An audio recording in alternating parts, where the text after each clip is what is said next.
They know I'm mostly out here draining. You know I'm out here draining every day. Hello, computer. Hello, computer. We're back. Back again. Hello. Hello once again. Greetings. Greetings. Hello. Hello. Back again. Another LCOLONQ Friday in the books. At least starting the book, opening the first high. I don't know what this metaphor is. It's a little bit. We're mixing them. We're mixing them today. A little high. Hello, hi. We're here again today. The secrets of all the gods unveiled before you, laid bare before you. This is the meaning of the day. Hello, computer. Hi. Who's here? Who do they let be here today? They let some people be on here at least. Who's on this? Who's on this? Welcome in LCOLONQ from yesterday when he was effusively saying words in the chat room. Hello, Nicola R. Ristov. Hello, XOR Xavier. Hello, Niche Penguin. Lime's wave to you also. Hello, Compiling J. Hello, Tayumichi. Hello, Prodsy robot that responds Joel check receive when you type Joel check in the chat room. Hello, have you become schizophrenic? No. I'm more well than I ever have been, the J Jabberwock. Hello, Ashing87. Hello, Tiny Misi. Hello, Real Nyston. Welcome in, Real Nyston. I saw you somewhere. I spied you. I won't, I saw you. I guess it's all public information. I was surfing the tubes on here. I was on the web. And I was heading over, I think it was in the Ruben Sargasm chat room. And I was like, damn, it's Real Nyston. Real Nyston's all over the place. I met this, I don't know. It's crazy. It's crazy stuff. It's cool.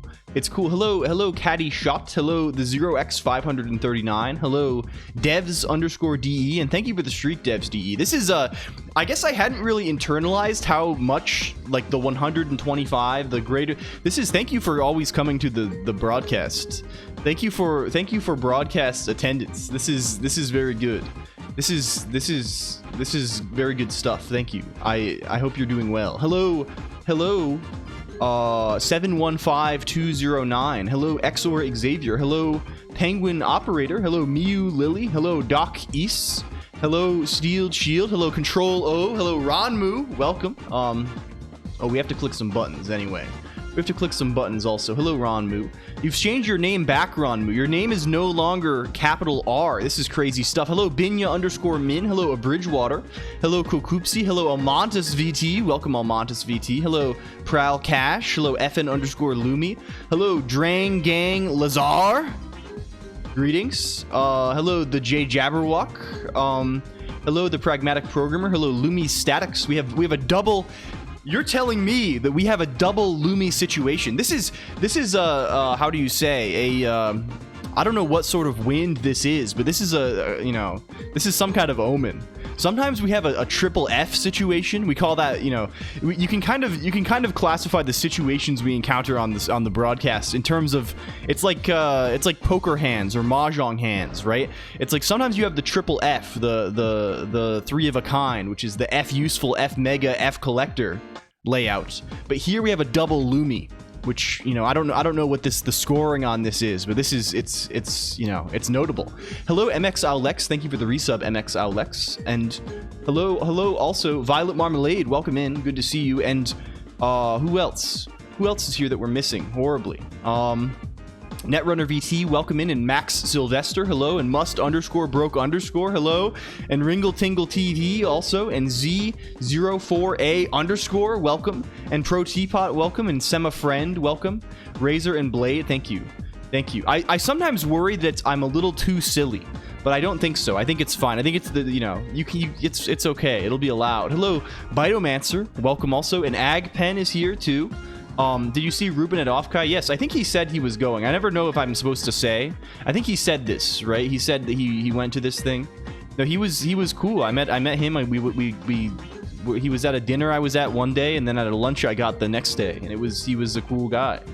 He seems like a cool guy. Hello, Safer Q. Hello, H_Ryugo, also known as Here You Go. Hello, Error204 with O0 instead of O. Welcome in. Hello.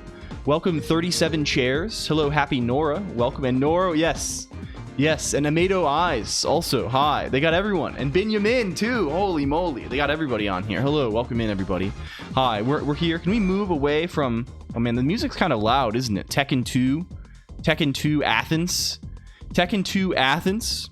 Hello, Nitrix _ What's happening in here? We're studying the nature of the gods, I think, today, Nitrix _ That is our purpose. Can we move? Transition to the thing? Transition to the thing, please. Go. Begin. Hello, Wuwote. Also, hello, welcome. What is... You never say the Wuwote line anymore. It's crazy stuff. For the longest time, Wuwote came in, and every single time, Wuwote was saying things like, "What is this game? Is it new? Do you like it?" And now it's only a Savunka woozy. It's only a Savunka woozy. You do it. Yeah, I do it now. We've switched roles here. Now I am the one who says it, and you are the one who says Savunka woozy. I'm not a demigod, BTW. Well, that remains to be seen, Bad Cup _ This remains to be seen. Thank you for the streak, Happy Nora, also. And hello. Hi. Nitrix _ hello. We're here again. We're back again to heaven, to the website. I don't know. I like it a lot. I'm enjoying my days on the website around now.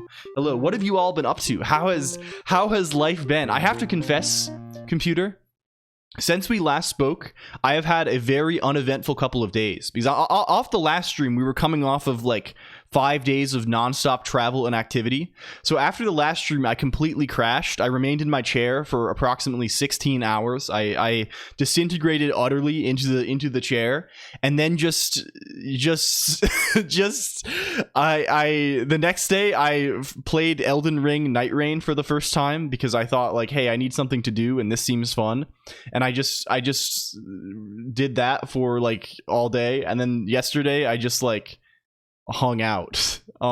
Someone popular at cons, who's everyone who knows. Yeah, he's very recognizable. It's cool though. It's cool. He was good. He was good. Rolling around on the floor, you know how it be. Yes, it's good. Downclocked, yeah. So I'm looking forward to increasing the tempo a little bit today, computer. This is the objective. Oh wait, is it birth? My age counter has increased. Happy birthday! Here you go. This is very good. It feels like it's everyone's birthday in June. People love fucking in September. It's common.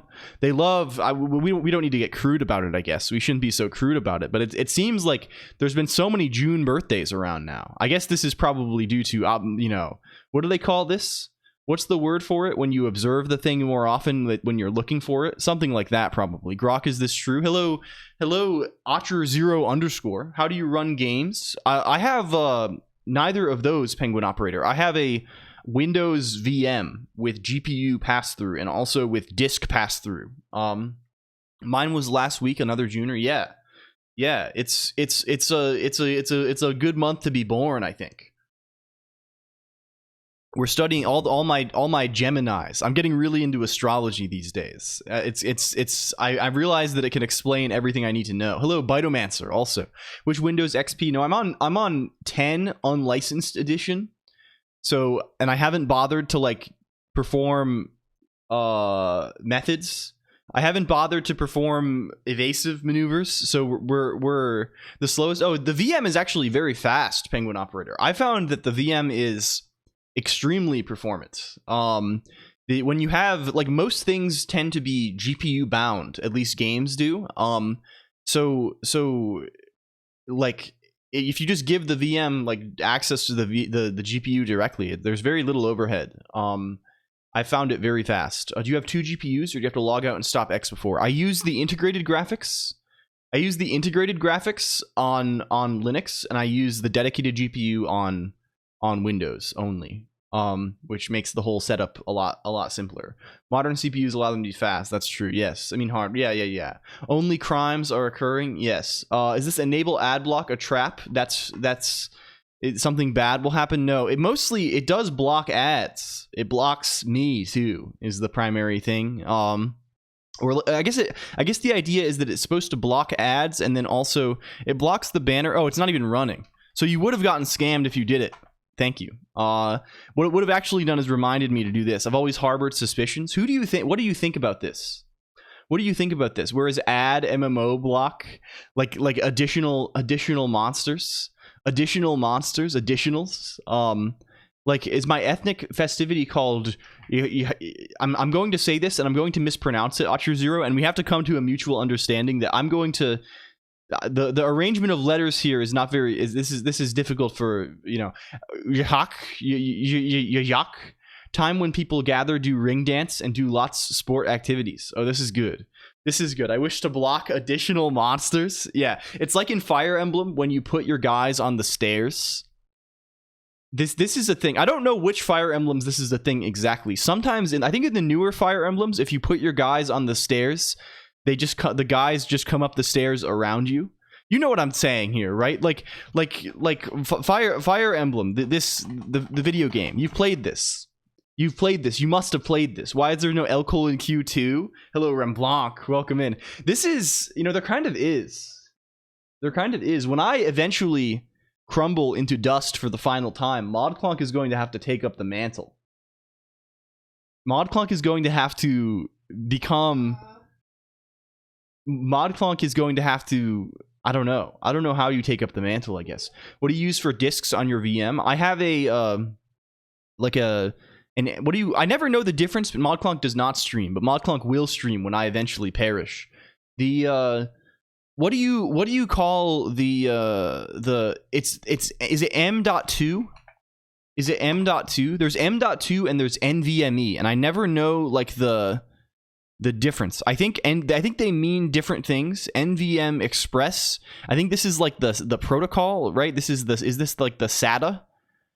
I don't know what the deal is, but I have a drive like this plugged into my M2 is the socket. Yeah, I don't know what the fuck any of this is.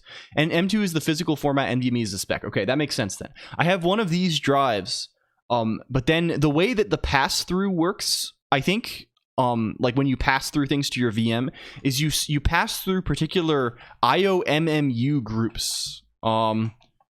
This is a thing. This is a M2 SATA and M2 NVMe. I see.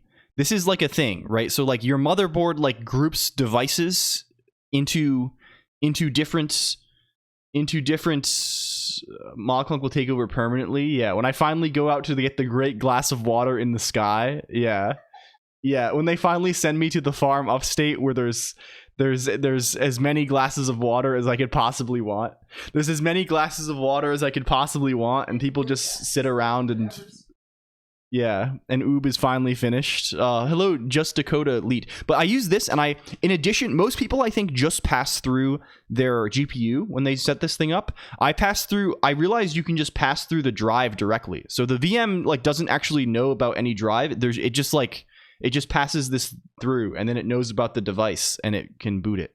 Hello, Miuli. How be your day? My day is going very well, Miuli. I hope your day is going well also. Things are quite good for me.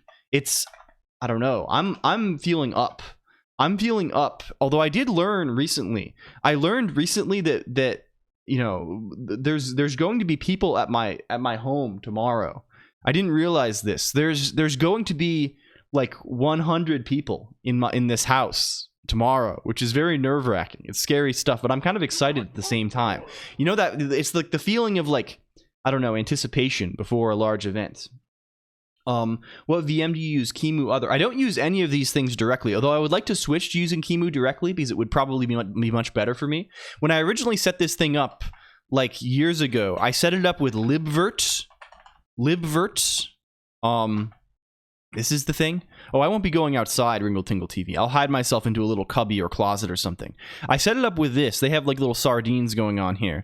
And this I don't really like it very much. It feels overcomplicated. I think I've been putting off and it also feels like I don't really know where my config is because there's all these like GUI tools and shit.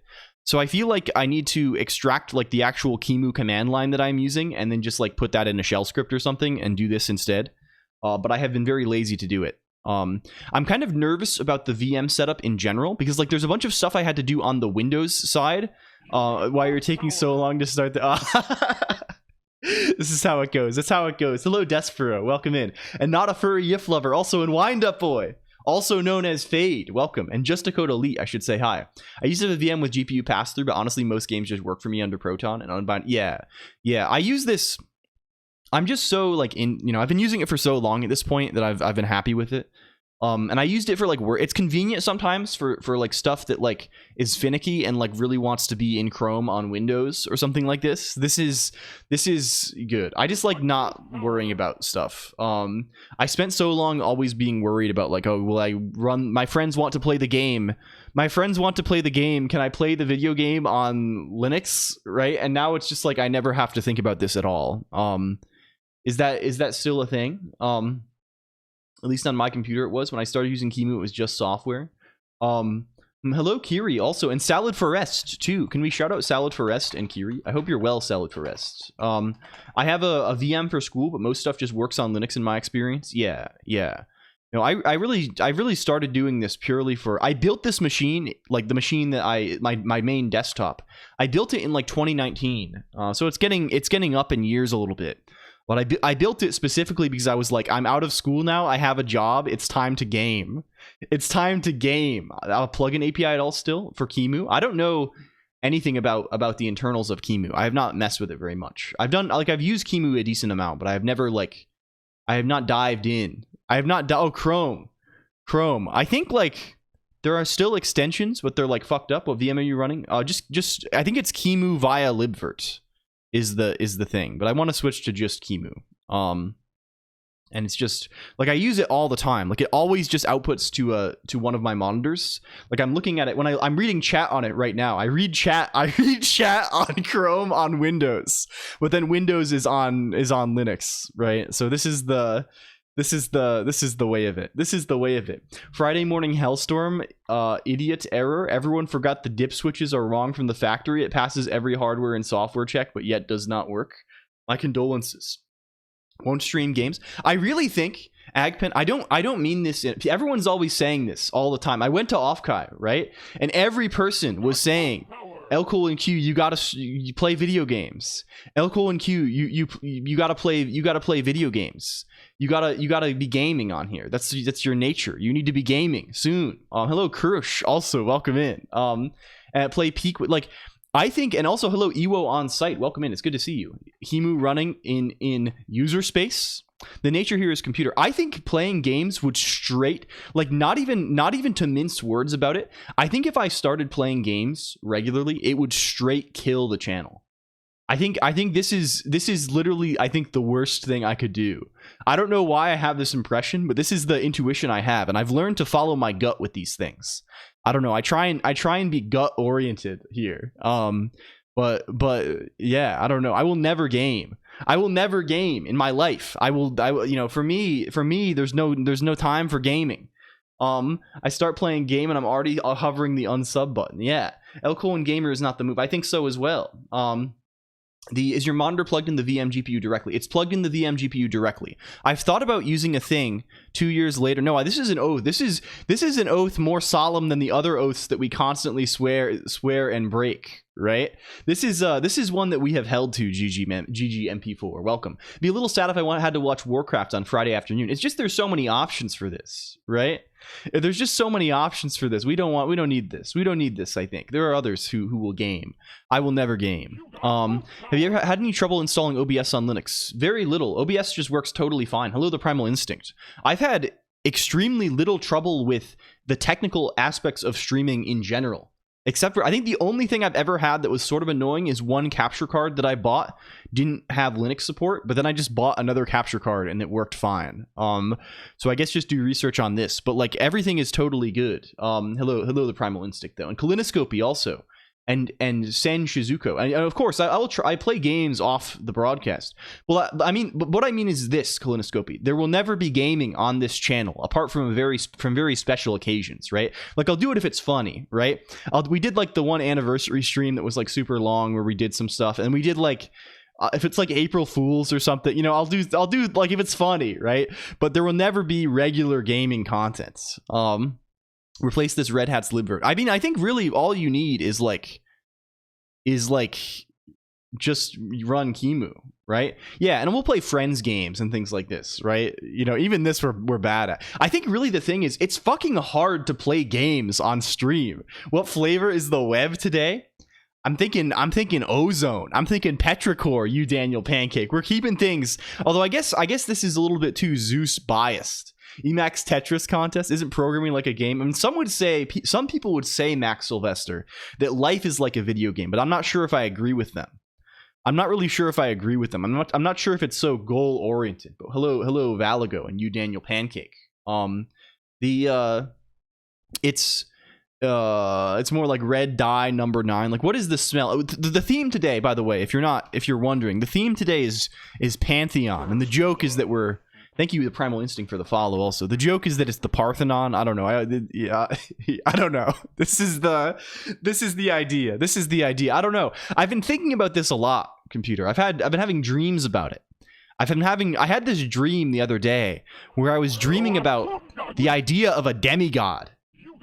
Do you have, and do you ever have this feeling, computer, where you have a realization inside of a dream and you feel like this realization is extremely profound? -2. What are you saying, Colonoscopy? I'm unsure what you are saying. I'm unsure what your implication is. I think this is a plus. I think if anything, this is a plus. You have a realization in a dream or something of this nature, and then you it feels very profound to you, and then you wake up and it all feels totally incoherent. Right? Like I had this idea in my head. I was like, damn, that's what it means to be a demigod when I was asleep. And then I woke up and like none of it made any sense to me anymore. It's all just like, I only remember that much, right? I don't understand it from this point forward. But that's the thing we're doing. I mean, you know, that's what we're trying to capture a little bit today. That feeling of understanding can be fearful. I don't know. It's all just a penny in the rain. Your mortal mind is too small. Yeah. Like you receive some sort of, I don't know about this, but we have a variety of offerings to make. We have a variety of offerings to make. This is the smorgasbord episode. I'm a demi-dog. Why you no longer know what it's like to be a demigod. I'm the only one writing everything in assembly. We have a smorgasbord of activities here. The concepts from dreams, not the actual content. It's Steam Summer Sale. Oh yes, there are events happening in the world. What are the irons looking like these days? There's quite a few of them. It's good to have you, semi-friend. I hope you're well. I hope life is not doesn't have you on the ropes too much. It seems we've lost all of the irons. Why did we lose the irons? Well, I guess it's It's like we lost oh yeah, there we go. We accidentally unindented. Hello Zulfix _ and Anomakti _ and Stoic Mana, welcome. And US4TIYNY4N too, welcome. And Poof too. We're playing Monster. Well, it's slightly different than this. The Forging's off stream. No, I have not. I have not touched hardly anything. I have not touched hardly anything since last time because I basically just recovered. I hadn't realized how tired I was. Like during on Tuesday, right? I had just gotten back. Like we got back at 3 a.m. the night before, and I just went to bed and then woke up and then streamed for 8.5 hours. And I felt good during this because I have like the streaming always energizes me. I'll never feel tired while I'm doing this. It's almost impossible. But then like afterward, I just like instantly like exploded. I slept like extremely late. Yes, we did transform fast, and we profiled it, and we discovered that there's a lot of overhead in memory allocation still because of the way we are representing complex numbers. Yes, like this. The painful beauty of the series giving me something to live for. Missed a Tuesday stream. Yes, so unfortunately, this is all, this is how it goes, though, the pragmatic programmer. They were a bit bodged, yeah, but we have to think of a better way to represent them. That's our feeling. I don't know what that way is yet. I mean, it may just be doing more things in place, because we're still not doing multiplications in place, and I think we can. Most of the operations that we are performing are kind of like linear, right? In the sense that we're like, we're not passing both operands, getting the result, and then using all three things in the future. We're usually like replacing kind of one of the operands, right? We're not using it in the future again. So we can like reuse that memory instead of allocating new memory if we really want to. We can write destructive multiplications, which is kind of fucked. But anyway, this is neither here nor there. There's things happening in the world. It is the Steam sale. We got to know about this. I'm a big fan, computer, of, I don't know if you're in the same boat. I mean, I'm sure you are, because we share a great element of our nature, me and the computer. But there's a thing I like to do where it's you buy games when they're on sale, and then they just sit there. They decorate their library decoration. They sit there, and I'm like, this might be fun in the future. This might be fun in the future, but then I have a day where it's like I don't have anything to do today, and instead of gaming, I go on websites instead. I spend my day on websites instead of gaming, right? There's so many games we gotta be playing these days. I don't know. I'm feeling like I'm being exposed to, like, there's so many classics that I haven't played yet. I don't really need to buy more of them, but you just do anyway, because I think there's something about a sale, right? Like, you can sell something for $20 and I'll be like, oh, I don't want to spend $20 on this. But you can sell the same thing and it will be like, oh, it's $40, but it's 50% off. Like, it's so much more appealing. It's the fear of missing out. Old games going, yeah. There's so many old games we got to play, Penguin Operator. Like, I feel like, it's like, what am I? Yeah, it might be fun in exactly 6 years, 307 days, 20 hours, 13 minutes, and 5 seconds. Things are happening. It's true. It's true. Hello, Jock BR and SSCHR15. Chris, welcome. Like, what am I gonna do? I haven't, like, why am I buying new video games? I haven't played Symphony of the Night. Why am I buying a new video game? I haven't played Dragon Quest 7. I haven't played any of the Dragon Quests from 1 to 7. What the fuck am I doing?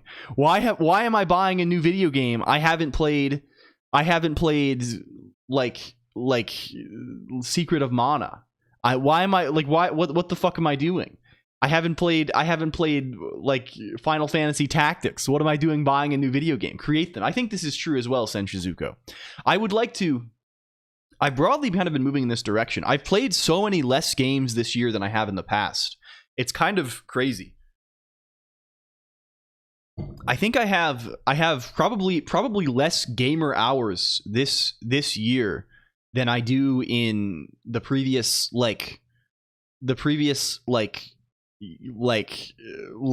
10, even with playing Greg a little bit. Long time. Hello, Kenners, welcome. And XOR Xavier, thank you for the streak, friend. I really appreciate this. And Fighting Analysts too, staring at moving letters instead of gaming. I mean, fortunately, we're kind of gaming compatible around here. We strive for this. We strive for this. Vegetable situation, clean plate club mindset. Yeah, it's true. Anyway, so there's been sales and deals happening. This is one for the docket. There's also been, I don't know if, okay, we have to delve into a realm of slight gaming hours reduced while project hours increases. I think this is good though. I feel whenever I work on things instead of if I play games for all day, I feel like shit at the end. But if I work like I do programming all day, I feel like if it's like on fun stuff, I feel just as good during, like it's just as fun doing it, and I feel way better at the end. So like I'm trying to like transmute this because I would rather do this. Yes. Yeah, why is it so easy to lock in? Yeah. I mean, of course, I think it's just a level of like some things are just fun, right? Like I don't know, right? Whether it's like because they're addicting or whatever, like it is just more fun to play Eve all day than go to work, right? It literally is. They made it to be fun, right? It's like, and some of these games, they're making games now that can scratch the same parts of your brain as going to work, but like they remove all of the annoyance and stress, right? Like if like Factorio or something, or like Greg Tech or this kind of shit, right? Like you like this scratches many of the same itches. It stretches many of the same muscles as like the engineering job or whatever, the technical job, but you also don't have like some guy yelling at you, and like it's fun, and there's like enemy and stuff. I don't know. It's like, you know, it's very, I think it's like very understandable why it's easier. Big beef to salad. I actually I've been moving into even more freakish meals, Wind Up Boy. Also, culinary excellence has been on the menu. My meal yesterday was so different that I wanted to film it, but I didn't have like the setup to, like, I don't know, I didn't want to the yesterday's foodstuffs was it was sandwich. We were doing sandwiches. This was just me, and I ended up making my sandwich ingredients were quite poor. So my sandwich was beef plus yogurt sandwich. This is the layout. And it was actually very good. I can't complain about this. But pretty atypical, I think. I'm calling the cops. Hey, if you can't beat him, on the sandwich, yes. 7 months imprisonment. I was considering egg salad as well, but that seemed a little too much. That's too much even for me. Beef plus yogurt plus egg salad is a little much for me even. We're committing food crimes here. Yes, medieval holiday meal. Yeah, very Greek of you. I put Greek yogurt on everything. Greek yogurt is like my most eaten condiment easily. Because Greek yogurt, no one says this. We've said this before. It's just sour cream. There's no, like, the distinction between beef yogurt and sour cream is minimal. You can just put this shit on anything. Yeah, it's unflavored Greek yogurt, right? It's not that weird. Zeki a banger. It sounds good. Yeah. If I had some cucumbers on there, I ate pickles on the side, but it was beef and yogurt, like spiced beef. No, not. It was beef. Yeah, you know what I mean. Anyway, other news in the realm. I don't know if people care about V very much. I'm sure we have some V enjoyers around. A true yogurt male. Yeah. The V is collapsing. V is exploding. V is disintegrating. What is V? Oh, they everybody left V Shoujo. I don't know if you know this one. I don't know if you've seen this one before. There's V Shoujo on Twitch. There's Twitch. Why is V? Who is V? What is V? V Shoujo is one of the bigger V zones, right? I don't know. This may be of interest even if you don't care about such things, right? It's one of the bigger V zones, and like 1,000 people. Team Green is the best team. Giga was leaving. Well, Matara left recently, and Zentreya is leaving today. Or announced this today, Agpen also. Vermont Shoujo, yes. So they've lost, I don't know, it's interesting. It's interesting stuff. Tumultuous times for people who pretend to be anime characters on Twitch TV. They left to join Green Circle. I mean, I think it hasn't been announced yet. I don't think it's public yet, Ledin Jin, so I can't confirm or deny, but keep your eyes peeled. Is this drama? I don't think it's drama necessarily. I think it's probably more like just general employment change. Green Shoujo. I mean, one day. That's all I'll say about that. One day. Pee in my eyes. I sound painful. Hey, bug person. Yeah. People hang out in the indie. This is true. This is me as well. I don't really follow these things too much. It is relevant to the stream though, because Giga, one of these people, is the supposed subject of one video game, Oubliette of General, that will be completed in 2025. So yes, must have been signed in Q2. I think this must be it, right? This is when it happens, right? It's the end of the... Anyway, there's big moves happening. We've had enough V. When is W coming out? Double V? Year of finished games, 2025. Wasn't that last year? Hello, Digby Cat. Yeah. It is real. It will happen. Big moves. We on the stove. Yeah, it's true. Pantheon. What? The stove. It's 40 Williams. Thank you, SSCHR15. Also, thank you, everyone. How many millions did Team Green have to shell out for the contracts? I mean, it's sort of like we don't have to pay. They have to pay us. Poof. It's like that. It's more like that, to be honest with you. So, okay, you know, enough tomfoolery. We've fooled with Tom enough. Oh, also, I learned a thing recently. Apparently, there is a Tom and Jerry themed gacha game in, I think, China. This is a complete tangent. I don't know how I can find this. There is a Tom and Jerry gacha game. I just learned about this recently. But it seems crazy, and there's like banners and stuff and like outfits for the characters.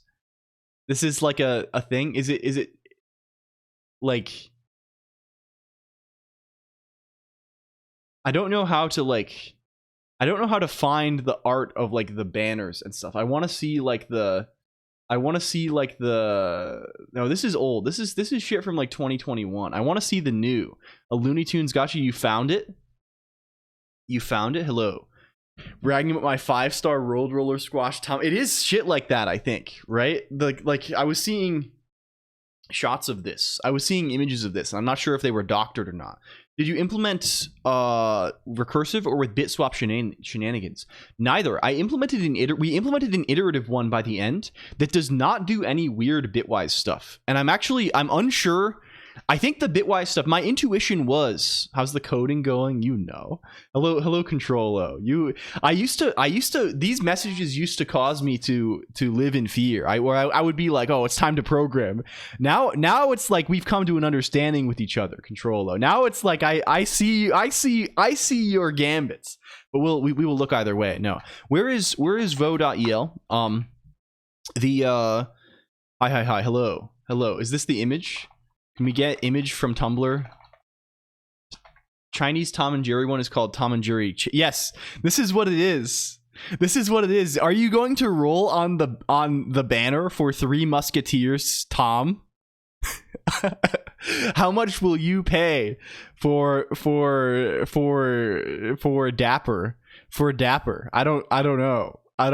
This is crazy stuff that they're doing. When's the LCOLONQ gacha game? You can roll out for all the characters. You can get like, I don't know. They're all just me making slightly different facial expressions. It's I want friend clothing. Yeah. This kind of would go a little hard though. Like it's just a plain black t-shirt with like a small white or embossed friend on one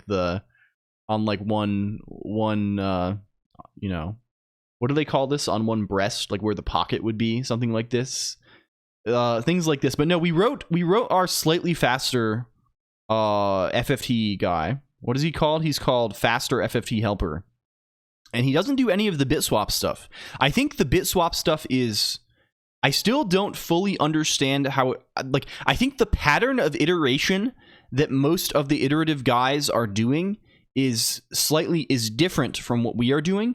So I have not fully grasped how the bit reversal guy relates to this. I don't have a good grasp of what bit reversal does algebraically. I also don't understand. I don't fully grasp what length of reversal has to be relative to a length, right? Like you can't just reverse bits, right? You could, I'm reversing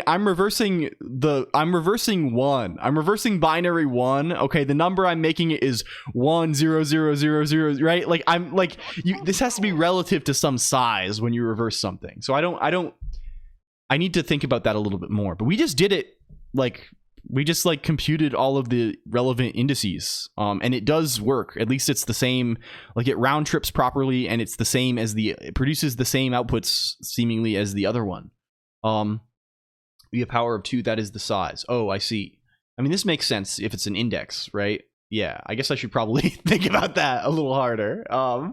He said the thing he computed. Yeah, true. Verse but width of n. Yeah, so we'll have to look at it. The main thing, it's still slow, as we said, on account of fuck, right? But we'll sort this out. But for now, we have to. What are we doing? It's sort of a smorgasbord episode once again. It's a smorgasbord episode once again. We have a number of things on the table for us. We've been accumulating different tasks. The boss has been putting up Jira tickets. No, we probably shouldn't say that. This is too evil. Hello, Azrael.io also. Thank you. My team wants to use Copilot to generate unit tests. If I speak up, I will be overruled. Hello, thank you for the streak, Liquid Cake 1. Also, welcome in, Liquid Cake 1. I hope you're well. I think I missed the end of your Noita the other day. I hope it was good. If you don't know, Liquid Cake 1 is a frequent Noita-er, and also other things and also a friend. We have a number of activities. I failed to achieve anything at all. Yes, I need to. I don't know. There's too many games to play. They gotta stop making these. They gotta give us time to catch up.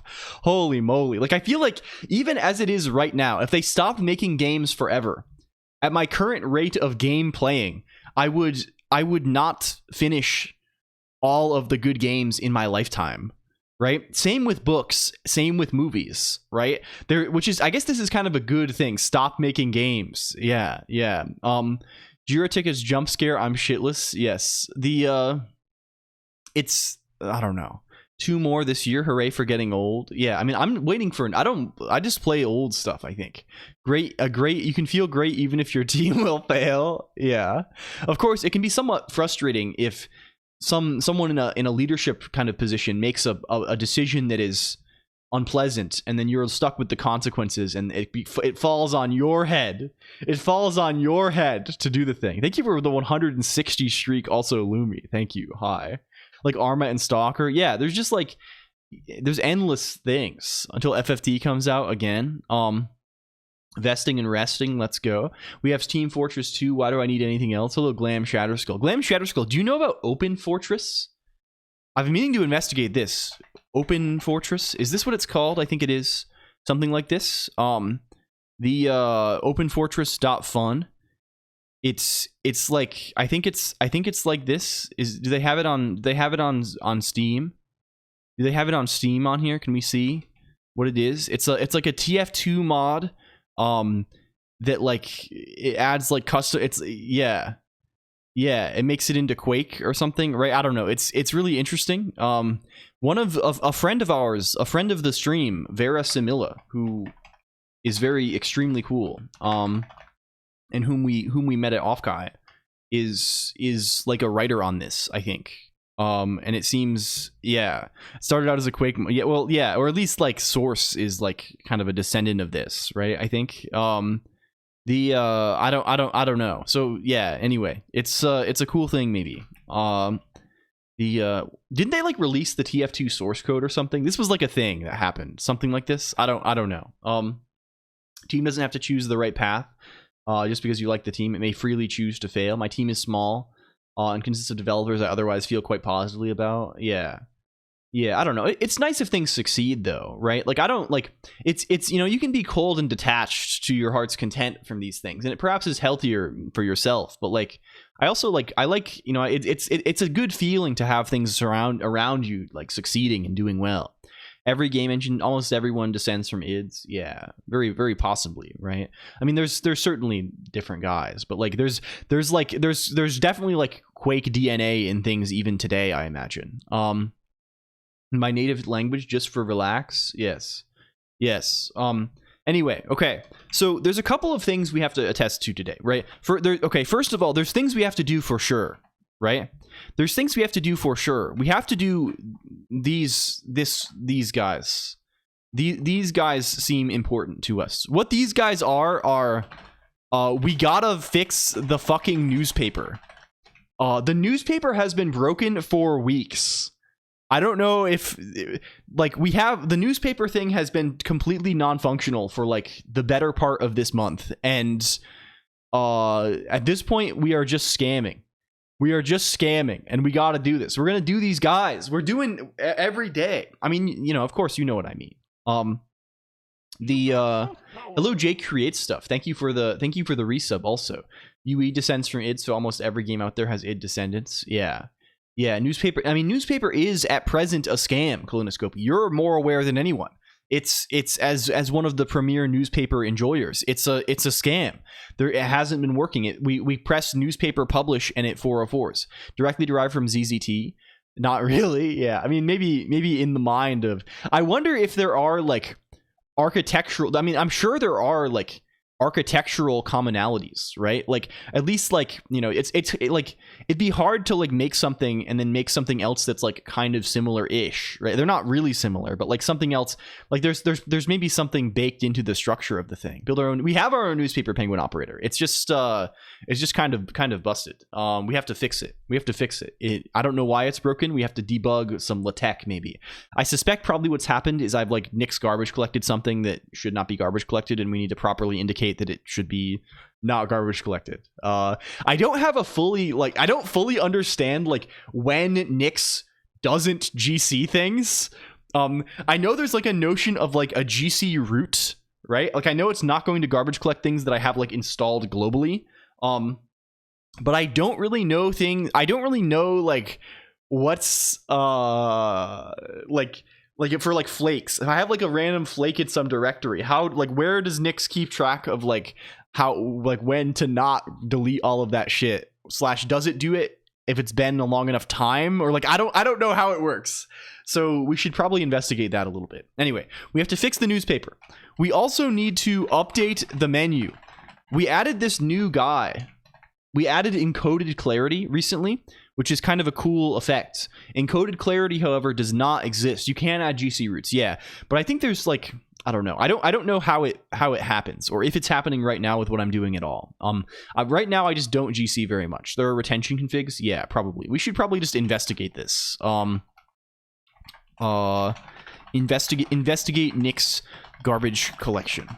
Something's, yeah. I think there is like a notion of this. Stinky, yeah. We should probably make it work in non-programming modes also. It should probably just work in all modes, and just we should have fly make enabled with just that in all modes too. That's probably relevant.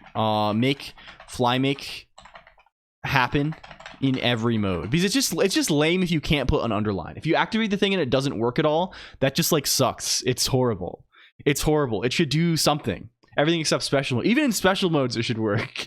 Like if I'm in chat or something, you should be able to put an underline on the guy. That seems good. I want my points back. We're actively scamming.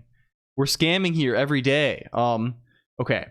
So these are like our like, I don't know. These are like little tasks. And then in terms of like, okay, other things to consider. I was watching a person. Do you know this person, computer? There's a streamer. They're called this. They're called this. I was watching this person. And I was on YouTube. I had a video recommended.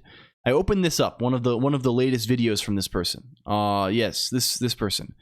And I clicked the video and I was like, okay, there's something interesting about this. What's going on? Can we load it up and see what it is? This is really kind of sick. You'll notice in the description it says streamed live on Twitch, enable subtitles for Twitch chat. And I was like, oh, this is going to be, you know, subtitles on YouTube, they're normally just like a little bit of like, they just show here, right? And they even say at the start of the video, chat in subtitles, right? Someone's paying, oh, no, this is not intention. No. Shh. We're stealing Soding. This is, we're trying to, look at this. Look how crazy this fucking is. If we go ahead, if we pause, right? This looks like it's in the video. Do you see this? But this is the subtitles. This is the freaking subtitles. I did not even realize that you could. Oh, we have the repo. Thank you. We will steal from there. I did not even realize that you could put like formatted colored text in the subtitles. But this opens up like a new realm for us. I think we need to investigate this immediately. We're already keeping logs, but like we need this very bad. Hello, Julie. Also, welcome in. I hope you're well, Julie. Also, we need to say hello to. Thank you for the link, though, Zozen. This is very good. Can we steal? Can we get it? We'll see how they do it. Isn't aware of ass subtitling. I'm aware of ass a little bit. I did not know that you could do this on YouTube. I know people do crazy shit in like anime, right? Like anime fan subbing. They do like crazy subtitles and weird movements and things. Hello, Eros also. Can we shout out Julie as well? Julie also. I went to Julie's panel at Offkai. And this is insanely good. This is insanely good stuff. So yeah, another potential project for today or maybe in the near future is we attempt to do this. Like, of course this thing exists, but you know, if we're going to do it, we're going to do it ourselves.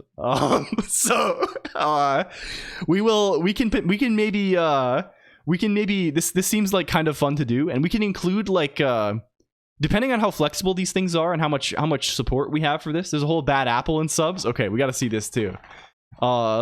This will probably crush my browser into dust. It was super nice meeting you two. It was great to meet you as well. Your Julie's stuff. We got to look at this. Sorry, I'm all over the place right now. Let's look at this for a second. Turn on subtitles. Yes. Oh my god, this is gonna kill my browser. My machine is too poor. True spirit of recreational programming. Yes. Look at this. Look at how this is. We're getting annihilated. Okay, I should probably kill this before it breaks. Yeah, it's still, yeah, there we go. Recreational programming mentioned. Yes, we love this. We love this. Okay. Other things. So this is a potential guy here we need to consider. This guy is a guy I've been thinking of for a while. Also, I want to make a separate message bus guy who is running on this machine, who listens for Twitch things. I want to have a redeem that's not handled by Emacs, basically. I would like a redeem in the background that is not handled by Emacs, but sends sig user 2 to Emacs when redeemed, right? So I can demonstrate this. So when Emacs locks up, can we actually test this? If I just say while t nil, right? This has locked my Emacs. If you type in chat now, you see it doesn't appear in chat. Emacs is single threaded, right? So nothing is happening now. The core is locked. If we go, no, this is wrong guy. Where's I need the keyboard that is not on KVM so I can Control Alt F2. If we go Control Alt F2 here, right? You'll see we have one CPU core locked up. Emacs is using 100% of CPU. Wait, I have to go down a little further, right? Here, you see? You see. But if I say pkill sig user 2 Emacs, right? And I go back over here. If we head back here, you'll see we enter the debugger and the loop has been broken. The loop is now broken, right? So what this does is sig user 1 and 2, I think these are just like user, they're signals with an application specific meaning on Linux. And what Emacs does for these is, I think sig user 1 is the same as running toggle debug on error, which means that like if an error occurs, like you'll drop into the debugger guy, you'll break a loop, right? And sig user 2 is toggle debug on quit. I think is how it's set up, and it also sends a quit. I think, and quit, I think you can cause a quit by just like pressing Control G in Emacs. This is the kind of quit that it looks for. So this is a good way if your Emacs gets stuck in general. If you're like doing the EXW, it's one of the things that really makes, like, I think people get scared by the EXWM thing because it's like, wow, like my Emacs is just gonna get locked up and I'm gonna have no recourse. These can be helpful in those cases for sure. We have to turn toggle debug on quit back off now, because it's going to be annoying. Yeah, you see it was enabled globally, now it's disabled globally. So I would like you to be able to do this. This seems kind of fun. So we need to have like a separate process that looks at Twitch, or at least looks at our message bus and can, you know, like send this to Emacs itself. Just a small little thing. Just use Vim instead. Well, I mean, this has different compromises, right? Different compromises must be made. Hello, Timidus. Welcome in, and thank you for the resub, Timidus. Okay. Menu API plays videos better. Yeah. One of the user signals for my CGI KTS on the CGI side for switching to send data as output mode. I see. This is interesting. What is this for? Where is oh, we wanted to look at Julie. I don't know, have you seen this? We thought that, you know, our little club was on the front line of gizmo tubing, right? Of streaming these weird little things. You need to see this. This is crazy stuff. This is truly next level stuff. I don't know how to, like, we have to bring it up. We have to bring it up if you have not seen it. Can we look at this? This is the stream. This is the stream.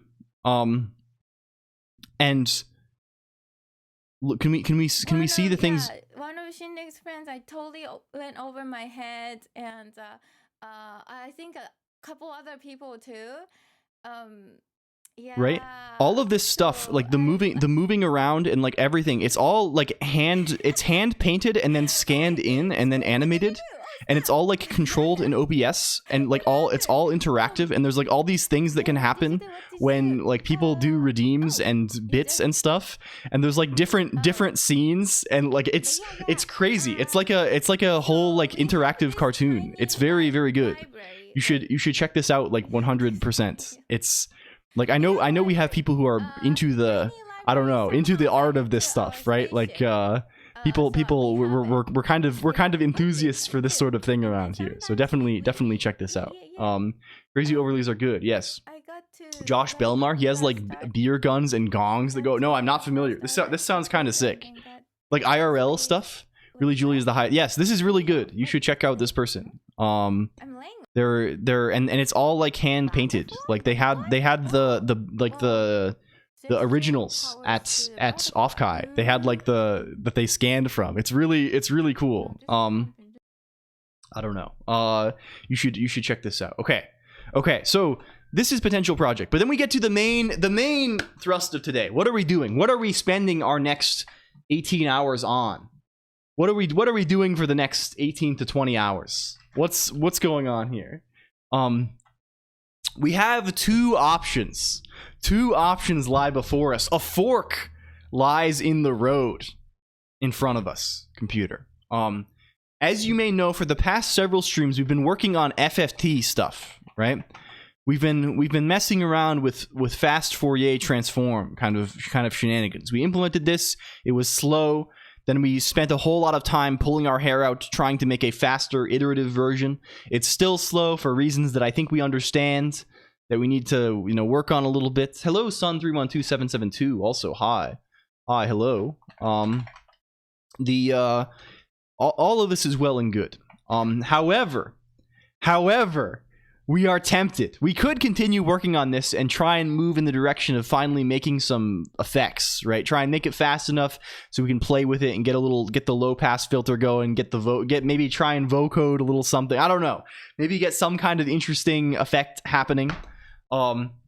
However, irons beckon, computer. Irons in the fire beckon us.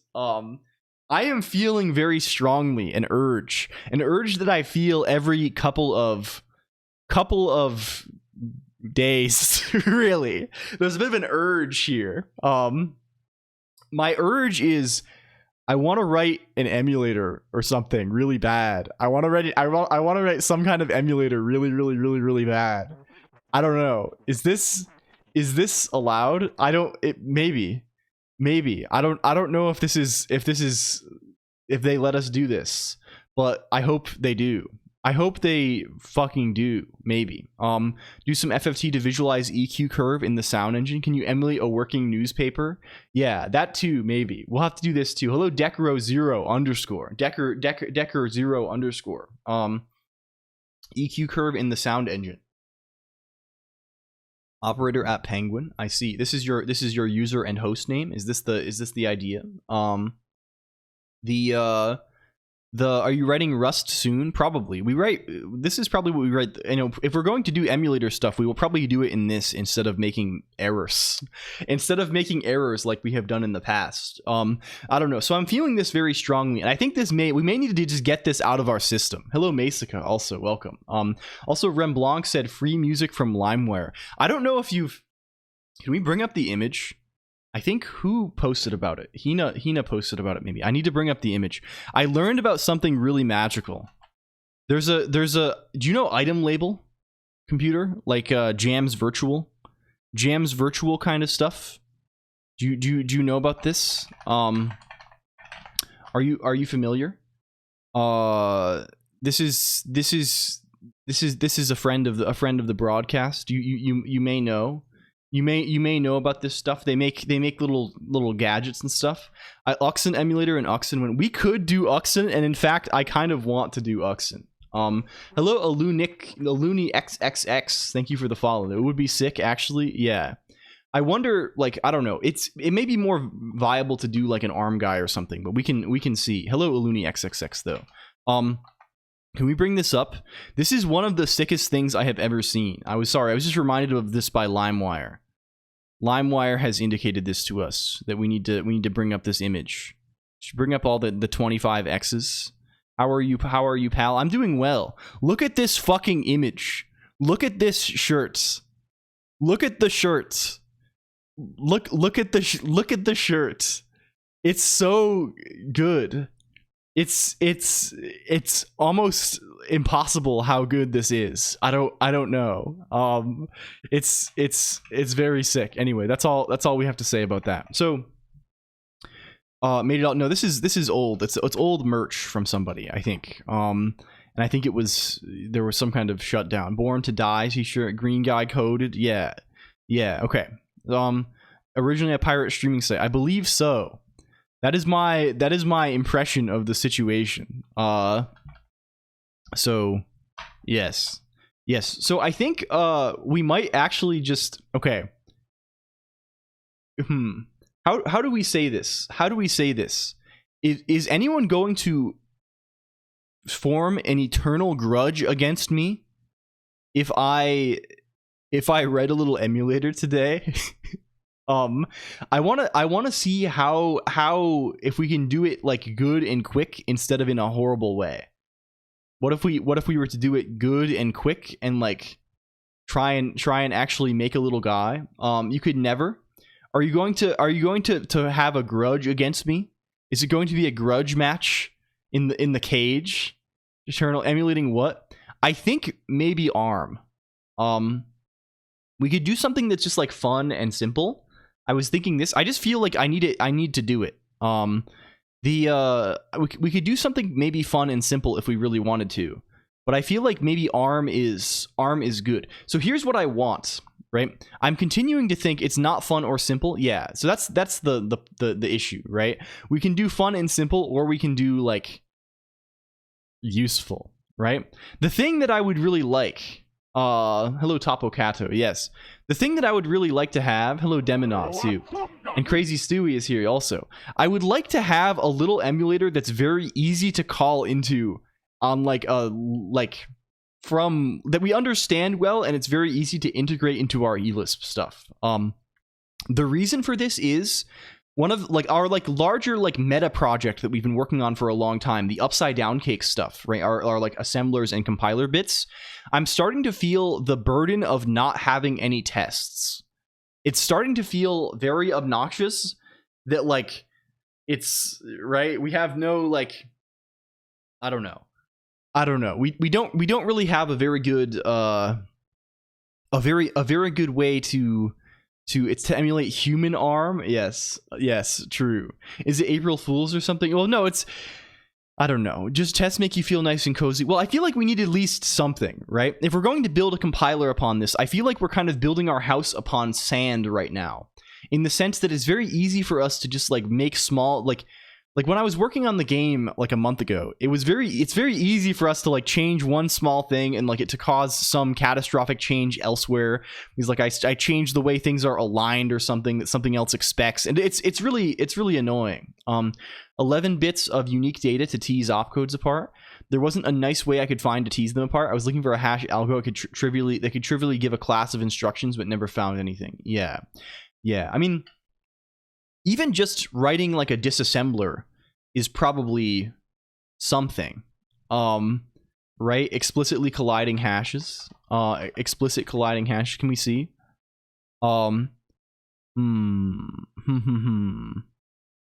I see. Wait, this is a sick website.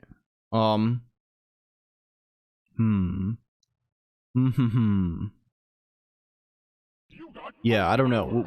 We'll probably do it in like a miserable. We'll just probably like manually write the decoder mostly, like similar to what we did for the Game Boy. Hello, Octorinsky, welcome in. I don't know. Like, is this evil if I do this though? Like, if we just like what I want is I want to eventually have an ELIS function. Yeah, if we don't care about speed, yeah, I want to have an ELIS function where I can say like UDC GBA emulates, right, bytes. Right, I want this, right, that like automatically sets up an emulator state such that like the instruction pointer, like it puts this in memory somewhere, it puts the instruction pointer on where this is, like it sets up a stack in like some kind of reasonable environment, emulates this, and then maybe like returns the value in R0 alongside the final emulator state or something like this, right? This just feels super useful for the kind of stuff that we're doing already, right? Like we already have this whole assembler and shit. It would be really good to be able to like, after we assemble a function, to actually like call it and like see what it does without like having to fire up the whole like big emulator and debugger and like this whole thing. Not going to use GDBMI. I mean, we're already using GDBMI, and the experience is somewhat unpleasant. Hello, Naralki, also. Thank you for the follow. Welcome in. So, like, this just seems, like, promising. I don't think we actually... I don't know. The question that remains is whether we want to write it in eLisp or not. I don't know if that is a good idea. I'm unsure if it would be good to write it in eLisp. This seems like it's kind of amusing to do so, and like it certainly makes like the whole build situation a lot easier, but also it's probably going to be annoying and slow, and also eLisp has, yeah, but it's not like we really want to run like full games in this. I explicitly don't want to write a GBA emulator, right? I don't want to deal with like doing all the graphics stuff and things like this, at least not in the near future. I would like, however, to like have a CPU emulator, which seems like a very achievable task, right? Send to Divinity. Well, I don't know if I'm ascending to Divinity, but you might be, however, ABC123.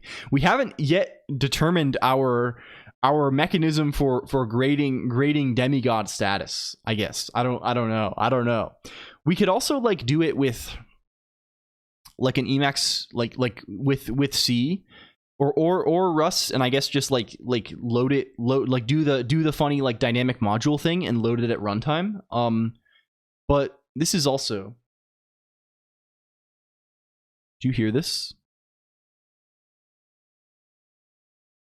Do you hear this? You got boost power. One moment, please. One moment, please.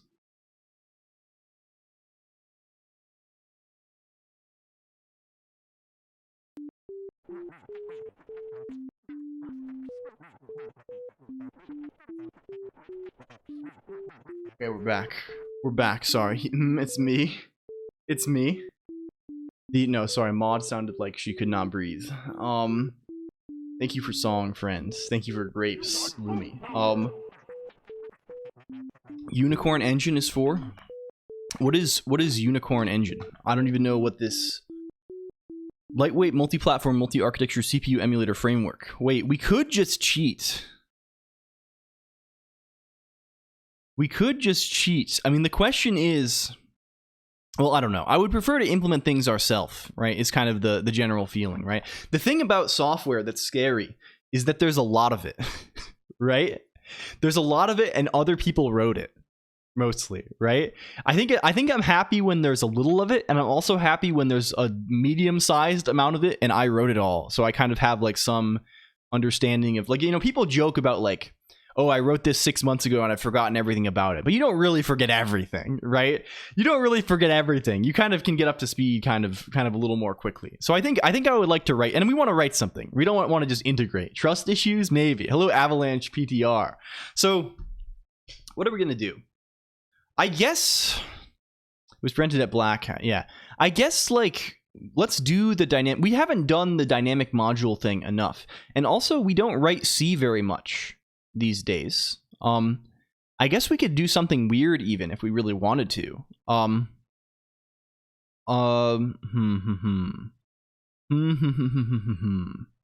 think let's maybe write some C today.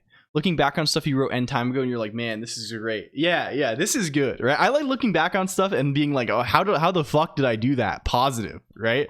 This is a great feeling, right? It's like looking down on the mountain after you've climbed it. Okay, so didn't make it that far. Yeah. Let's see if we can do this. Let's you know what? Let's do this. Let's just do it in upside down cake. Let's make dear emu. Let's head into emu. Do we already have a flake.nix in here? The low level language isn't a CPU. Yeah, it is doing this, Avalanche PTR. The problem is, if you want to run an emulator at something like real time, like if we write like a if we write, for example, like a how do you say a Game Boy emulator, right? We would like this to run as fast as the Game Boy, right? We would like this to run at some speed, I guess, right? This is the idea. So like the overhead of high level languages can be annoying. Of course, we're probably fine. We know what you're emulating. We're gonna emulate GBA. Or at least we're going to emulate ARM. We're not really going to worry about the GBA stuff, right? For now, at least. We're going to worry about, and for now, I think this is largely going to be an exercise in let's play with Emacs a little bit, right? Let's play with Haskell seems ideal. Haskell, in fact, we wrote a Game Boy emulator, or at least most of one in Haskell last year around this time, F-Collector. Hello, Lewisoft 10. We did most of this, right? We got something working that kind of had like some graphics going on. We didn't do audio and we didn't finish all the graphics stuff. But I kind of like dropped it because the performance was extremely unreliable. At least the way I had it set up. Spellcraft. I mean, Haskell will let you do this handily as well, right?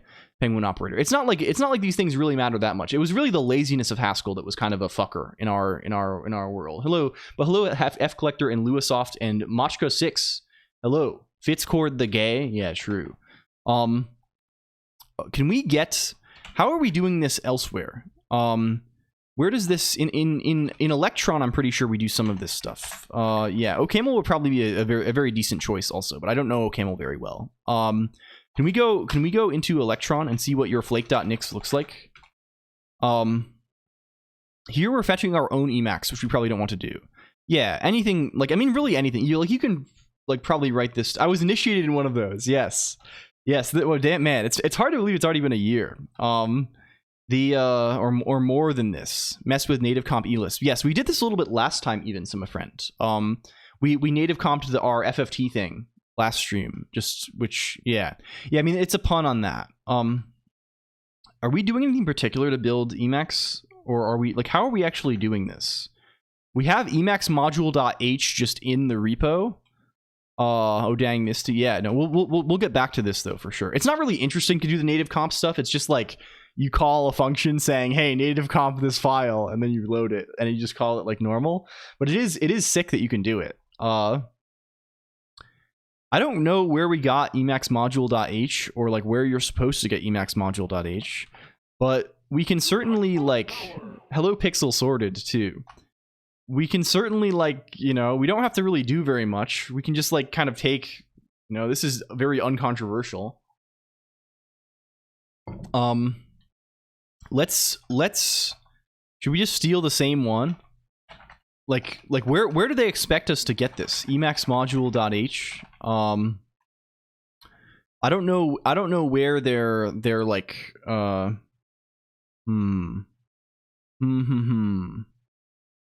you can find it it's in your systems include tree as part of, yeah. Can we like get this from Emacs instead of, well, the problem is like I could pull it in on a flake, but it's not gonna be the same one that we're running.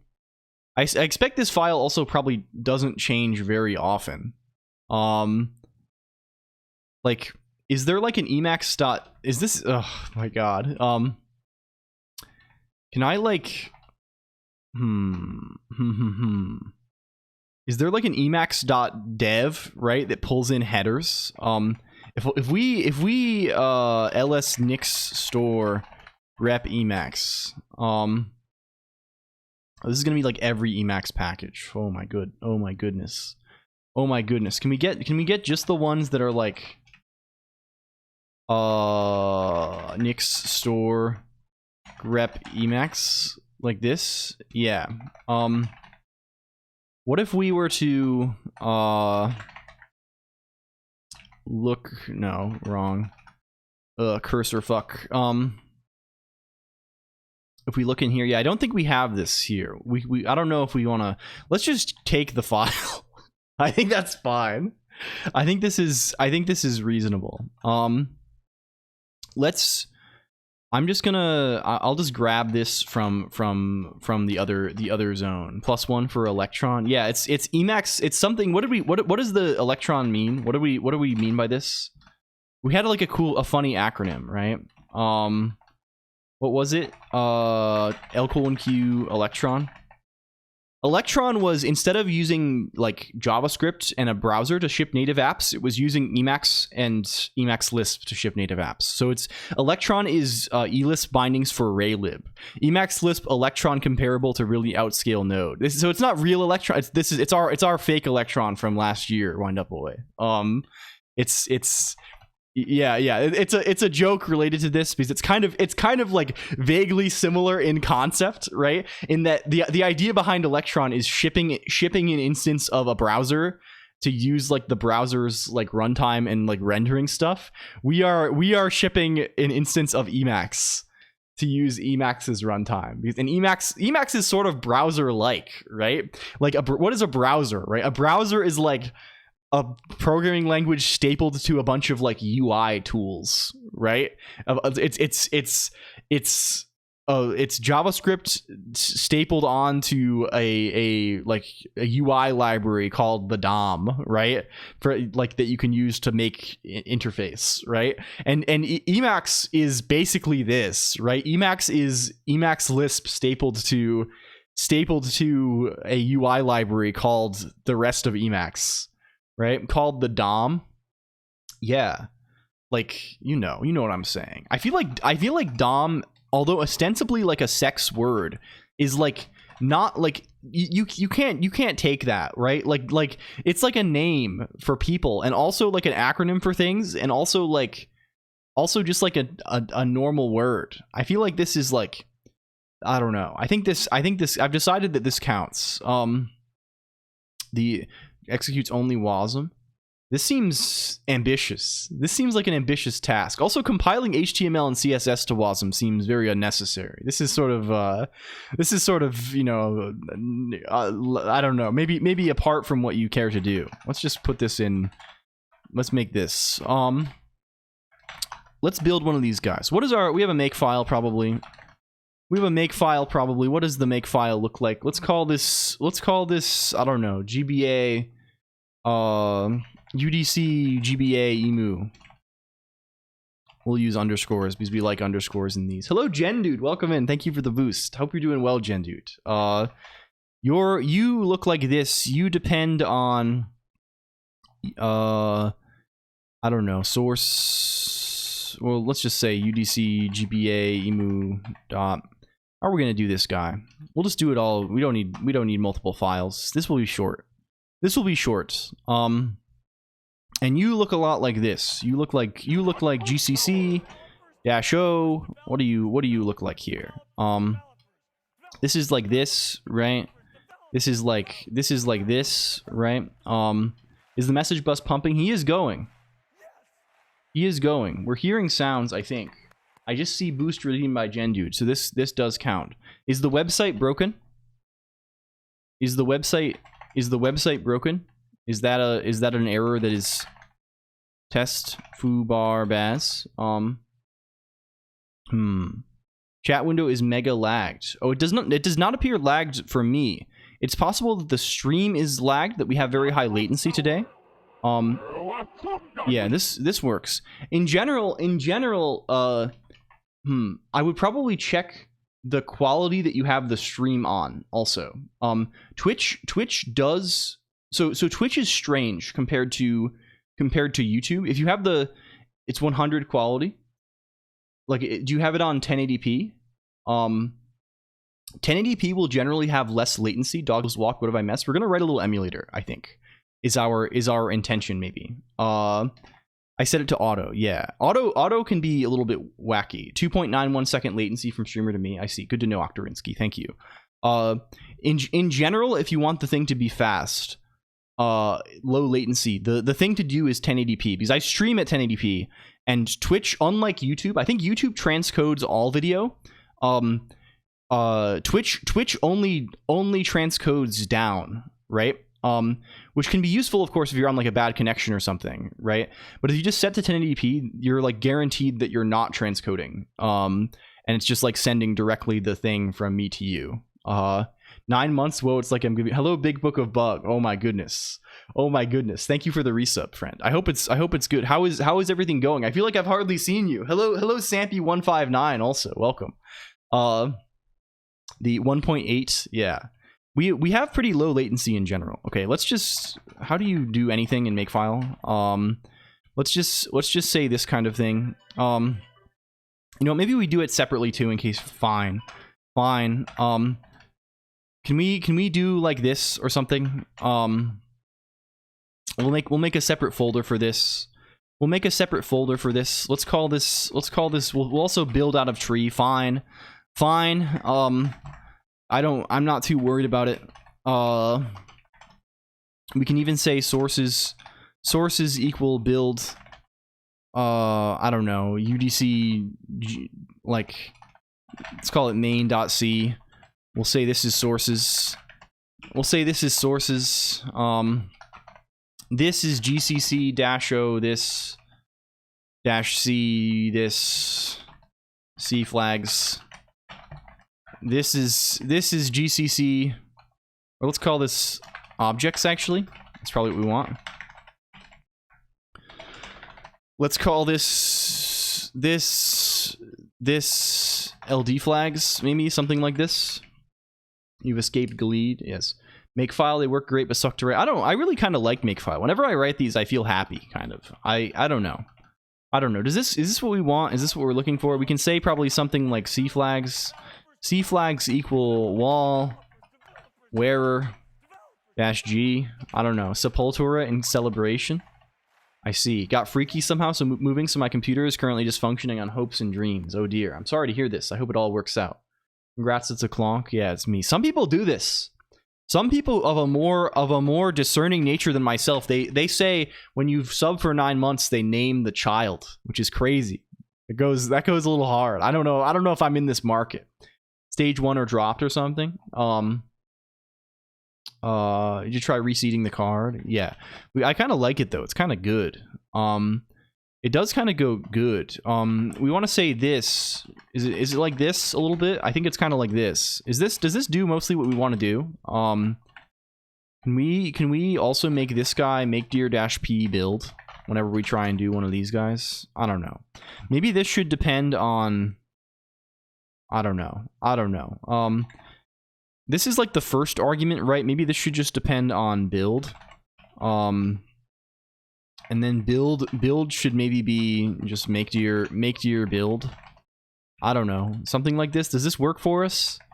If we make deer at source, it's going to tell us we don't have main.c in here. If we go in here and we make main.c and we're just like, hi, include standard io.h. This kind of thing.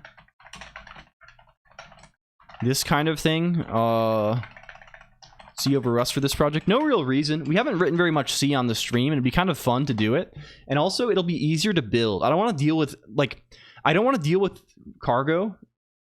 We could probably do it with just Rust C, but I don't want to deal with that particularly either. I don't want to have to deal with, like, getting the whatever, like, bind gen thing I need to get the, you know, I don't want to deal with, like, FFI stuff, which I'll inevitably need to do, because I need to, like, call functions from this Emacs guy, right? So it's sort of obnoxious. Cannot be used when making a shared object compile. Oh, we probably need to compile. We probably need FPIC in our C flags. Actually, that's actually where it goes, right? That's actually relevant to the code generation. Can we RM build? Yeah, cool.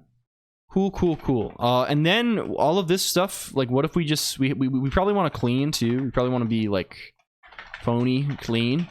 And clean is probably just like rm UDC GBA emu.so rm-r builds, something like this. Make clean. Make, okay, cool. We have shared object file. Wow. We have successfully produced a guy. Made me laugh out loud in the office. Russ feels like that really smart friend who sucks the pleasure out of all the things. I don't know. I really like writing Rust. I don't know.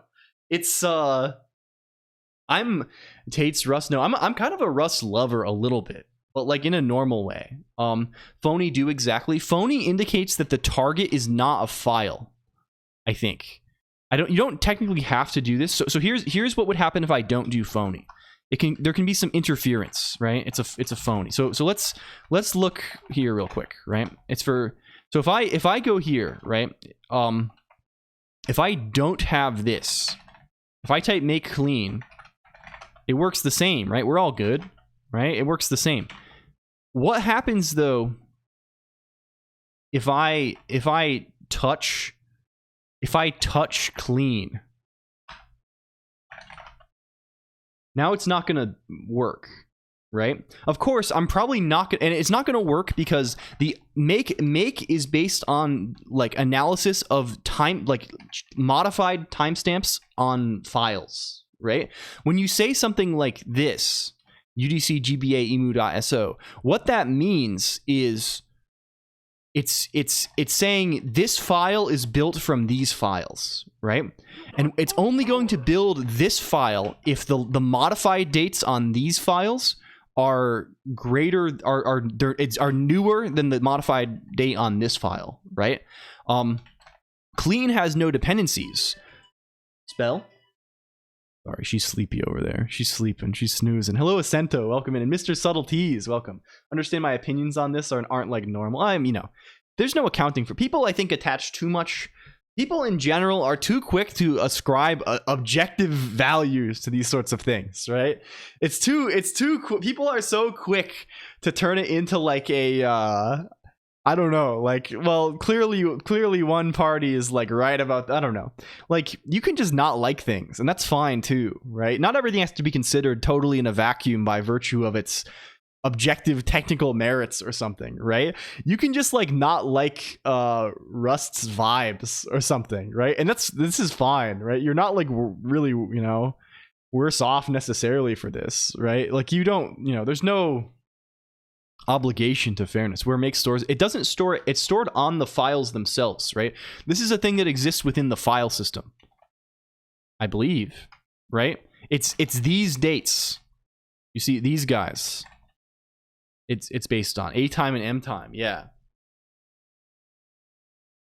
it's these fellows, A time, M time, C time, B time. Yeah, I think like make doesn't need to save anything because make is changed from last build. Well, you don't know that they changed from last build. You know that they changed from the target, right? It compares the timestamp on this to the timestamp on this. That this is right. You have files on the left and you have files on the right, and it compares those timestamps. Is the way it goes. Man stat, yes. And so what Phony does is Phony says when I attempt to build this, ignore. Always build it, basically, I think is the idea. Pretentious is the word, I think. Yeah, but I think of course the thing is, right, you can kind of detach yourself from this, right?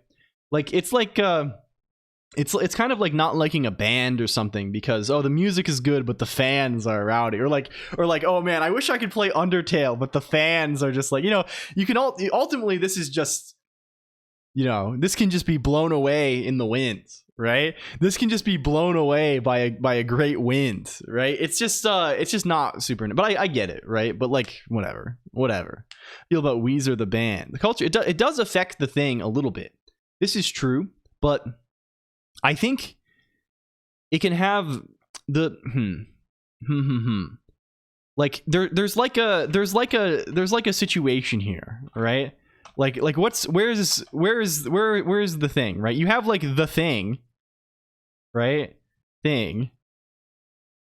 Right? And then in another spot you have the community of the thing, right?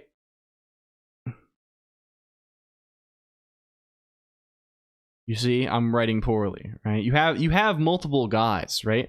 And the community of the thing does affect the thing. Like something like Rust, like they're working on the thing. They're working on the thing, right? And the thing affects the community. It's the reason why they're there at all, right? There wouldn't be a Rust community if there was no Rust. There wouldn't be an Undertale community if there was no Undertale or whatever, right? They influence each other, but they are distinct, right? What if I'm down here, right? This is me. Hi. This is us. Me, you. Sorry, it's so bad to draw with mouse, right? I think I don't really engage very much with people, right? I'm like this, right? I know very little about what's going on in this, right? But I know about this, right? So of course there is like, and this influences me also, right? Because I'm using it. There's a relationship between us. I know I'm a righty. I'm a righty. My left hand currently is my left wrist is kind of weak. Because I took a bad fall when I was running in high school, and I've had like wrist pain, you know, for years, and I have like whatever. It doesn't really matter that much, but it's kind of weak. And normally it doesn't bother me too much, but when I was flying out, I think I fell asleep on the plane and I like bent it back too far, and I can't normally like put pressure. So my left hand actually is like I'm almost an exclusive righty right now. I get a cyborg hand, yeah. Can drive. Yes, this is true also, Glam's Shadow Skull. But I think the thing I would like to say, enjoy the weekend and the start of July. You as well, Azriga. Thank you so much for stopping by. It's good. And 1990X, the makefile knows where it is at all times. It knows this because it knows where it isn't. By subtracting where it is from where it isn't, or where it isn't from where it is, whichever is greater, it obtains a difference or deviation. The guidance subsystem uses deviations to generate corrective commands to drive the build from a position where it is to a position where it isn't, and arriving at a position where it wasn't and now is. So like if I engage like this, there's still a little bit of red, right? There's a little bit of influence from the community in the thing inherently. There's also there's a tiny bit of influence from me potentially, but less, right? But if I engage like this, the amount of red that's coming to me, it's like this, right? It's not a solid stream necessarily, right? Whereas if I choose to engage with this directly, right? Maybe there's a lot coming back at me, and maybe I like that. Maybe that's fun and fulfilling for me, right? But maybe it's not. So like I would just, you know, I think if this is something that, you know, doesn't get your motor running a little bit, if this is something that kind of leaves you upset and irritated, right? Just banish this. Just banishment, right? Just get it out of there, right? And just, you know, of course you're still going to be affected by it, but you'll be affected nowhere near as much. So I think these things can be a matter of degree, right? There's a you know, you don't have to put your whole soul into everything you do, right? I you know, it's easy to be tempted by this. I'm certainly tempted by it, right? I'm like, oh, I want to get into rock climbing. I want to get into rock climbing. I'm going to be 100% into rock climbing all day, every day. I'm going to learn everything about rock climbing. I'm going to spend all of my free time on the rock climbing wiki. The Rocket, hello, Camp Belly Hamster, and Silent2142, thank you for the follow. I should say, if you, I don't know, what if I just do these silently now? What if I just say this and be like, wink, wink, nudge, nudge? I don't know. But yeah, this is my feeling towards it. Common Lisps community, yes. These days I'm pretty checked out from communities in general. I would say I'm very checked into cyberspace, LCOLONQ or whatever. Anything else I don't really engage with. And of course some things are like, you know, if you're playing tennis, you probably have to play with other tennis players. Programming is kind of nice because it's relatively solo, right? You can just do everything, right? You can write Rust. You don't even have to use any libraries, right? You can just be like a person who consumes their compiler and just like writes all your own shit. Like not many people probably do this, but you can just do this. You can totally like check out. It's yeah, punctuation apology. Oh, no worries. No worries. So I don't know. This is how it kind of is, I feel. Always has been. Rust still Rust without microdependency, hell? Yeah, I don't know. I wonder how it feels. I mean, you have a whole lot of nice stuff in just the standard library, right? You can get a long way. for their terminal editor thing. Doesn't like people. Well, I don't know. I wouldn't say this. It's not that I don't like people or community. This is not the thing at all. It's just I do like this a lot. In fact, I think the fact that I'm doing this is evidence of this, right? I am extremely enthusiastic about people at this point. I think you know, getting older has turned me from someone who cared only about computers to someone who cares a lot more about people. However, I don't really give a shit about engaging in like engaging in things other than like, I don't know. I don't want to be a member of a community other than like the ones I like, right? I like here, right? Obviously I like here. I like talking with you all.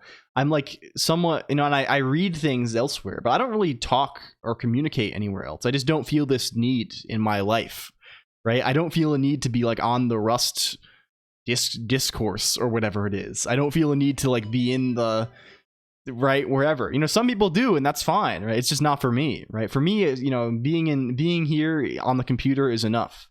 And this has you know, and I can, and you know, here I get to, you know, I can make sure it's things that I like. Of course I like engaging with this community because it's exactly curated to be exactly things that I like and am interested in, because it's what I do all day. For culture war, yes. I think in general, my feeling, Remblanc, is that I just don't give a shit about any of this stuff. I don't want to talk about it. I don't want to think about it. I don't want to, you know, it's hard for me to even describe the level of checked out of like internet that I am at this point, right? In the past, you know, I've been keyed into things. Now, like, I am so checked out. All I do is I go on here and I talk on the stream and I talk in our Discord and I program and I play video games occasionally, and this is all I do. There is no like, yes, and I have found that I am much happier for it. Okay, our makefile is not saved. Can you become saved now? Okay. Can we make this guy loadable by Emacs? Also, living his best life. I'm feeling this very strongly, clearly not Leon. I'm feeling really good about things. Hello, clearly not Leon. Obviously not anyone we know named Leon. I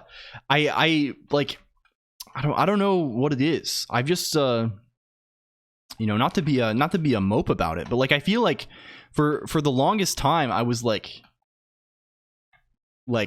life was not very fun. We should tell it that you have depths too. That's probably irrelevant. C flags. Can we tell you depths? And can we say stuff? Can we say stuff like include Emacs module.h? I never like, this is supposed to look, these things are supposed to differ based on the include paths they look. I kind of like, can we just say that? Does that work for us? Yeah, it does work for us. Neato. Bro took the happy pill. I really am feeling that way, right? It's like, man, I look back now and I think like, what the fuck was I so stressed out about? Right? It's almost incomprehensible now. Hello Hazmat VT, right? Like, you spend so long feeling stressed, right? And like, what's it all for, right?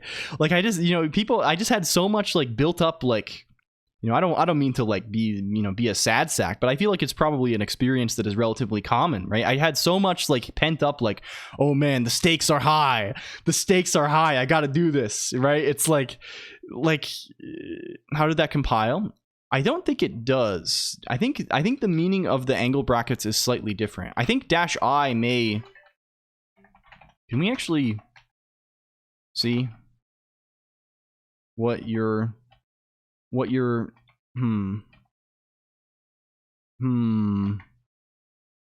gonna tell us? Are you gonna tell us?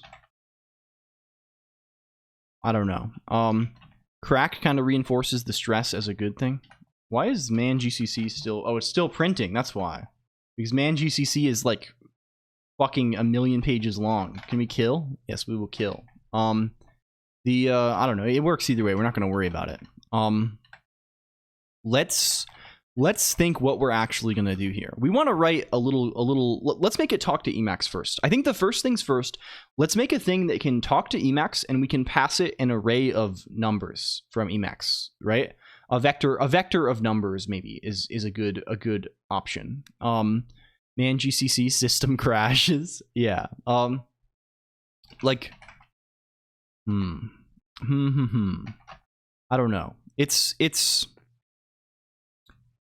funny how big of an impact a small change in mindset can give you. We're doing this. Can we just like steal from our own code? We're doing this in electron.c. Oh, we have to do this. This is a thing that must exist for sure. You have to say plugin is GPL compatible. And then other than this, what are we doing when we say electron defun?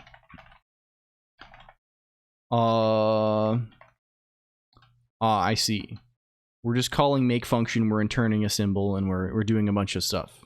Built to know, hear, or consider things far beyond what you would reach in manual travel. I mean,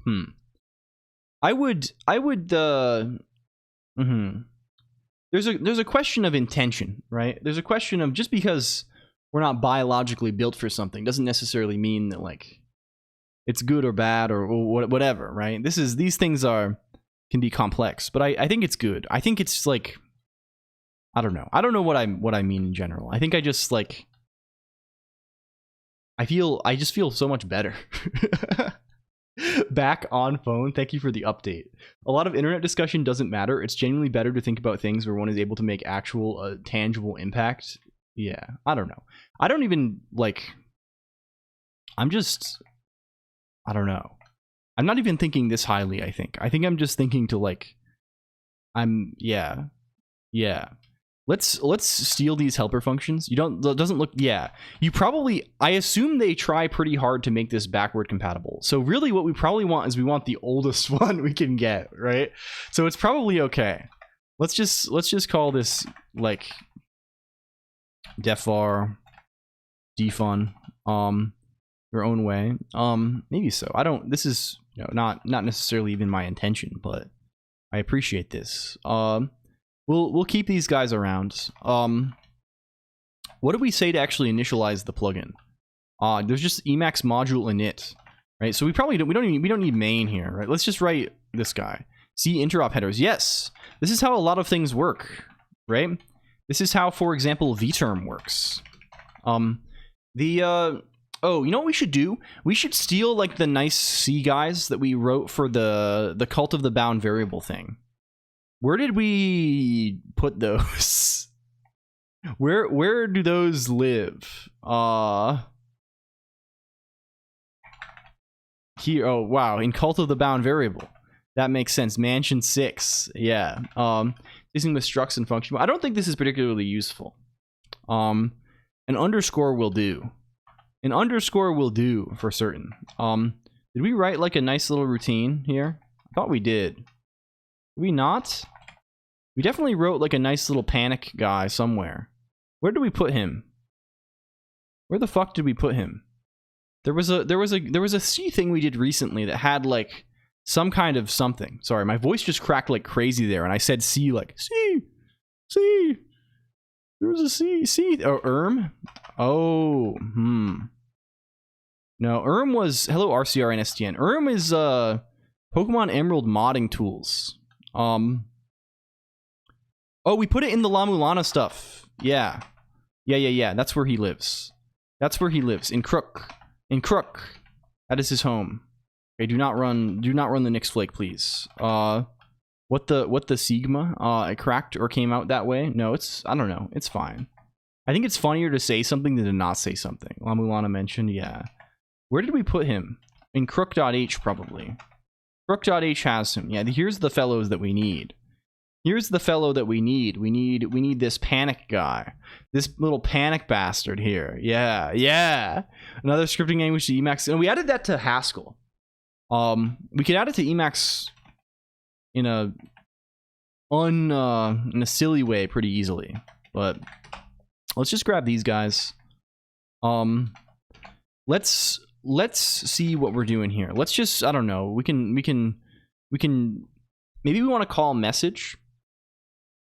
Maybe we should call, what does Emacs, what do you actually provide for us? What do we have here? We have Emacs M25, I see. Emacs M26. This is amusing. This is amusing. We have various ways to like get things. We never really called into Emacs before. We have some vector functions, which is we will probably use for sure. Various things for manipulating Emacs values. How do we like get a value? How do we get a value out of the guy?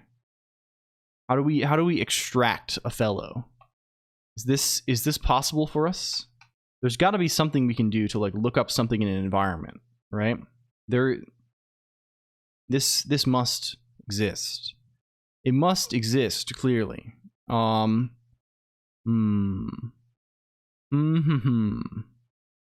we doing this? Well, there's just get environment. No, this gets the whole environment guy, right? How do we? They splice it in using autoconf instead. Yeah. We have intern. We have type of. Is there anything that takes a string here? Although we probably look up things by symbol, right? So we probably need to intern a symbol first, and then Emacs. Emacs value is just the type, right? That's the type of a value that we get. Well,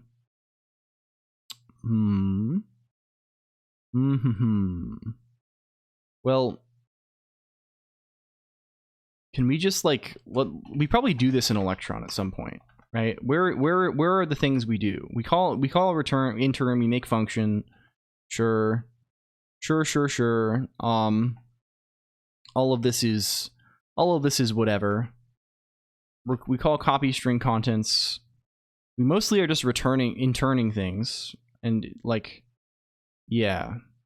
Make user pointer. This is just to like put arbitrary user data inside of an Emacs value, which is, you know, also not what we want. There's got to be a way to like look something up, right? This must exist. We need to call back into Emacs.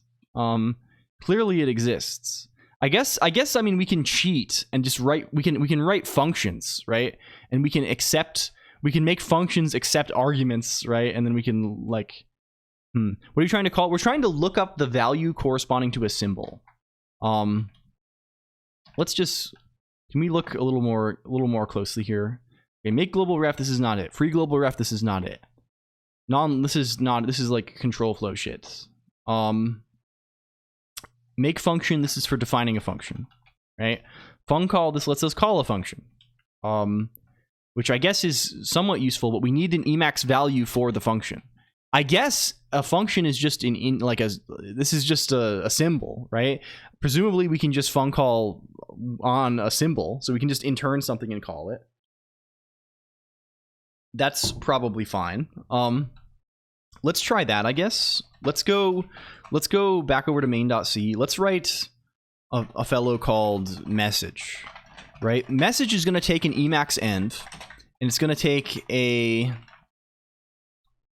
message. He'll take a message, right? And his intention is just to call the function message, right? So Emacs value func equals env intern env message, right? Just like there's a function message here, right? I can say message hi, right? And it makes it appear both on the bottom of my screen and also in this messages buffer, right? It's like the general like logging thing that you do in Emacs. How do we like? We want to call him with this string, so we need to make the string. There's definitely like some funny little routine to make strings more easily. It's just make string. Sure, this is fine, I guess. We can say Emacs value arg equals env make string env message. We need to give it a length too. We're just gonna assume it's like some null terminated guy. Can we get standard def? Standard def. Can we also get standard lib? Can we also get string? And then if we say env funcall, what does funcall look like? He takes env, sure. Let me just get them both on screen. He takes env, he takes the function, he takes the number of arguments, right? He has one argument, and he takes an array. He takes an array of the args, right? Let's just do it like this. I don't think you can do like a literal array like this. Maybe you can actually. If I just say arg, is this legal for a fun time call? Yeah. We're gonna get yelled at. We're gonna get yelled at for, where does VA start live? I don't use var args that much. In standard arg, yeah. Here? Okay, what are we complaining about now? Oh yeah, we probably need to... Can I cast him? Pirate programming time, many args are being said. I feel like we did the args thing in... We figured out the funny array. Did you need to cast this? Is that a thing? Like, there's like a special form of this. We did this in the La Mulana guide, right? I think. If we go back to crook.h, wasn't there like when we did the signature scanning thing? We did this, I thought. Like in like find signature or something. Where do we call this? Did we do it in inject.c? Yeah. You can do like this. I guess this is just what is the type of signature? Ah, it is this. We just type defed it, right? Can I say like is this legal? Can I say like Emacs value?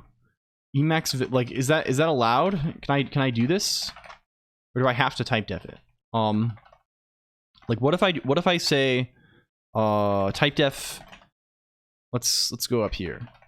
Can we say type def Emacs value args, something like this, and then we can just say things like why are there args? Maybe, is that allowed? Okay, what are we dying of? Oh sure.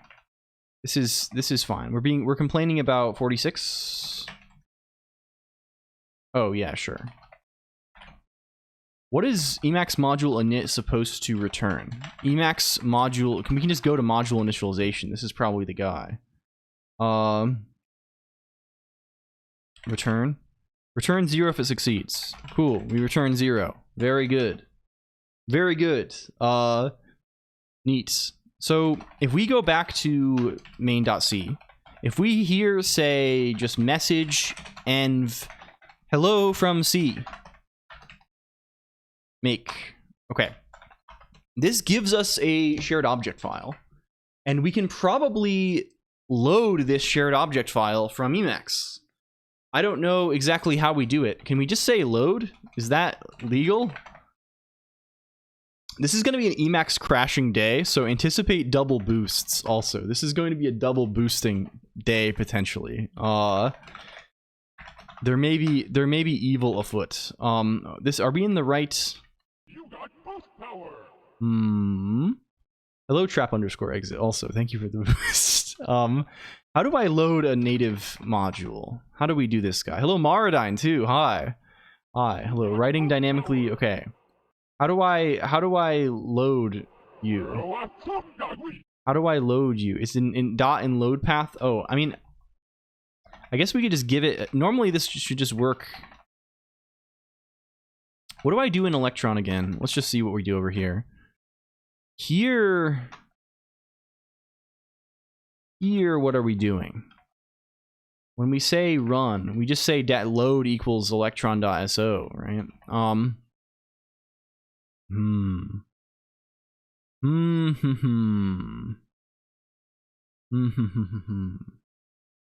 What do we got to do here? What do we got to do here? It's possible that we did not... I think all we're supposed to do is have this this Emacs module init guy, and also this plugin is GPL compatible guy. It's possible that we fucked up and built him wrong. I think that's unlikely, right? I guess we could try an absolute path also, just in case. Like load should take just a path, right? It just tries file unmodified. The function searches the directories in load path. Like if I just give it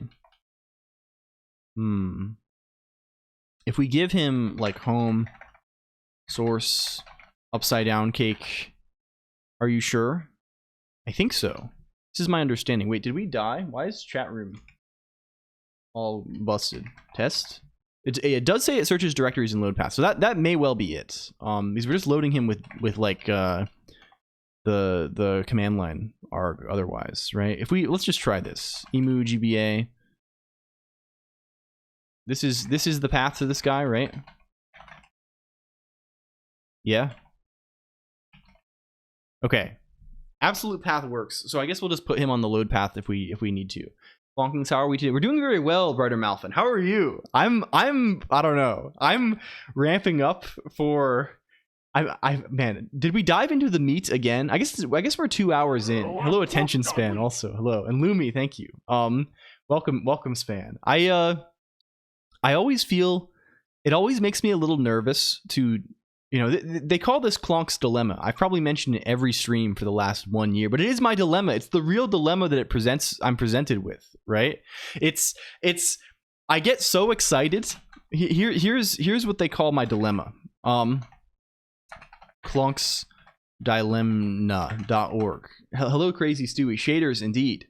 I think we will see if we can call a function. Did it actually print the message?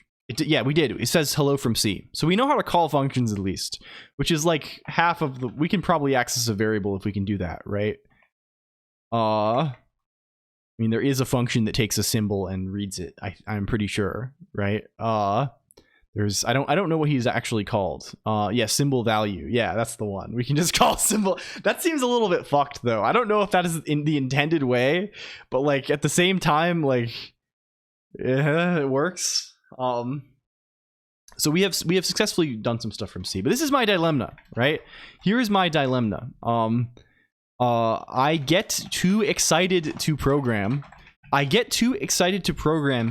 we enter the meat quickly. And then you know, we are in meat mode. And like, this is good for Europe. This is good for Europe for sure. And most people are lurking because we're not talking about, not crazy, like we're not talking about things that are easy to discuss, right? So then, so right, the meat mode is the opposite of the yap, right? Meat mode is when we stop yapping and start programming, right? Which occurs usually at some point between hour 1 and hour 6. And this is the dilemma, right? Because it's like I want to program and I get excited to program, and then I'm like, oh damn, now I'm just here talking. I'm just gonna be here talking to myself.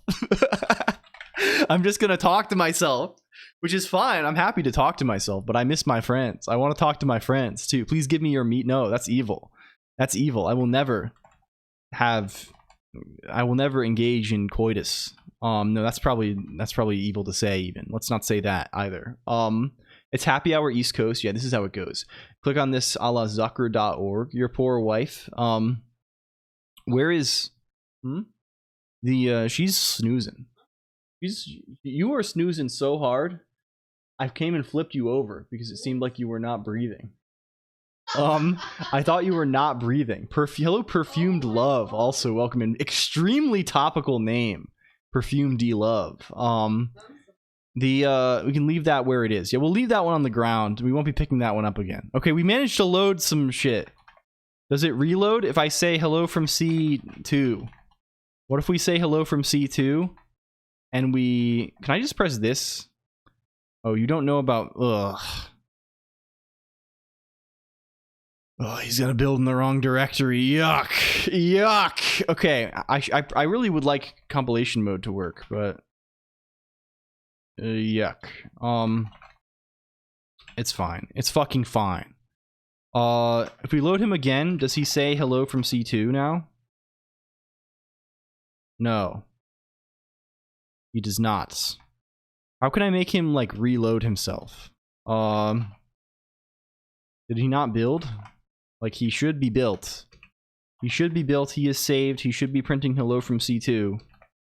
Does this just not reload him?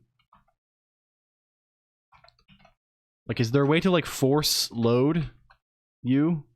I need to, like, I wonder how it keeps track of which guy is loaded at the moment. I need him to reload himself. Is this even a thing that is achievable with ease? Oh, he's just printing hello from C again. Yeah. This is interesting. So he is... He is being loaded, and then he is just doing... He is loading the old. He is loading the old. Why are you old? Why are you old? Can we repair this somehow? Like, we're not getting the new... We're not getting the new. We're getting the old. There's some kind of, like... You can't just ask that. It sounds like a fun not time. This is unsolved computing problem. No, the shader really goes on a while. Yeah, I think it's the same as everything else, where it's like 5 minutes from the last change. It's like it's tied in with all the other stuff, right? So like, yeah, something like this. Shaders, yes, true. Hello, Crazy Stewie. Hi. I hope you're doing well, Stewie. How is life? Okay, how do I reload a dynamic module? Like, how do I do this? Let's just reload dynamic module, maybe. I guess there is like how do I reload a dynamic module? Okay. On-screen chat didn't like that. Oh yes, the slide. This actually didn't even show up in my Twitch chat. It just is an empty message. Hello, the Alt F4 stream. Thank you for the raid, my friend. Thank you for the raid. Hello, hello. Hope your stream is good, dude. How's it going? How's it going? F4 stream. If you don't know the Alt F4 stream, the Alt F4 stream is kind of sick. Is doing developer operations sort of things. Knows about Nix kind of stuff. Is writing a thing called Vorpal, which is cool. I don't know. It's cool. We are writing a little bit of C today. If you don't know BG, you fucking up. Hello, Lopsided Pixel and Mosh Pit Plays. Welcome in. Thank you for the follow. And Zizason. Hello, welcome. Hello, friends. Welcome. I hope you're doing well. I'm LCOLONQ. I'm a guy. I'm pretending to be an anime sort of character made out of letters. That's what I do for a living these days. You know, you can't complain. You can't complain. Thank you for the resub. Also, Alto 4 stream. Thank you. That's very kind of you.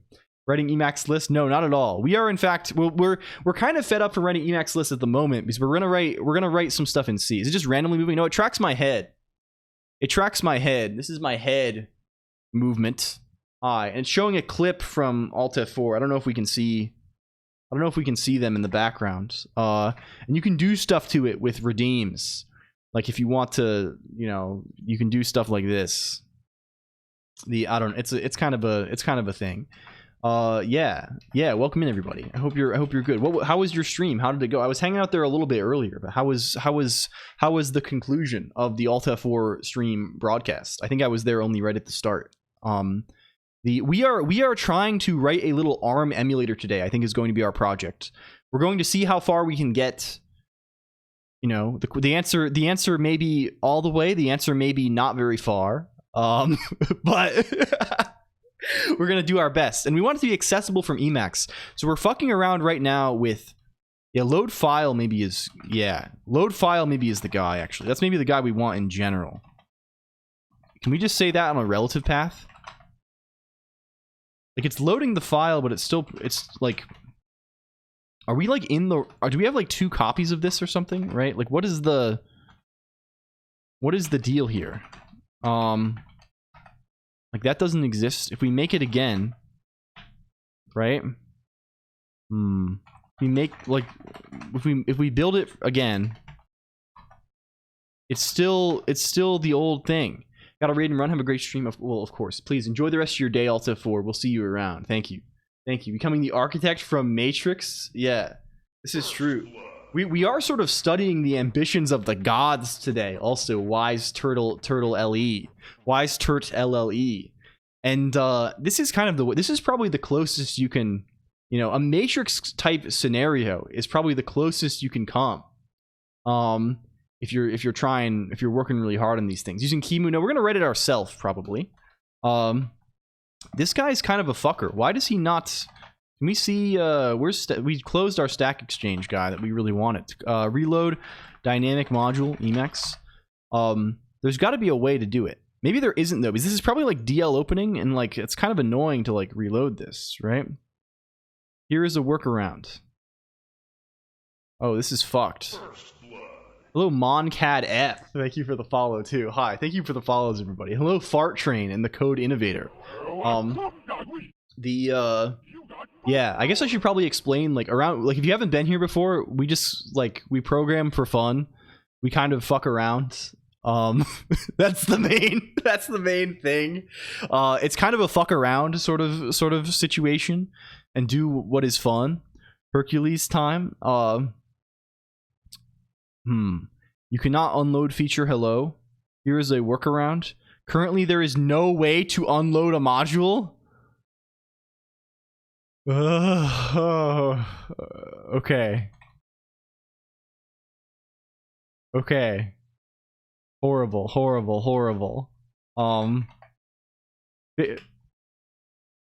Can we see? Fix me. Currently, there is no way to unload a module, so this function is never used. So I guess we're using a sub Emacs. Alternatively, we could perform a feat of great evil, which is what they are doing on Stack Exchange. What they are doing here is that every time they want to reload, they are copying the file to a new temporary directory so that the path is different, and then loading that. Okay. You can try this, which uses a bootstrap dynamic module to provide an alternative load mechanism with support. Okay, there's this module load guy. That's a guy that exists. Maybe this has changed since this answer was written. Is module load like do you give us any luck?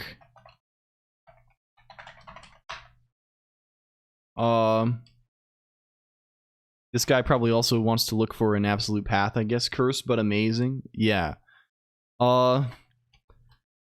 Yeah. This is not very good. What is this guy doing? This is like maybe a reasonable approach if this guy tries to do something. But I don't really want to deal with all this shit. So I guess we're gonna use a sub Emacs. Like we can just call another instance of Emacs, and then, which makes this whole thing very annoying, but also like, you know what? Fine, we're gonna do the fucking you know, it's funnier to do the. Oh my god! Where's Wasp Utils? Let's cheat. We're gonna perform scams. The problem with this is that since nothing is ever unloaded, we are just loading more and more things into our, like, we can run Emacs headless. We've done that before if we really want to, but I really want to be able to like play with this stuff interactively. So we are going to just load more and more things into our running Emacs image. It's over 3. That's actually your heart rate mosh pit plays.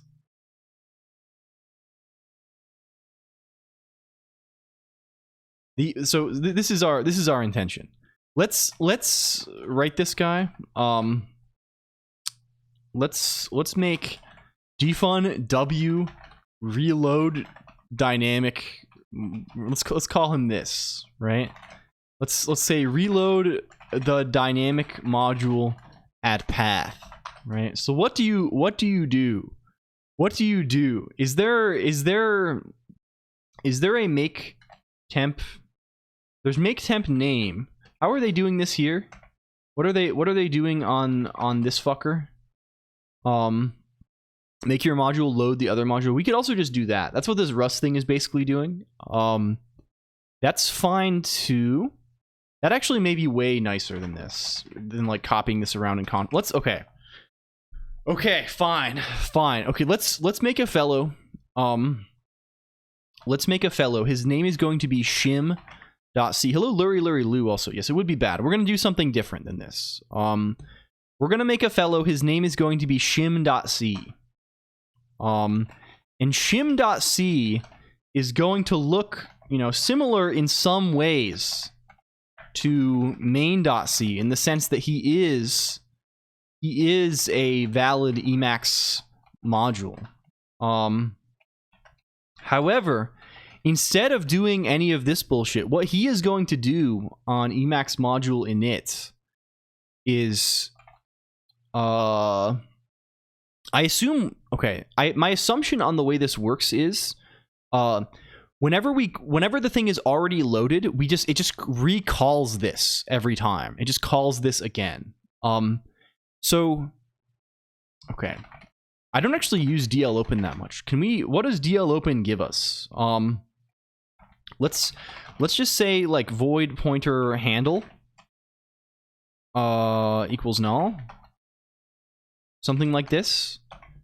And then in Emacs module init, we're gonna say if handle is true, DL close handle. And then handle equals DL open. Like, we just want this to not happen on the first time, right? Handle equals DL open UDC GBA emu .so. Let's just assume that they're in the same directory. I don't know what path DL open actually looks at. Probably evil shit. Probably horrendous evil shit. It's interpreted as a relative or absolute path. Okay, do we need to say this maybe? Is it contains a slash? That's maybe believable. I don't want to deal with LD library path shit, and like I want to just load it in the same directory as the shim. And then how do we actually look up a handle to a function? Do we know how we do this? How do we do this? Do you have an example of the guy? We can say we can do error handling too. If not handle, you know, fprintf, do the same thing they're doing here. DL sim, yes, this is the guy. DL error. Exit failure. Okay. Can we get DL sim? You're easy, right? You just give you a name and yeah. And then we're gonna say let's call this guy handle type def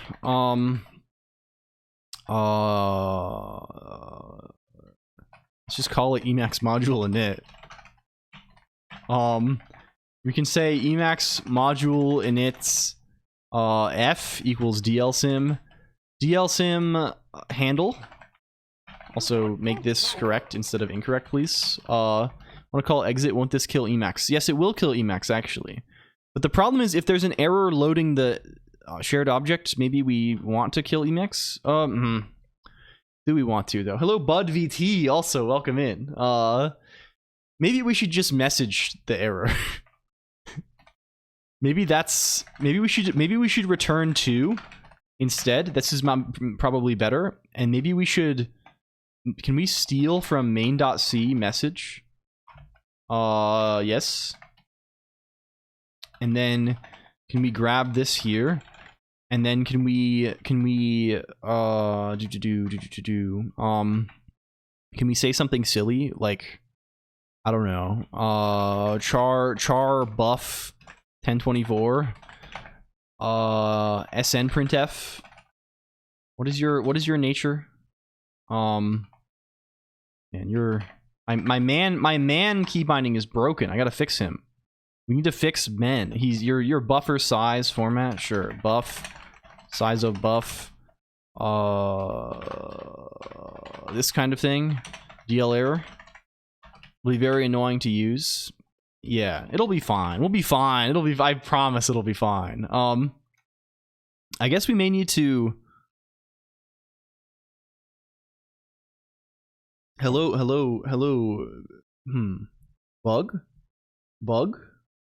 Bug is here.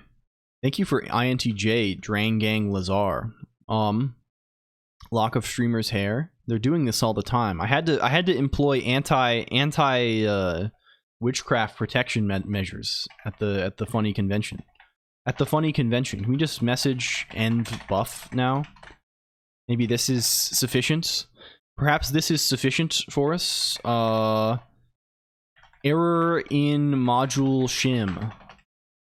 Yeah, like this. We can get this Emacs module init. This kind of business here. We probably need to actually initialize env here. Can we steal all of this shit again too? I think it's probably fine if we do this twice, right? It's probably okay. I suspect it's probably okay. I don't know. We're just saying, yeah, sure, I believe it. We're just calling get environment. How can it be bad? How can it be bad? Okay, then we can just call f on runtime. Return f runtime. Okay, does this work? Are we good on this? If we do this, what if we were to say we also want to have all? All is also a phony target, and all wants build. It wants shim.so, and it also wants udc gba emu.so, something like this.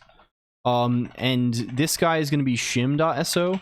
He just wants build shim.o, like this. Is this fine? We can actually do better than this now, because we can just do another one of these funny targets. Well, I guess, nah, they don't build from one file, so it's a little bit less. Okay, what do we have here? What is your complaint? What is your complaint? Redeclared as different kind of... Oh, sure. Oh, sure. You're annoying. Can we really not have a function with the same name as a type? Is that not allowed? Let's call this func. I don't know. Something like this. And you're complaining about nothing. Oh, we didn't do the args type def either. Where's our little args type def here? Here you go. Arrangement isn't my best work either. I may revisit it later. What's your problem? DL, oh, we don't have DL close. Where do you actually live? Melodic clarity? We'll bring it up. DL fucker.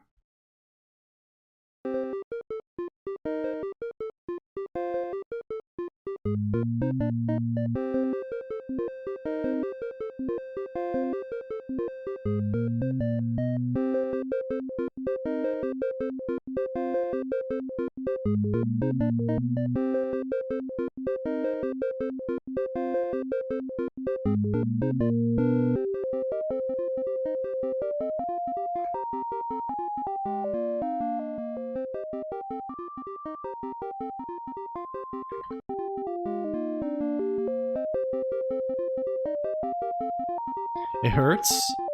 It hurts? It's tickling? Okay, DL open needs other. He needs other. He needs other. He needs flags, of course. What are the flags looking like here?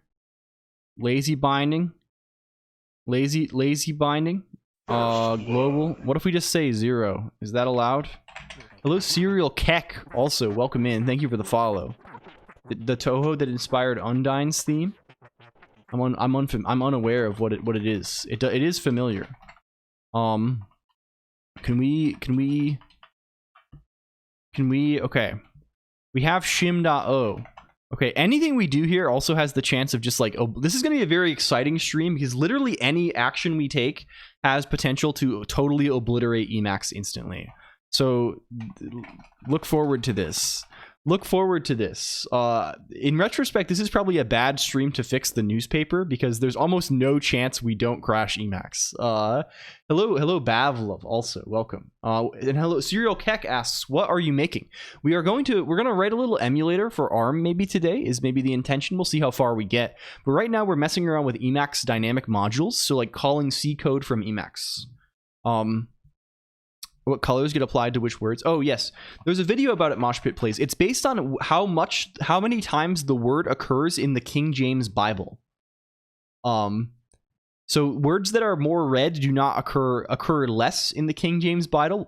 Words that are more white appear more in the King James Bible. If you play more, hello, Fluted. Also welcome. It's good to see you, Fluted. Okay. Now we are being told module initialization failed. Error in module shim. Invalid mode. Okay, we give it a bat. So our error handling actually worked.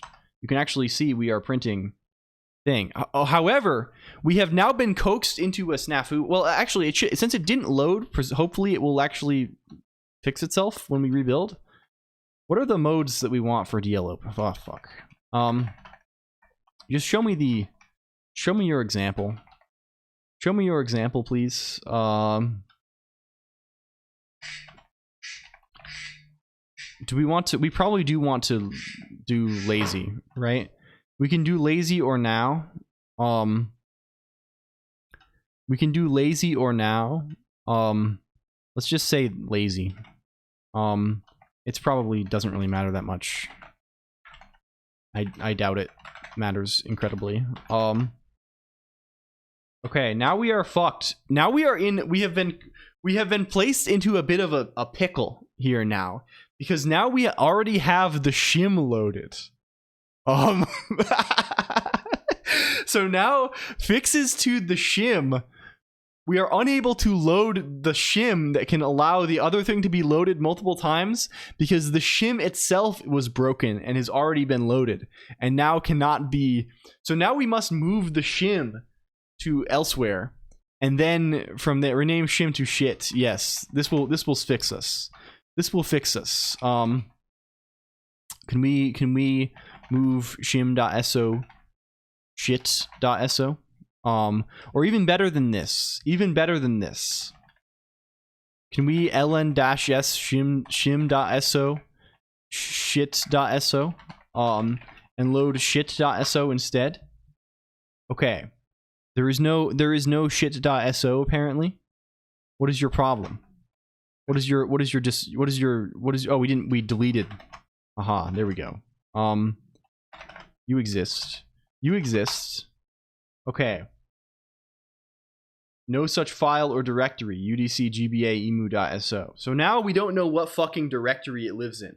We're going to solve that problem too, because that problem is going to be solved by hard coding the path. As you do. Hello, Just Covino. Welcome in. Thank you for the raid. Hello. How's it going, man? How is life out here? Are you prepared? If you don't know computer, there's a thing tomorrow happening. In addition to there being 70 or 80 people in my house, so I'm going to be screaming in my basement and people aren't going to know about it. I'm actually doing a little bit of a stream with Just Covino and many others. This is tomorrow, I think. Hello, Raiders. Welcome in Atagondev and iChives. Welcome in. I hope your stream was good, Just Covino. There's a big charity stream tomorrow. It's from Jake Creates Stuff. You know this person? Jake Creates Stuff. And also from Bad Cop. These are longtime friends of the stream here. We know them and like them a lot.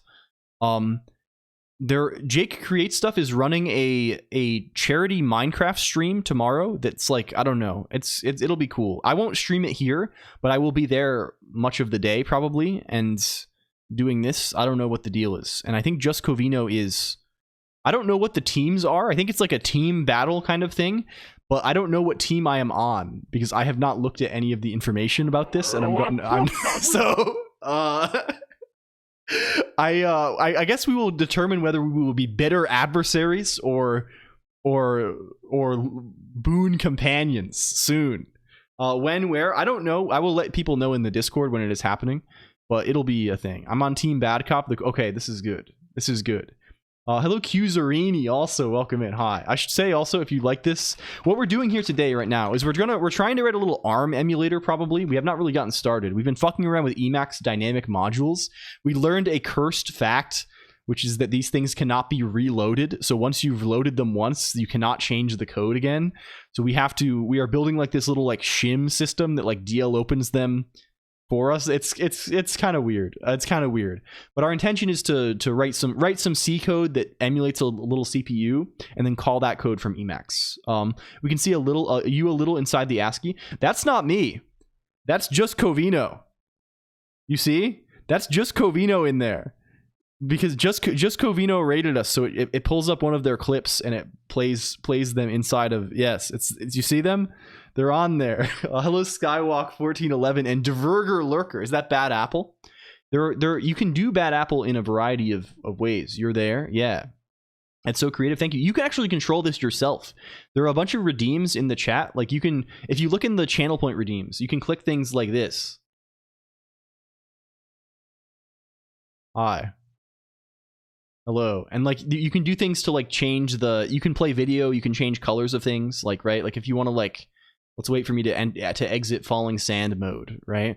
But like you can say stuff like Fade just did this. It might be a little busted right now because I think we're on like an old version of yeah, there we go. So you see Fade they did it on a website because you can control all of this like externally over API as well. Also, mental clarity will reset everything too. So you can say like if you do palette swap eyes red, like wow, the eyes are red, right? Like I don't know. There's various things you can do. It's Emacs dynamic module WASM interface. We're doing what's it called? WASI. Where are you rendering it? So the way it works is it's a Rust program. It uses it's we wrote it ourselves. It's oh, good night, Remblanc. Thank you. It's Rust plus OpenGL. So what I do is I'm loading a 3D model of like my character guy here, which is like a GLTF model, with rigging, right? Bell? Sorry, my wife is sleeping and her alarm keeps going off. This is her. She's snoozing. She's under the covers. You look like the most asleep you've ever been. No, so it is inside a real terminal. Like you can copy this. Like this is copy and pastable. It's not inside of the Emacs terminal, right? Like this, if I do this, like it's not inside of this because this terminal is too slow for it. Because I'm not doing it very efficient. We'll make some changes in the future. It gives me PTSD. Yeah, this is like VTerm, which is like fast enough to do things like this, but not fast enough for like the 10 FPS full re-render over here. It's in ST inside of EXWM, but I can still like move this around in Emacs, right? Hi, like it's like not like an overlay or anything. It's a real window, and it is real text. And you can actually see a small version in your terminal too, if you have Netcat. Does this actually still work?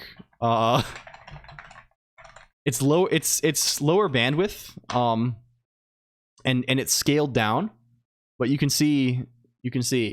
And it also tracks me live. And that one's fast enough for Emacs. Yeah. So I don't know. This is the little thing. So we just mostly just fuck around here. We're not very. I know you're just coming off of just Covino is very productive, right? Is always getting shit done. We're just kind of like, I don't know. We're hanging out. We like to hang out, and yeah. What's the size? I think the one I send over Netcat is 32 by or it's probably 64 by 32. It's like this guy here is probably like, I don't know. Thank you for the follow, Skywalk 1411. Also, I appreciate that. All about scrapping our prototype and trying to figure out the next idea. I see. I mean, well, this is how it goes sometimes. This is cool. Okay, I'm hard coding this path before I get too confused. Can we resummon? We're hard coding home LLL source upside down cake emu GBA source. I think that's fine. And we're gonna move shit.so to shit2.so and rebuild. Yeah, classic action. I'm gonna sleep. Good night, Penguin Operator. Penguin Operator, it's great to have you here. I'm sorry, this may be a total freak thing to say, and I apologize for saying this, but like I think when you first came here, I had a very bad impression of you, and we like banned you. But then I saw you. I think we just got off on the wrong foot, and I saw you say Gomoko in another chat room, and I was like, oh my god, how am I doing this? I can't be doing this. And it turns out like you're cool. It turns out like you're cool and nice. So I'm glad. Thank you for being cool and nice. I thought you were like a weird guy, but now you're like not a weird guy. You're cool, and thank you. You're cool. No, you. But like, yeah, for real though. I feel happy to have had a positive interaction on the website. Okay, we're in evil again. Cannot open shared object file. No such file or directory. Have a good stream. Thank you. Is this, do we misspell? Are we gonna have to have shit 3? Yeah, we're gonna, I guess we're going to shit 3, gamers. Oh, it's not in source. Yeah, we did fuck it up. Okay, we're going to shit 3. It's time for shit 3. Can we get where we need to go? Can we get where we need to go? Move shit2.so, shit3.so. Yeah, we're going to shit 3 here. Sorry. Load shit 3. Oh, hey, it works maybe? And did it print the thing? It says hello from C. Oh! The problem is that we're still in the same process, so we are still DL opening the same thing. We are still like, I think maybe like, but aren't we saying DL? Like, I mean, I guess we're not saying. But what if we do it again? We're gonna get the handle. Okay, so if we do it again, it should work, right? Because in shim.c, we're saying if handle is null, right? And if we're saying if handle is null, we don't DL close it. But then we assign handle. So what I think what's happening is that this is getting the same handle that the process already has open. And then, so we're not, and then if we run this again, now handle will be set probably. So now it'll call DL close, maybe? Let's see. No, we're wrong. No, we're wrong. No, we're actually wrong entirely. That's not how it works at all. Cool. Hey, cool stuff, guy. Okay, we may be on a shit 4 paradigm here. We may be moving towards a shit 4 paradigm. It's hard to say. It's hard to say for sure, but it's possible. Maybe this should also be it's really hard to say what we should do. Should we discuss it with the stakeholders first? Yeah, potentially. This may demand an all company meeting here. Also, thank you for Lane. Thank you for Lane image. It's kind of concerning here. Shit final real. Yeah. What if we were to print our libc does actually implement DL close, right? I mean, I guess that's a question to consider. Is it tracking your face? Yeah. I can close my eyes. That kind of works. I can't really see it very well. Yeah, it tracks my head. It's just with a webcam. It's for, you know, I want to have something on the screen that's like kind of a face. Yeah. But I also don't want to, you know, yeah. Kind of silly. Does DL close actually do anything?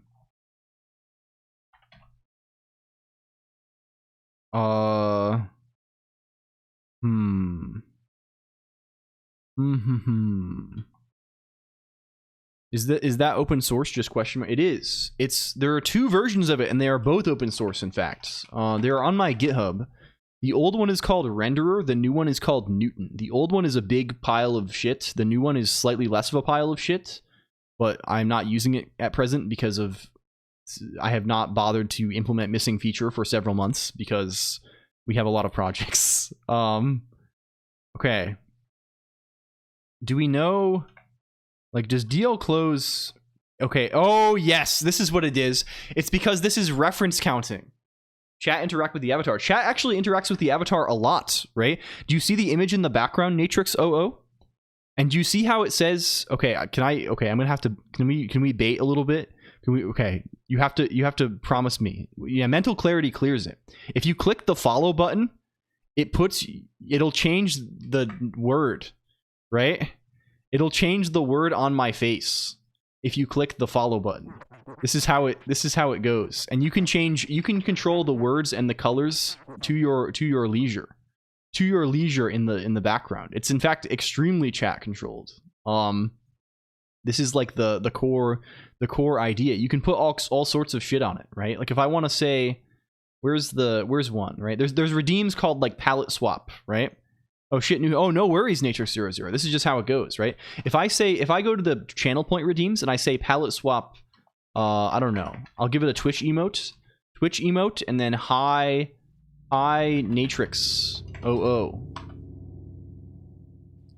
right? You see like someone just changed it to shit new here, right? You see it's now animated with like what this emote was, and then it also says shit new here because that's what Niche Penguin just changed it to. Also, there's you can do it via the channel point redeems, but this interface is kind of bad. We also have a website called The Menu, so you can log in with Twitch to this website, sorry, and you can like change things on the stream, right? Like this thing that's making it green in the background, or we're going. This thing that makes me spin, like I can just click this, right? I'm spinning, I'm not spinning. I'm spinning, I'm not spinning, right? Right, you can just control this. You can control it directly from Twitch too. It's just a more awkward interface, right? But you can do whatever, right? That's all I got for that one. I see, right? There's all kinds of shit you can do. Train model or just, yeah, I am in fact cheating entirely on the tracking. God forbid I'm not. The fool, yeah, draw is back today. Today I drew the lovers, I think. I'm using this thing called OpenCFace, which is a Python library guy. I'm like, I have like a fork of this. I don't know anything about machine learning really, so I'm just like using their model, and then I just like changed everything that's like not the model inference to work with my thing. So the way it works is like it's actually on a separate computer because I don't want this computer to have access to my camera. On a separate computer, I have the camera plugged in, and I have a program that uses this library to obtain like information about like the rotation of my neck and like my mouth and eyes and stuff like this. And it sends it over like this little message bus thing to it does, right? This is like a machine learning thing. I would assume that almost basically every like face tracking thing is doing some kind of machine learning computer vision at the end of the day. Like I don't know if there's like a viable OpenCFace is the thing. This is a pretty good, like I think this thing has like built-in Unity bindings if you want to do stuff from Unity. I don't use Unity, so I had to do like a little bit of surgery to get the stuff out of it, but it's really not bad, right? Like at the top level, like there's just like a tiny little Python script. Oh no, the rendering. Yeah, it's all Onyx models too. Yeah, hello LG. The rendering is all custom, right? It's Rust OpenGL stuff, right? Yeah, we probably could just grab the Onyx thing ourselves and use that. That might be a future step that we take. If we want to integrate a little bit more. You're asking, oh yeah, it's because it fucks up on wide characters sometimes. This is a well-known thing for years, but I think it's funny. If you give it funny Unicode characters, you can make horrible things happen. This is how it goes. Okay, so the problem here is that DL close probably does work. However, the reference count is not 0. Have you ever worked with B+ trees?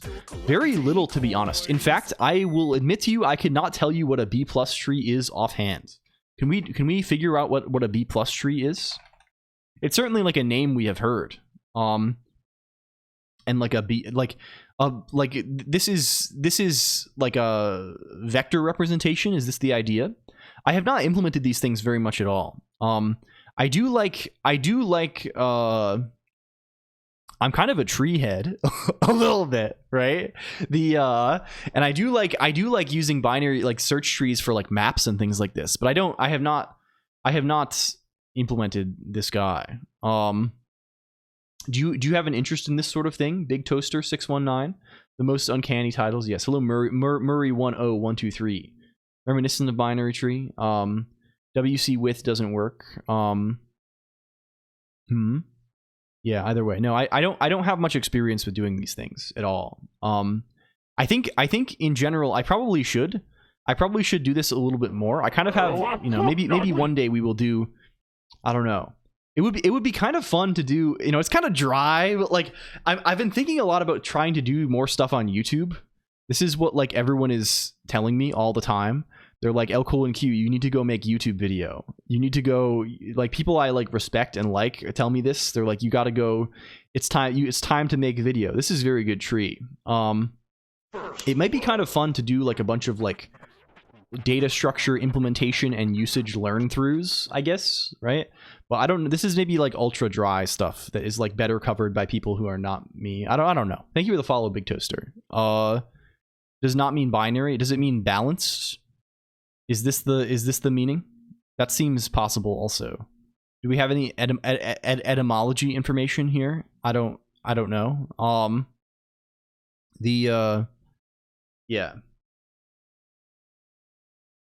Yeah.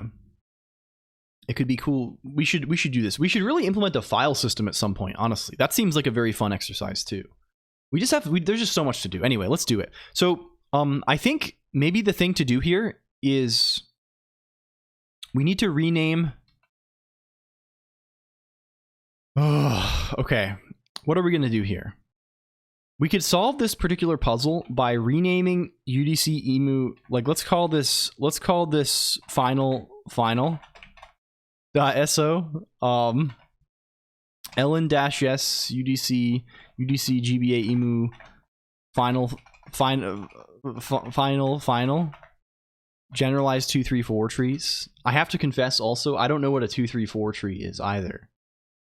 I have limited knowledge. But I would like to attain knowledge. It is time for shit 4. Can we move shit 3.so shit 4.so and make? Okay. Now if we load this, there should be no reference to the fellow. Right? So when we load this, we get hello from C2, why are you old? Yes, right? And then if we go up to main.c again, we can say hello from C3 now. And load now we just have to load shit 4.so like a red black tree, but the black nodes are combined with their red children. I see. Okay, we didn't actually build. Okay, let's build. Call this again. Okay, now we are loading, right? We get hello from C3, why are you old here? Very good. Very good.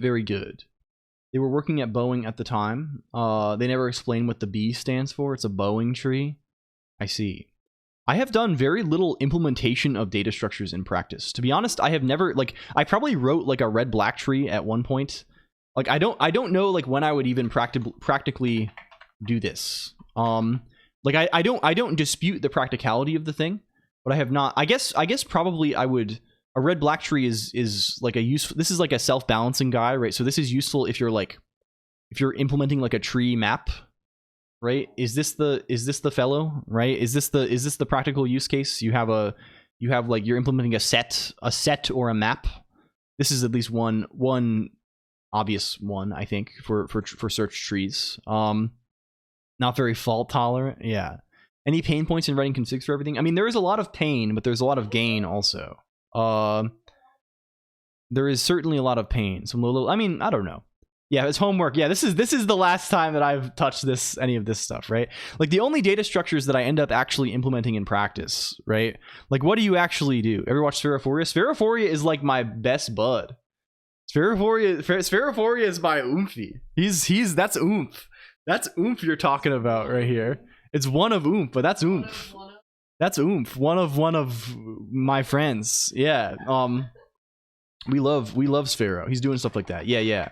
Spherophoria. We gotta shout out Sphero though. Sphero is like, I don't know. He's like one of the people we're closest to on the website for real. The yeah, he's a cool guy, yeah, for sure. I've written like a decent like I write like what am I doing if I'm writing a data structure? If I'm writing C or something, I'm writing probably like I'll write a hash table, right? I'll write like linked lists. I'll write like, you know, some small abstraction to like automatically reallocate and copy around my arrays, dynamic arrays or whatever they call them.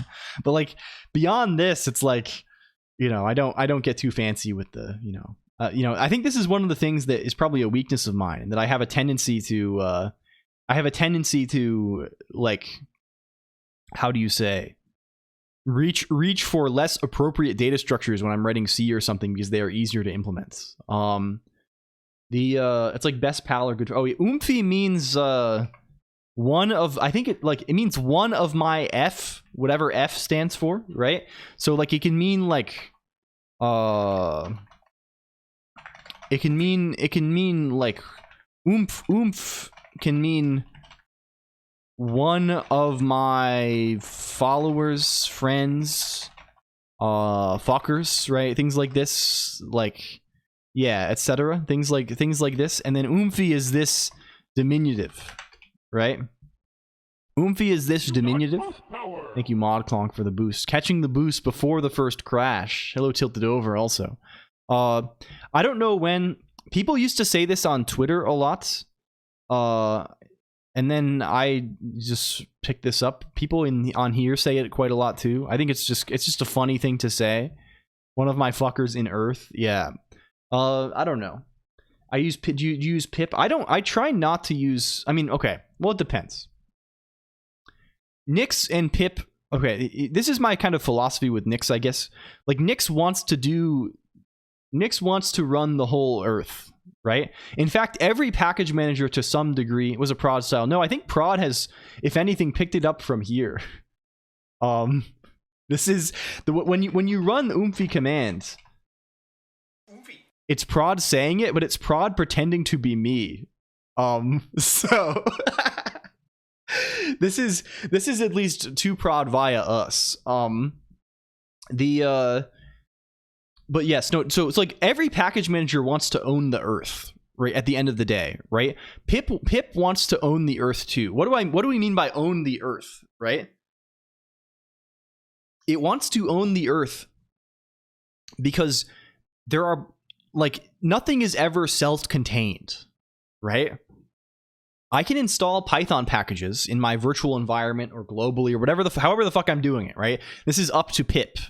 This is up to pip to whatever they want to do, right? I can install things. And if it's just Python, it's fine, right? Because presumably pip is made for Python. It understands Python well. You know, if I'm just installing Python code, it's all going to be well and good. Or same with Cargo, right? If I'm just installing Rust code with Cargo, everything's going to be fine. I'm not really too worried about that. Similarly, Cabal for Haskell. If I'm just installing Haskell code, everything's probably fine.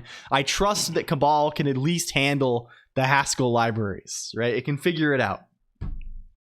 The problem is when it extends beyond that, and it always does, right? It always does. What happens when some Python dependency I have has another dependency that needs, I don't know, like it needs SDL, right? Let's say I'm installing Pygame, right? I go on, I'm like, oh, I want to make a little game in Python. I can get Pygame, right? I can, I'm going to pip install Pygame. I'll pip3 install Pygame. This surely will not cause any issues for me or for others. This will surely solve all of my problems, right? I'm in my virtual environment. I'm pip3 installing Pygame. Well, now you're fucked, right? Maybe if you're like, if you're doing things normally, you're only a little bit fucked, right? Okay, please send me this when you have this going, XOR Xavier. This is incredible. Even if you use poetry, let's say you use poetry instead, or UV, or whatever the cool thing is, you're still fucked. You are still entering a fucked paradigm, right? And the origin of your fucked nature is you are now asking Python to concern it. You're asking whatever your Python package manager is to concern itself with the world outside of Python. And now poetry or UV or whatever needs to either make assumptions about the outside world or change the outside world. In particular, Pygame is going to use C libraries, right? This guy is going to require us to have SDL installed, right? It's going to need SDL around. We can actually demonstrate maybe. Do I have pip installed even? No.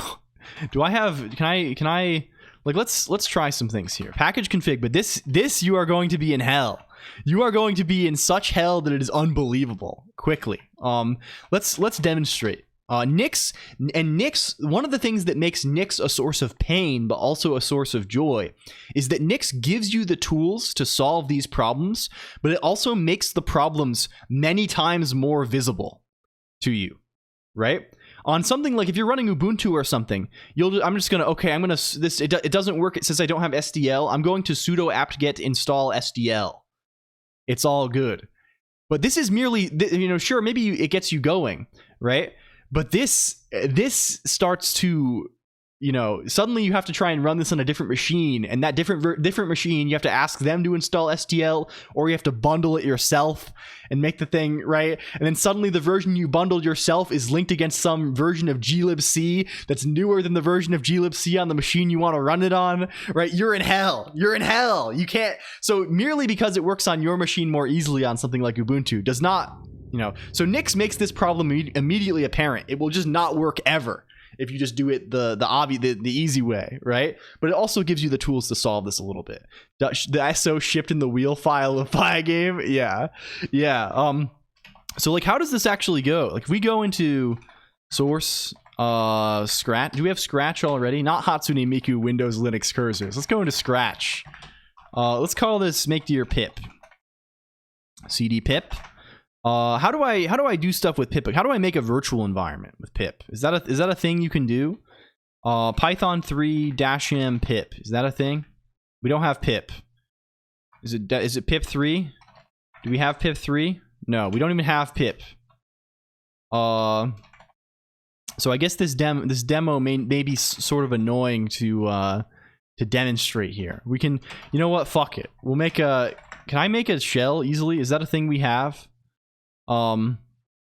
Is there, can I say nix init? How do I tell you what template?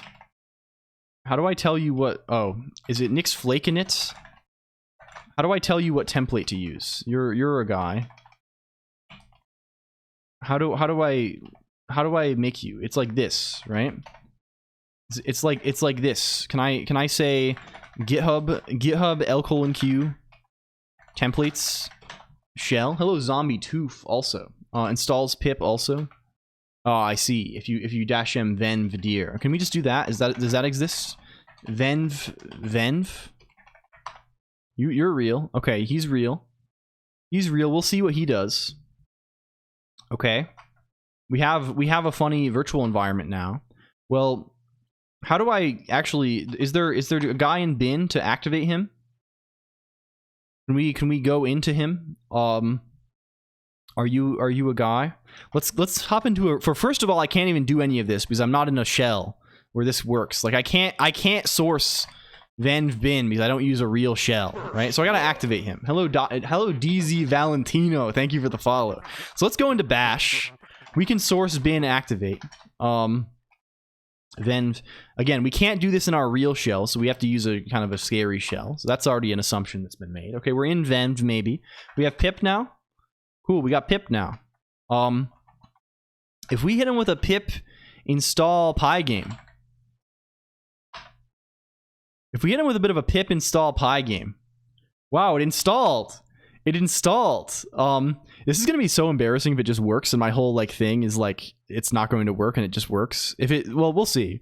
If it does just work, we're in a good state. Okay, it does just work. Can we actually like display a window with this? Am I capping? Have I been capping? No, the Emacs shell is not POSIX compliant, RCN-STN at all. So anything that like expects you to source a shell script will break here. The wheel file, just saying, yeah, it's not a POSIX. It's not looking good for me. But I want to observe. There's a very good chance that when we call init, we are fucked. Is that the origin of our fuck? No, init works. Init works and loads Python 2. Can we like get a screen? If I say this, does it work? Screen. We have a surface. We have a surface. Screen.fill. Purple. Cool. Where is the surface? Did you set up Nix LD by accident? I'm actually shocked that this works at all. How does this possibly work? We don't appear to have a thing on the screen. It should have SDL in it. Yeah, let's look at that. Where is, if we look in venv, lib64, this is just giving us site packages, pygame.libs. Okay, it does in fact include the entire world. Are these all purely it did just plop an SDL here. What do these look like?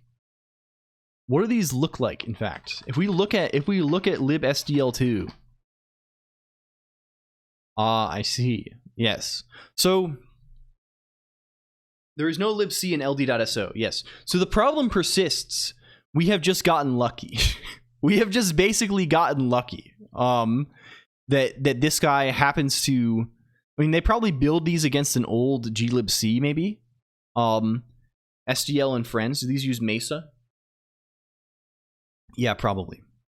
But I mean, the point stands. The point stands in general that this is like not workable. I feel at least for the whole many Linux thing. Yeah. Dependency lists. Yes. The point stands that this is like unpleasant to do, and I don't want to do this. And of course, you know, it's just annoying for a variety of reasons to do this. You can get away with it, right? You can get away with it for a while, but this is like a landmine. It seems kind of workable unless you're compiling old ass weird software all day, not gonna lie. Yeah. I mean, I wish we do. Yes. But like I don't know. Like I don't like the idea of having to have like pip or poetry or whatever have to manage native dependencies when like that can potentially be fragile, right? So I think Nix is like kind of like the natural end game of these things, because I feel like any package manager wants to control the whole world, right? They want to like, I want like like it's easiest if like one thing just knows about everything and does it. So Nix does this. For these days, if I want to do a Python thing, all of that is in the venv. Yes. Well, it's still controlling the world in the sense that it wants to bring in yeah, it's not as terrible as implied. Yeah, probably not. It wants to bring in like native dependencies, right? And bringing in native dependencies is like an inherently risky prospect, right? Like there is almost no way to like ship a shared object on Linux or a dynamically linked executable in general and have it like reliably just work everywhere. It's just a huge pain in the ass. Rename Nix to Miku. But all those C libraries, yeah.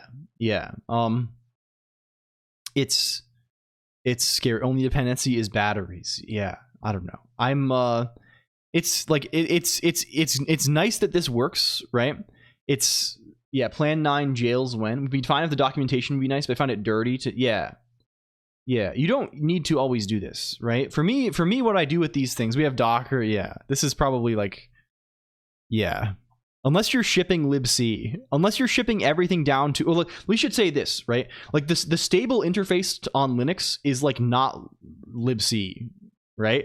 The stable interface on Linux is the syscall interface, which they do actually try to not break very often, right? Or, you know, like if you have a binary that just is making syscalls and is like self-contained, either as a static binary or you have all of the dependencies truly, including your libc, you are probably fine. But like anything else, you are fucked.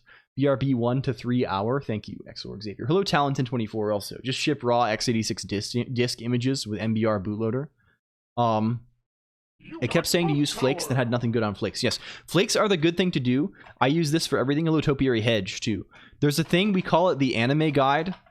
I have not actually like looked at this very much, but like we found this like a while back, and it seems to be like actually an actually decent guide for like doing Nix somewhat close to the way that I am doing Nix.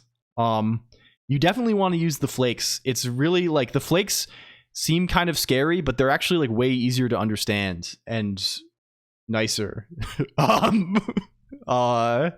So yeah, they make it a lot easier to know like where things are actually coming from and like managing them. Yeah. So I don't know. Anyway, enough of this aside. If I'm doing Python stuff these days though, what do I actually like do? Do we have roll on this machine? This is the thing that runs my face tracking. And I literally just ignore I just ignore everything Python-ish and I just say this. We just pull in, we just do it all like this. I have no other stuff. I just, you know, and this is not viable if you actually have to share this code for other people who are not doing Nix stuff. But most of the time I'm just writing like little things or like running someone else's code one time. And we just hit them with the Python 3.with packages, NumPy, OpenCV4, Pillow, Onyx runtime. No, I think this does use my GPU. I think the Python packages Onyx runtime on I think this does. I'm pretty sure we are not CPU bound on the other machine. But either way, this stuff is pretty fast. You still need a CUDA dep. It might be transitive. I think it may be transitive from one of the. I don't know enough. I haven't played enough with this. Either way, it's fast enough and it runs. Globally outside of Python. I mean, the thing is with Nix, right? Like these can pull in other packages. Like these, like if I install ps.s like pygame, this is going to also make sure that it has access to SDL2, which is the advantage, right? Like because Nix controls the whole Earth. I've used Flake, set up almost everything. At that point, it all went downhill. When written Nix and said, yeah. If you want to use, I do use a lot of like config files like embedded inside of Nix, right? There's like you can do like write file. This kind of thing, like even a lot of things like in Nix, in NixOS modules upstream, right? There is like quite a lot of stuff where it's like the expected config is you just give it a string that contains the thing. How do you view the dependency tree of your flake? I think there's a thing that does this, right? Can we go to like a somewhat complex flake? Like where's the one in oob? Where's the one in oob? Is there like a Nix flake help? What do you have for us? Nix flake, there's info, which shows just metadata. Show, update, prefetch, new, lock, check. Is there a way to see this? If I Nix flake info here, it's Nix flake metadata. Oh, here we go. Yeah, you can see that the inputs on this thing are Nix packages, which follows the Nix packages input from Talea, and then Talea, which is like my game engine thing, and then Talea depends on Crane, which is like a utility for building Rust code, and Flake utils and Nix packages, and Rust overlay, which is like a Rust packages in Nix, but that also follows the upstream Nix packages. So our dependencies are kind of neat here because we don't like normally you'll do these and I'll often be kind of sloppy and there's like 4 different versions of Nix packages and like, but like yeah, this is kind of good. Yeah, I really like Nix a lot. I'm a great fan of it, but like I can totally recognize like don't do it when it matters. Which packages are being pulled? Oh yes, this is more complex, I guess. To do this, we can probably say like, can we get Nix? Is there a convenient way to say Nix dependency tree? That's kind of funny if we can get that for OOP. I don't look at this very often. There is Nix tree for like interactively. How do you check the dependencies? There's like a way that we can query the store, probably. Nix store has a tree.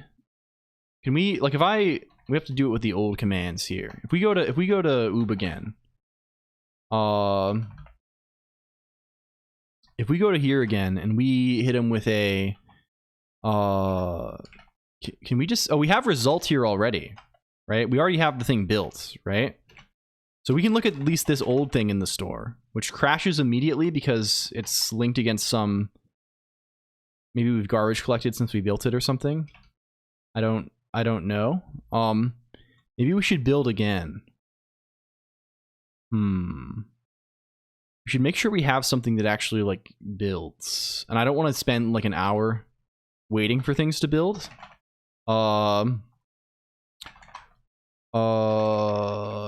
Just results, please. Or can I see what do you point to? You point here. Is there just like Nick's store tree? How do I get you tree? These are like the old commands. Is there a new Nick's store? There might be. If we query, there is tree. If we say Nick's store query tree, there we go. We can see what it depends on. So there's going to be quite a lot of duplication here, but we have glibc, we have gcc lib, so this is like lib gcc. This is a common thing. We have OpenSSL, we have ALSA, and then everything under ALSA, and that's it. Because really most things for OOB are written in Rust, right? And they're not like loaded at. I mean, maybe this is breaking because it's not finding. I find this kind of hard to believe because I assume it's like linked against like some image libraries, right? That's probably no. We're good. Yeah, this makes sense. It tracks. This looks like what LDD tells us. It's probably I guess does image dot like does the image crate in Rust actually like implement these things in Rust? Rust like statically links everything, right? So like there's no, or at least it's like it doesn't produce static binaries, but it at least not by default, but at least like if you have Rust dependencies, they are statically linked. So yeah, this is like relatively minimal. Hello Saxton Hale and Pengo Ray, welcome. Technical difficulties with my Steam Deck and my headphones, but I think that I solved those problems by deleting the files when the audio settings are stored. I kind of want to rebuild this just to like, how out of date is this guy? What do we have for unstaged changes here? Bunch of shit. A bunch of shit. What if we just like pull in whatever I was doing elsewhere? What does our cargo.tomo look like now? Oh, like this.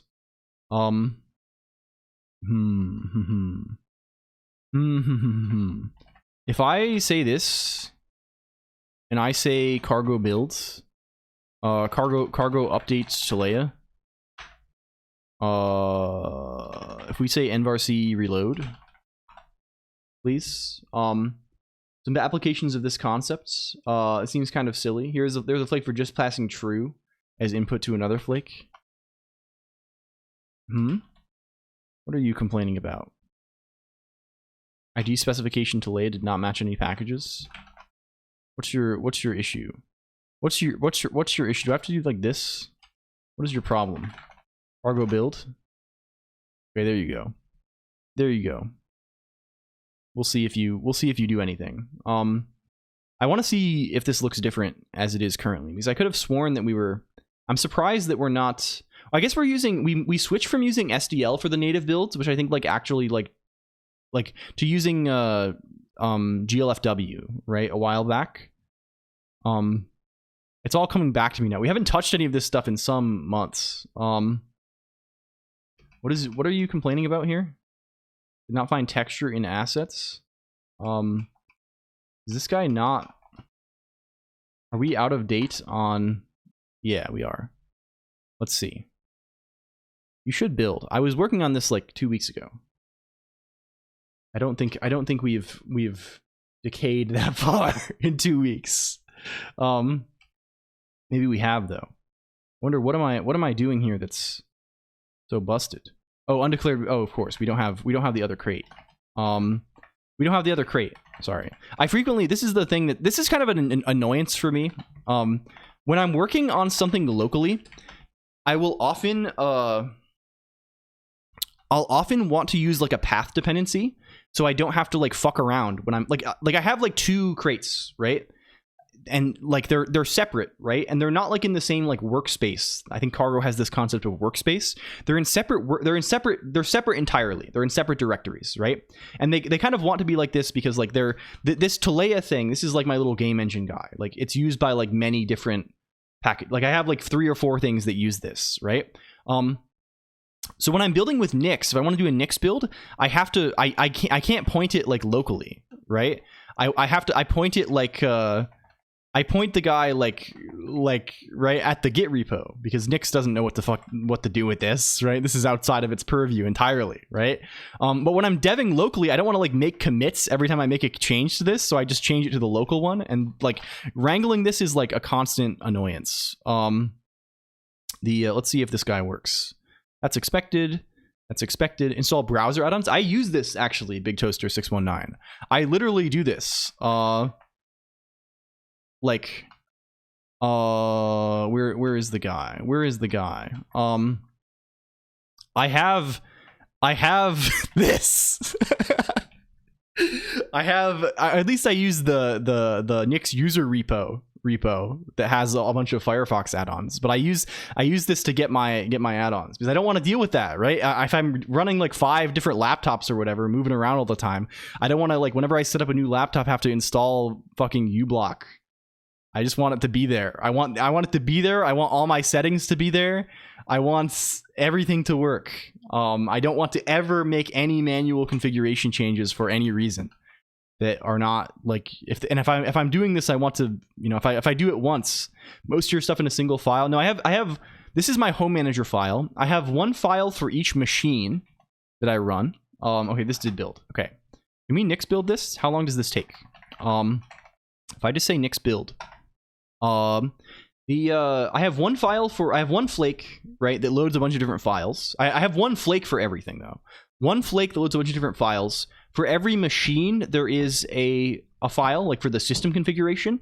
And then for every user, there's a file for that user's home manager configuration. I have 2 users. I have like a stream user and like a personal user, typically. Occasionally others, like when I was doing a little bit of work last summer, I made a work user that I kind of, cordoned off. Let's see if this takes 100 years to build or fills up our entire disk.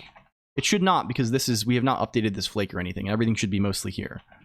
We'll see though. I don't know what the fuck he's fetching. He's fetching some Python library. Hello, Big Gay Mikey. Welcome in. Does apparently support this through some kind of extensible system. Has now been 4 months. It's crazy that this has passed. Waflex. Welcome, Waflex.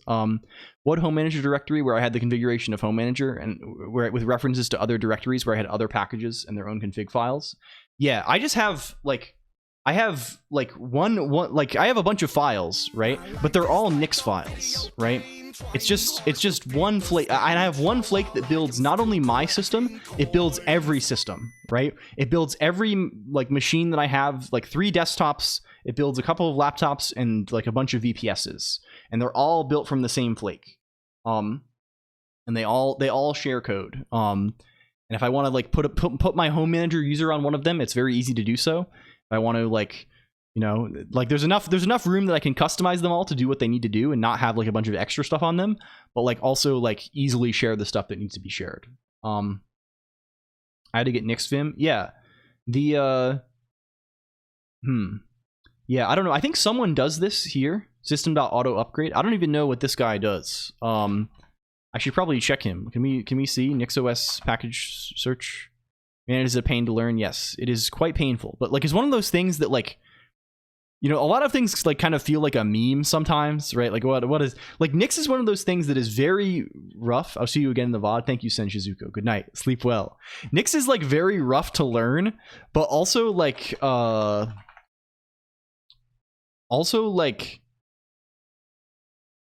what does he do? Periodically upgrade to the new. Oh, it's like system D time. No, I don't use this. I in fact update very infrequently. I don't think I've updated my the Nix packages version in my system flake in like months. So very unstable in prod. I don't know about unstable in prod. It's just, I mean, hello prod, welcome in prod.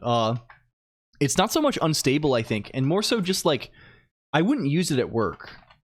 In fact, if someone like, if I was like working on something, like I am like a Nix head, right? I love Nix, but if someone was like working with me on something and they were like, let's use Nix for this, and we had to work with other people too, I would be like, no way, no way.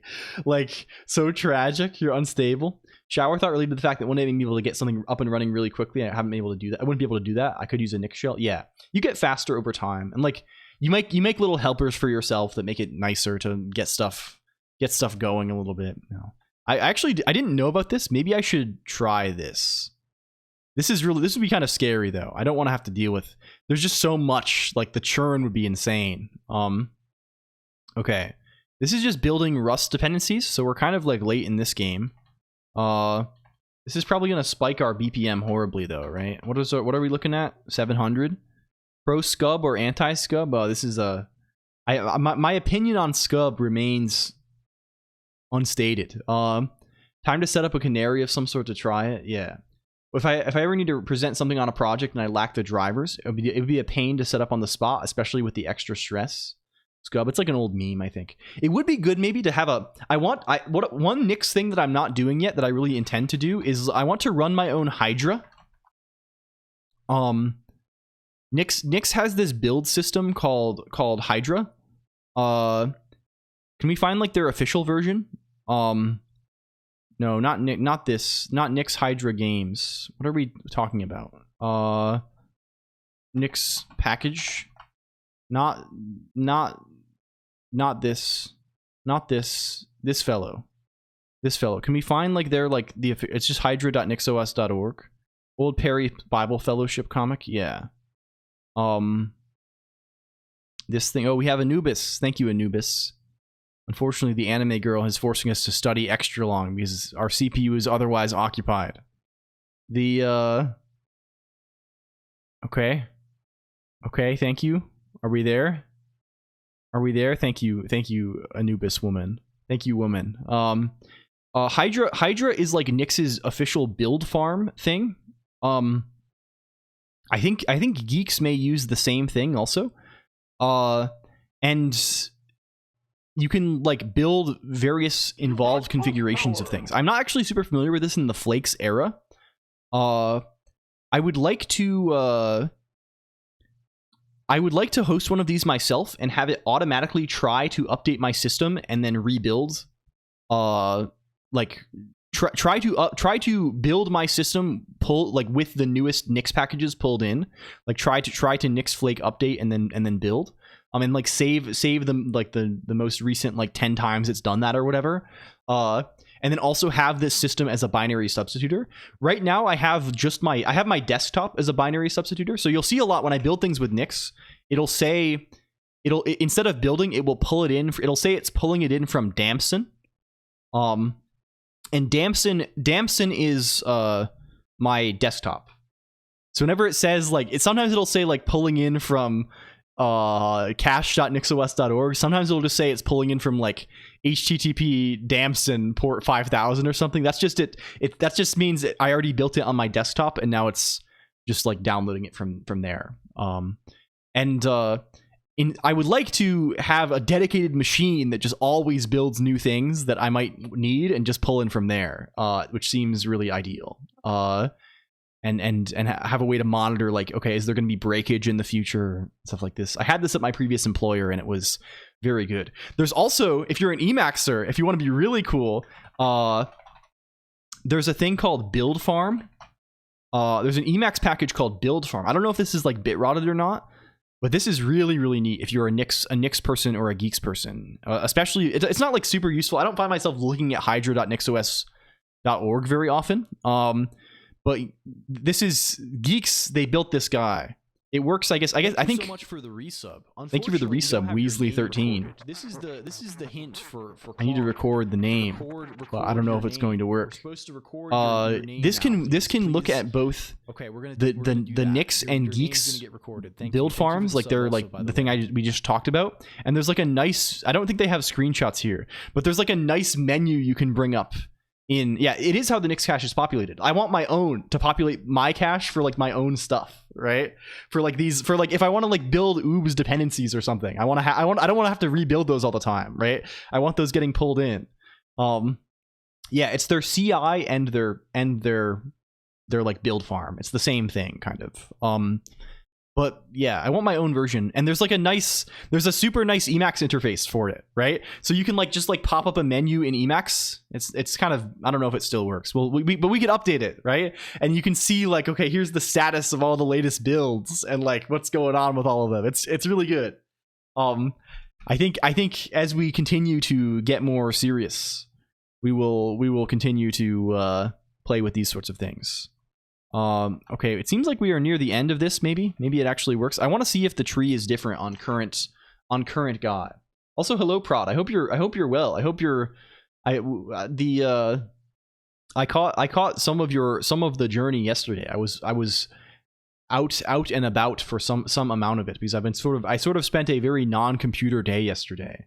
Well, I hope you are doing well. It was, if I did not say this effusively enough, it was extremely good to see you, ProdzyPod. I hope you are good. I hope you are good. I cannot express the and meeting you and Jake and Vosher and everybody. This is insanely cool.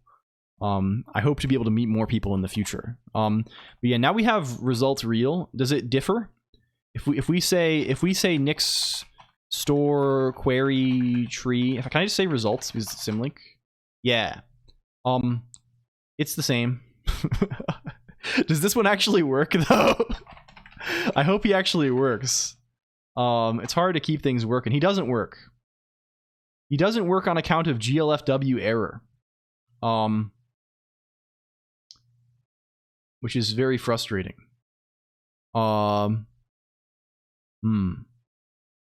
Holding the last 10 builds because I don't know like what a given machine will be on, right? I don't keep all the machines necessarily in lockstep, right? Like I update them kind of, as I go, as I need to. So it'd be good. Like the stream machine is not always at the same up to date with the main machine and things like this. Hello Weasley13. Thank you for the resub again. It's been yes. I hope you are well. I hope you are well. I hope life is treating you nicely. Why does this not work? This is very frustrating. This is the constant fuck with graphics. It's the constant fuck. Like if I just go in here and where's game? If I just go in here and I cargo run, it probably works, right? Maybe. We'll see. It's gonna have to build a bunch of other shit to do it this way. Maybe? No, it does just work. The Nix one does not work though, for unknown reasons. I wonder if we built a couple of things. We have a non-Nix version. Hello Mog also. Welcome. And Dream Deck Up is here too. Hello. The non-Nix version tries to be a binary that we can like distribute. Maybe this guy works with Steam Run, but he's gonna take just as long to build because he's gonna have to rebuild all the dependencies again. So I'm not gonna bother. Anyway, I think we've sorted it out. I don't know. Nix cool. You can do interesting things. I want to get back into Nix, but everyone writes it however they please. The lack of a standard makes me uncomfortable. Everyone follows the Google coding standard. Oh yes, I mean this will just happen. Hello Anj Kicks also. Welcome. Thank you for the resub. Hello. This is kind of you. Welcome in. And Nobre HD. Hello. We have hi. Everyone is here. Hello. What were we even fucking doing? I feel like it's been like an hour since we went on this. Hope the project goes well. Thank you. Is there a streaming schedule? I should open up Twitch. Big Toaster 619. I stream like clockwork twice a week on Tuesdays and Fridays, US time. There is a schedule at, I think, is there a thing that says the schedule? Yeah, there's a schedule there on Twitch. We have a Discord and an IRC with one channel. I ping that channel only when I am streaming. Like Clockwork, yes. Only when we are streaming. So if you go there, there will be a ping. There will be a ping there when we are live.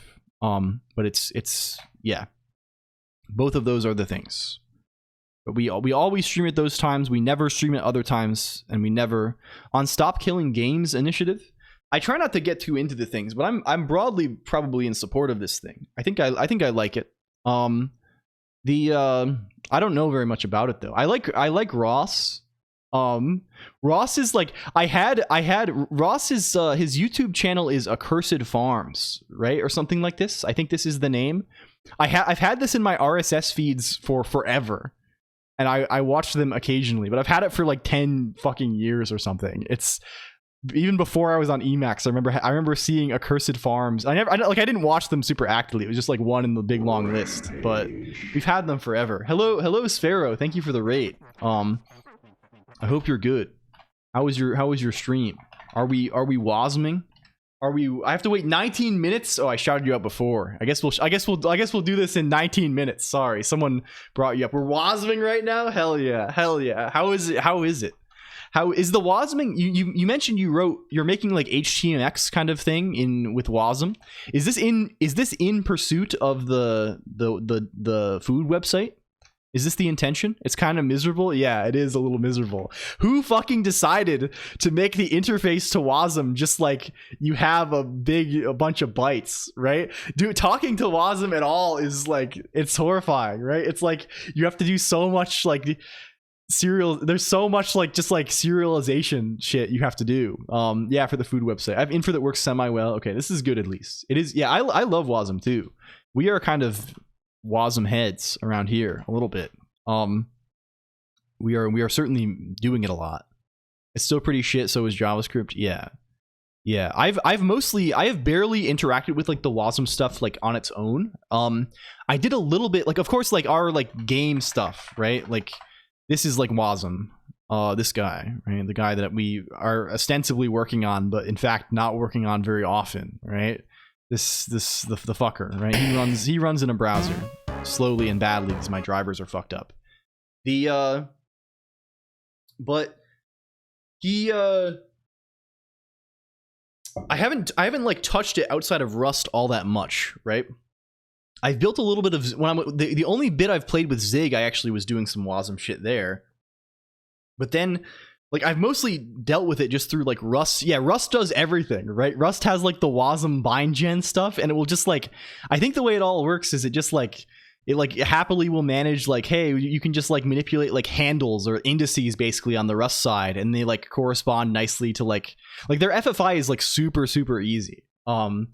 But I tried doing some wasm stuff. Like we had an idea a while ago where we wanted to like load a wasm script from our existing Rust wasm thing, or like call out to wasm from Rust wasm, and that was a fucking nightmare. Like that was like it instantly turned into like, oh my god, we have to like juggle all of this nonsense. Some like wacky maps and shit. Yeah. We need to shit 7, and we actually no longer have to change the shit. Raid me, so I watched a VOD where it raided. Hi, hello, spooky skeleton 3131. Hi, welcome in. Hi everybody. We are yeah, you actually, okay, Sphero, if you want to see something really fucked up, I did this forever ago. I know this is possible. This was the only thing I've ever done in Zig. I might even still have the code around on an old machine. There's this thing called QuickJS, which is really cool. It's like a standard compliant JavaScript interpreter. But it like it written in C and is small. It's like by the Kimu FFmpeg guy. This you can build to wasm. So if you really want to, you can run JavaScript from your wasm thing on, so you can run JavaScript in the browser. Basically, it's new technology. It lets you run JavaScript in the browser. It's kind of huge. So yeah, but there's probably like cool shit you can do. It does provide you like some level of sandboxing, which is kind of neat. Ain't no way. Yeah. JS, like realistically, like this could be useful like if you're doing like some kind of scripting scenario and you want to, I don't know. It's like I've thought about trying to use this for something. I probably will eventually. What we are actually doing today, if you're just arriving, other than talking, other than doing the thing where you like say words and stuff, is we are we had intentions of writing a little emulator. I think we're still going to try and do this. We want to maybe have an ARM emulator to go with our ARM assembler. I don't really want like a full-featured Game Boy Advance emulator, but I want at least like a CPU emulator for ARM, right? I want something where I can like test a function. I want to be able to give some bytes to this thing. Like our end goal is I want to be able to do this. I want to be able to say like UDC GBA emulates bytes and have this return like, is this equal to 17, right? I want to like check if like things evaluate to certain values, and I also want to be able to check like, I don't know, maybe I want to be able to get like emulator states lookup mem some address, right? And check the value of that, right? I don't know, something like this a little bit. So instead of doing it all in eLisp, because we've developed some sense, maybe we're not going to do it all in eLisp. We want to see if we can do it from C, because you can just like load like a shared object file from Emacs and call C functions. That is a thing that you can do. We kind of got sidetracked so far because we realized that Emacs is it's kind of fucking, Emacs will never DL close a file. Emacs will never, there's no way to unload a module, which I guess makes sense given the way it's set up, because like you can just like throw function pointers in Emacs, in like the Emacs namespace, and there's no like unload handler, right? So like if you DL close the guy, you're just gonna like explode if you try and call these things. So we have, instead of doing any of this, yeah, it's a lot of complexity potentially. We have like, so what it does is if you ever load a shared object with a given name, like a given path, it will never like, there's no way to reload it, right? Which naturally kind of sucks for development. If we're trying to like iteratively develop something, it's gonna suck really bad, because like people have like hacks for like loading, like, you know, renaming the thing to a temp file all the time, right? All this kind of stuff. So what we did instead is we wrote like a shim Emacs module that loads our Emacs module, DL closes it if it's already open, reloads it, and then this guy should not have to change, and we can just change our guy. Yeah, it does this. I mean, so the way it works, Emacs just doesn't let you do this, right? Emacs, if I just say load file, you know, foo.so, this will load a shared object file, but there's no way to, this will DL open, right? But there's no way to DL close, right? And it makes sense that there's no way to DL close, because when this guy gets loaded, it calls like an initialization function, and that initialization function can just like put stuff in the global Emacs scope, right? Like here, you can say like defun this name, this function, and this is just like a C function pointer, right? So if we just like throw this shit in the scope, and then like there's some way to like DL close, right? These things are just gonna like segfault, or like they're gonna crash, right? They're gonna be bad, right? And there's like, Emacs doesn't keep track, I think, of like which module is like modifying the scope in which way, right? This is complicated, right? This is like a hard thing to do in general, so they just don't let you do it. Not all libcs implement this. Yes, we were checking this earlier. Hello Eliante, welcome. So to that end, yeah, we're just gonna write our shim. We wrote our little shim, and we're just gonna be disciplined about it. So we just got that working, I think, right? We're at the point now where we can say things like, if I go to main.c, right? If I like, let's say, I don't know, hello spherophoria, right? Hello spherophoria. If I can we go here? Can I get this in the right directory? If I say load file, if we make this, first of all, if I say load file, what are we calling it now? shit4.so. We had to rename it a little bit on account of the previously discussed lack of unloading. We have some sim linking going on here. If we load file shit4.so, if we look at messages, it says hello spherophoria, and this is from C, which is pretty cool. So, and if we change this, we actually can reload it now, right? We can rebuild. We can go here again. We can load it again. Now it says hello computer. If we did this without this shim setup, it would just still print hello Spheriphoria, which is not as cordial as we'd like to be. This simply won't do. We have a lot of people we got to say hello to. So what next? It would be good if we could add a little function here. And if that function could take a vector, right? A vector of bytes, because we're gonna eventually we want to emulate some program, right? We're gonna assume that program, and we need some way to pass that program in, right? So let's at the very least let's add a I don't know, maybe let's write one of these functions, right? Let's write a guy Emacs value, just call him emulate, I guess. And he's gonna take an Emacs env. As we do, he's going to take a pointer diff t that counts the number of arguments, and he's going to take an array of arguments, and he's going to take some user data, as these things tend to go. And let's just print hi. We can just say message and hi from emulates, right?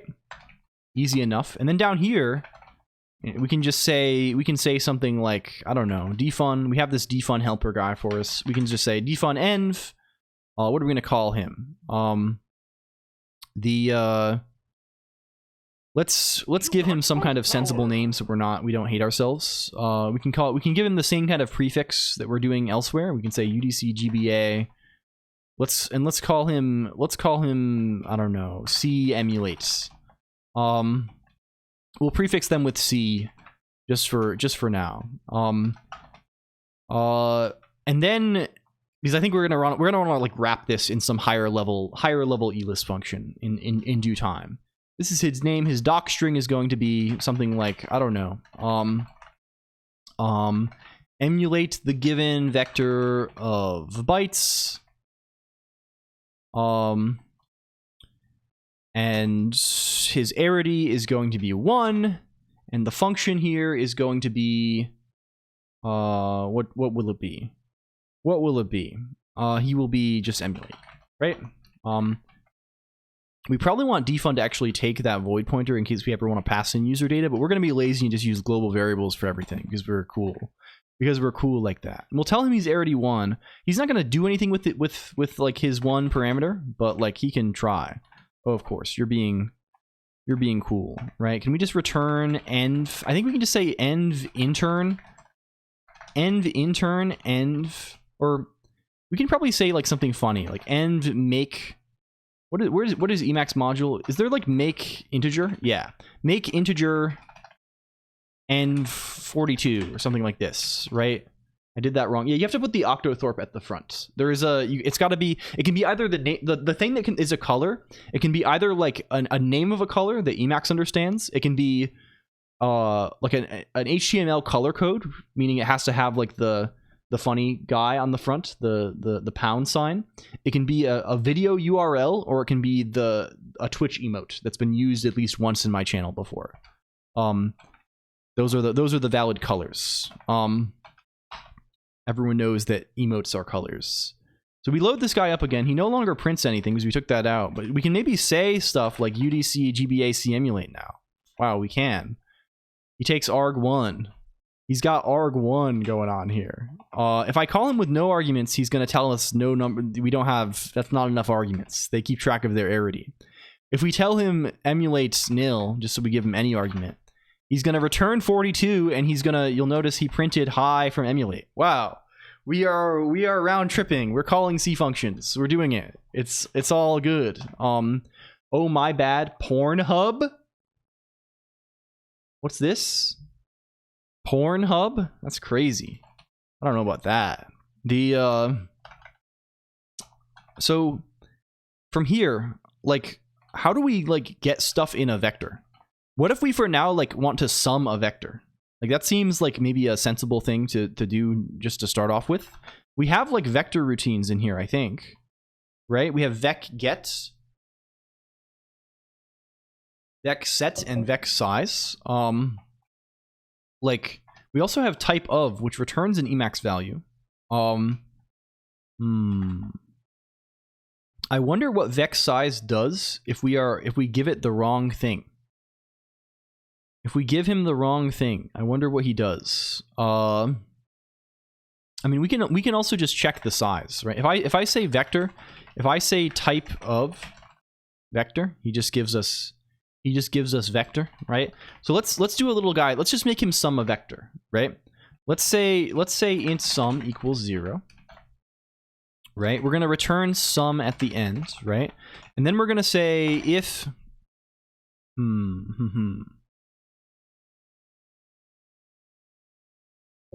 mean, what do we really want to do here? Let's say if we want to get the type, right? Emacs, we can probably just do this all. These are kind of nice functions in that they just have return values, right? So we can kind of nicely nest them, right? We can say like, is there an eq? Is it just called eq in Emacs module? I think it is, right? Yeah, he's just eq. If I say env eq, env intern, env eq, they all take end. They all have a this pointer, right? Env vector. So if it is a vector, and this is env type of env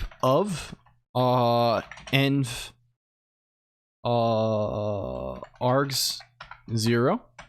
This kind of thing, right? If it is a vector,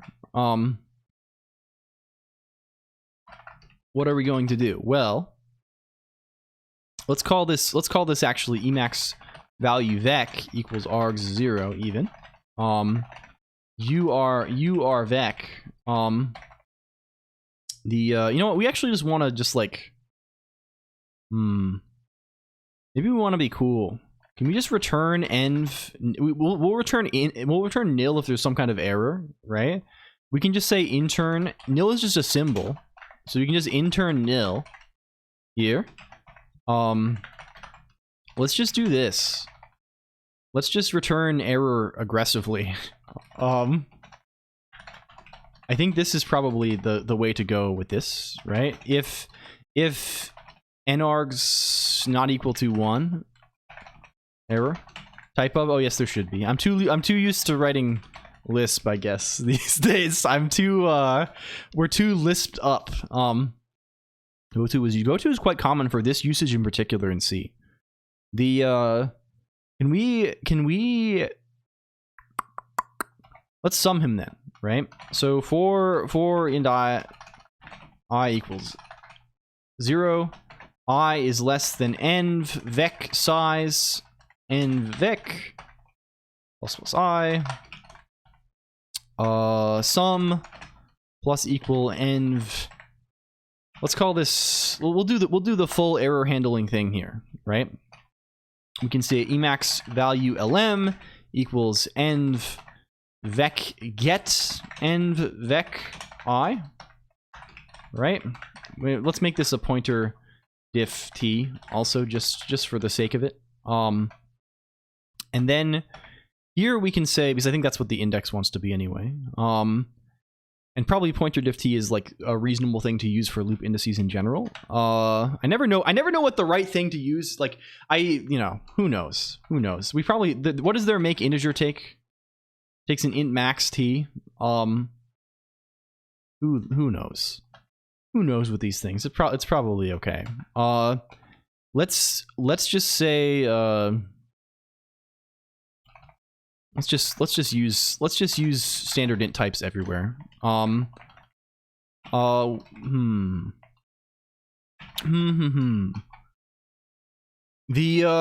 what are we doing here? We want to check the type of this again, right? What is type of 1? Integer. If it's not an integer, is there an is integer actually? There's extract integer, which is probably mostly what we need. Let's just say if it's not equal to integer, there's an error. If it is an integer, we're gonna say sum plus equal env extract integer env lm. And this should also be not on vec. This should be on lm. Okay, cool. We sum these guys up. We do the thing. Do we build? Cool, we build. Do we reload? Load shit 4. Do we emulate? This expects a vector now. If we give it nil, it's going to return nil. If we give it 1, it's going to return nil, because there's an error. If we give it vector 1, 2, 3, it's going to return 6. Wow, we got it right the first time. Very cool. If we give it vector and we have a nil in here, it's going to return nil, because it's going to look at the LM. So cool. We have a thing that doesn't explode on us. And we can do things with vectors. Very, very sick. Extremely, extremely sick. So what the fuck else do we want to do here? We can maybe even, you know, there's probably something we could do. We could probably call the error function. I don't know how that wants to, I don't know how that all interacts, right? We may need to look at some stuff to figure out what the deal is with that. We do have non-local exit throw. We could throw if we wanted to. That's kind of scary though. Maybe we should change our little panic. Let's see what it does. Let's play with it. That's kind of exciting. I don't know what the is there just throw in Emacs in general? What does he do? There is throw, which is like this guy can be caught. What does error do? Is error a wrapper of throw? Does error wrap throw? Error calls signal. Where does signal? Okay. Okay. Which takes error symbol. Okay.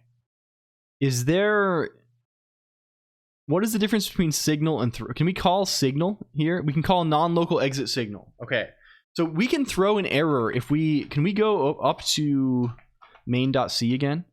We have message. We have this panic guy up here. We probably don't want to exit failure. That's probably a little bit too much, right? Maybe we should instead do something a little bit different. Maybe what we want to do instead, let's say char buff 1024. I don't know. It's probably fine to have a kilobyte. Let's say, is there VSN printf? Are you real? You are real. You are real. Okay, cool. You take buff, size of buff. Cool. And instead of saying exit failure, what if we were to call... Well, we really need env around, right? Let's just pass in env. Is that what it is? Yeah.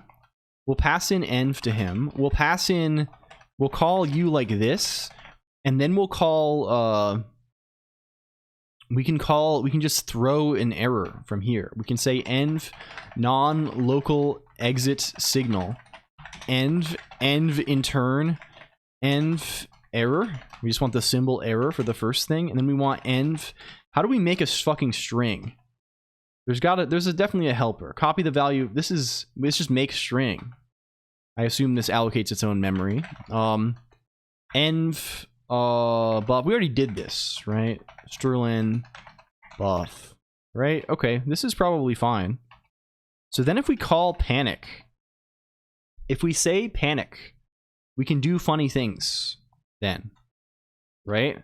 I think, like, we can do stuff like Is there a way to pretty print things like this? I don't know. Probably not. We probably can't do this easily. It'd be nice if we had a good way to... We need an easy way to get, like, the name of a symbol. I guess we can probably call format on them. That's kind of obnoxious to do. But it's fine. It's fine. But we can do stuff now, right? Like, we can say here, instead of just saying go to error and doing this kind of, like, non-local thing, we can do funnier stuff, right? We can say panic, wrong number of arguments, expected 1, got this many, right? And we can get nargs, right? Here we can say panic, expected a vector, arguments. I don't know. Here we can say funny stuff like panic, elements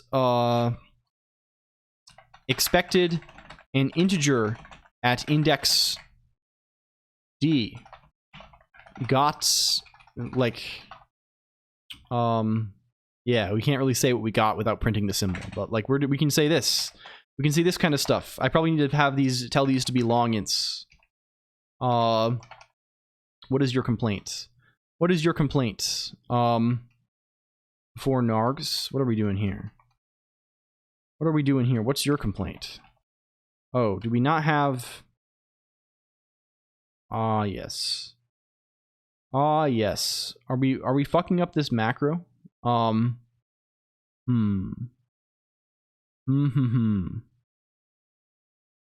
we fucking up everything? Oh, we're not passing env to panic. That'll do it. Perhaps panic should just expect env to be in scope, but that's kind of more evil. Oh, we're good. That's a sufficient amount of evil. I'm willing to do that. That's a compromise that I'm willing to make. Okay, we have him just be around. Okay, now it builds. Sick. And if we load this guy now, do we get normal error messages? If we load shit 4, if I say this. No, we do not. We do not get normal error messages. We in fact get Emacs crash. Okay, epic. Okay, extremely epic. Can we resume? Let's restore ourselves to normalcy. I'm gonna keep this keyboard close at hand so I can actually type start X when we need to. Okay, can we get back into the breach? Back into the breach, reduce our resolution. Reduce our resolution, go back to wasp.el. Press the funny button. Did you reload the module? We did reload the module. Then we did also die. We did also die. I think this probably happens. Before I reload all this shit, I should probably just test it again to make sure like it actually happens. And also we can fix the names. We cannot load shit 4 anymore. Force people to pay for free open source software. Can we go over to shim? Where is shim.c? Can we not load final anymore? Can we load just the normal guy? And can we also not have these symlinks? Sure. And can we make? Can we go into emu? Can we make? Okay, cool. Cool. Okay, very good. Yes, you can boost double now. Boost is if you can only boost on the website again because the stream is still live. Okay, I'm gonna just have a face here for now. Can we actually get face? Face 2. Face 2 here. There we go. There we go. That'll be my face for now. Can we does this work? We can at least load. If we load file shim.so. Okay. But if we call this, it's gonna crash again. You're not looking so good. Okay, we're just crashing again right away, just to see, right? My viewer experience. Well, I mean, this is unique. You're getting an experience rarely seen. Okay. If we call UDC GBA C emulate, I think we also just call them. We should change what we call these guys. I think I just call things U in. Like if I look at calamari dot. Look in here, yeah, it's just UGBA. I'm being foolish. Like pulling back the curtain. If we call this thing, if I give it nil, it's gonna crash my Emacs, and we're not gonna be able to tell what is going on very easily. Right? I think. Peculiar error. Huh. Vector 1 2 nil. This is the one that crashed before. Peculiar error. Why does it say peculiar error? That's very strange, isn't it? Why does it say that? Oh, does error have some kind of greater structure in the thing it signals? It probably does. It probably like, yeah, it puts them in a list. It's in a list. It's a list of okay. Fine. Can we put them in a list also? Are we able to get that far at least? Where's main.c? What if instead of just saying make string here, we have to make a list? I don't think there's just a direct helper function to make a list. I think we have to do some sort of, oh man, I hate this. We got to fix the indentation for C too. This may be a side mission. We got to fix the fucking indentation because I don't want it to be like this anymore. We got to fix it. And I know it's complicated to fix it. I know that there's like all kinds of rules you can do. That's some indentation. Yeah, and it'll do this instead. I don't know. We got to fix that soon. How do I, like, can I just make a, okay, if I look at Emacs module, is there anything for lists here? Is there anything for cons? Is any of this special? I don't think it is. So like GCC, oh god, no. I think like, can I just do evil? Is it possible for me to just perform evil deeds? I think that's kind of what I desire.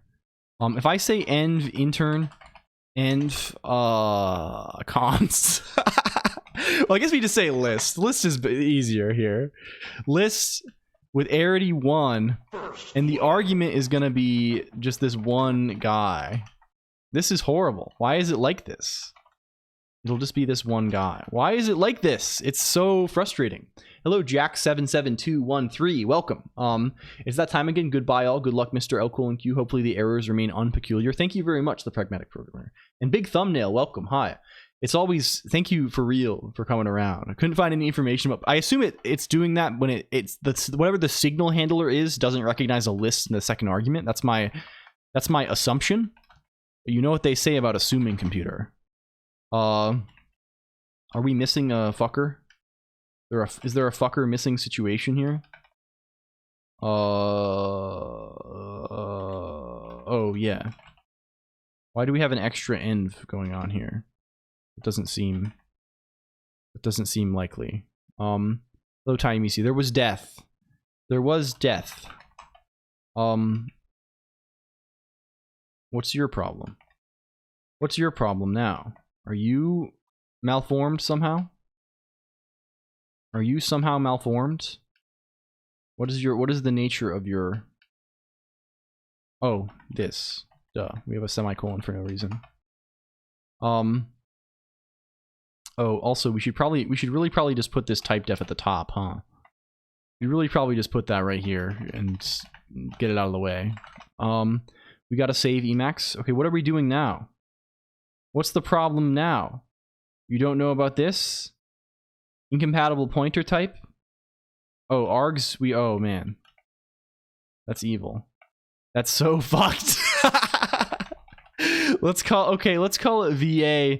Let's call it vargs, please. Can we do that instead? Classic moments. Okay, hello Kokoopsy, welcome, hi. It's good to see you. Okay, we'll do that, and we'll do a little bit of that. Let's reload. Can we also make him have a different name? What if we just call him U? That's closer to what we actually want. Let's call make again. Let's load shim. We'll load up shim.so. We call UGBA emulate nil now. Oh, here we go. We got a little bit better stuff here. So it is the peculiar error. I think our hunch was correct, and it expects, you know, that particular format. Why did it crash before, though? We haven't actually changed anything. Why did it crash? That's going to be a very dubious situation. I don't know what the deal is with him. Hello, let's_go_wild. Hey, man, I feel cool. When you like, damn. Thank you. That was strange to say. Have you seen the mage cut art? No, I have not. Is there a whole like universe of Machka? Why did you mention the underlines? It's my habit. I'm sorry.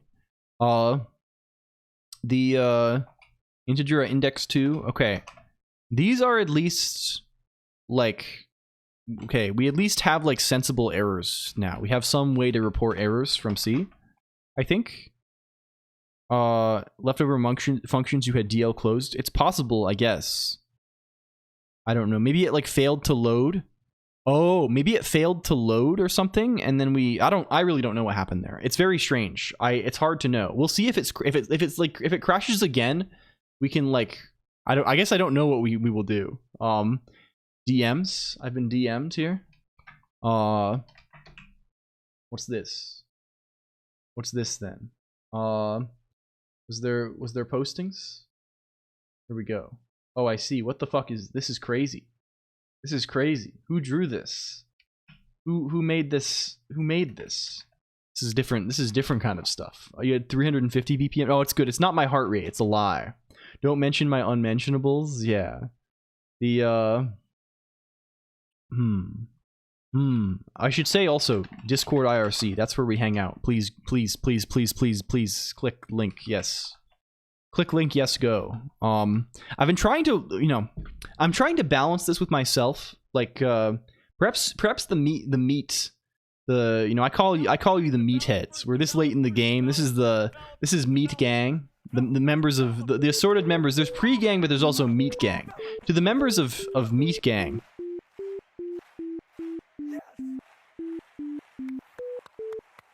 Thank you.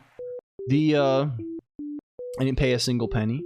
The members of Meat Gang. What do you think is the best way? I always feel very awkward. Right? I'm very not in tune with like the YouTuber thing of saying like, "Hey guys, remember to like and subscribe." Right? Like I'm very bad at this. Right?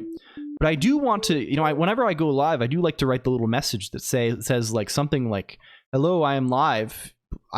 Please come hang out. Come say hello to me. Yes, do this thing." And I kind of oscillate between just like not saying anything at all and being like, amusingly, despite what it said in your transcripts. Yeah. By Callie. I see. Is this a I mean, I don't want to reduce your personality to Witscord, but this is like the main place that I know you from, Machka6. Is this a Witscord situation or is this other? Can we fix the indentation also? Is that like a thing we can do? Emacs C indentation. I would really like to not have this happen anymore to me. Personally, but I don't know. I don't know what is the friend on not Witscord. I see. Nice. I don't individual. I don't know like what is the I don't know, the best way to do this. I think I'm going to stick with what I'm doing right now, but like I don't know. Is it funny to say please or something like this? I don't know. Customization indentation. There's an interactive procedure.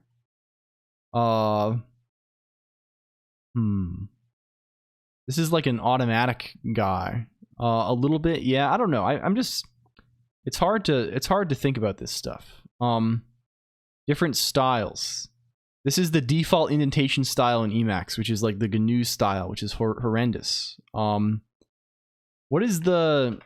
Are we setting C default style anywhere? We are. It is just GNU. What are we doing with that? Why is it just GNU? Do we set it like mode local or something? There's a bunch of debugger configuration. It will grow on you, I promise. Just, you're a GCC dev, I guess, right? So you have to do this kind of stuff. What are you working on, man? We're currently making a little like C extension to Emacs to eventually maybe do some emulation. But I think we've gotten kind of sidetracked enough by the small peculiarities of doing this that we're kind of focused on this right now. And we're trying to fix the fucking C indentation. I wonder why we are not going GNU style on it. If I look in here, like what is it set to here? C default style. It's just this. What is like C?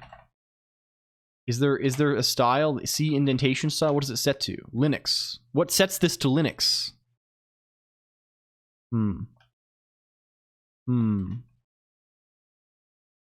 We're calling C set style, of course. Okay. We do. I think I changed the indentation similar to what, like something I want in here, right? In my elist config. Here we're saying, what do we do here? What do we do here? We say, oh, this is just different entirely. This is Lisp indent offset. Gangnam. Gangnam. What are the styles that are available? I end up organically preferring GNU style. I want basically this style, right? I want, you always use Emacs? Yes, I'm very in Emacs. I use it for everything. I like it a lot. We have large smiley. Yes, I guess I should probably restore myself now that it's likely that the thing is not going to be broken. I'll go back to the wiki page. Don't worry.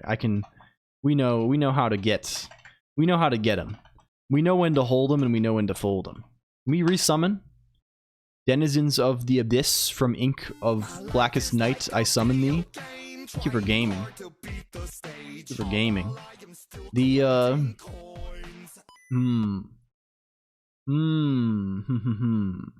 Okay, back to the brink. Back from the brink, maybe. Oh, did this crash my tracker also? It's funny that it does that. I think my tracker, it's funny, that's very strange that it does that, because it's through the bus. It's through the freaking message bus. How does it possibly do this? Let's... Gives me a broken pipe. Why would it do that? Okay. I think the thing I want is basically this, right? I want 4-space indentation. I want but I want this to behave differently, right? Right now, when I do this, it goes here. Right? This is not what I want. I do not want this. I want this to be over here if I do this. I want to be able to put one on the, I want to be able to dangle them a little bit, right? I also would like these to be unindented.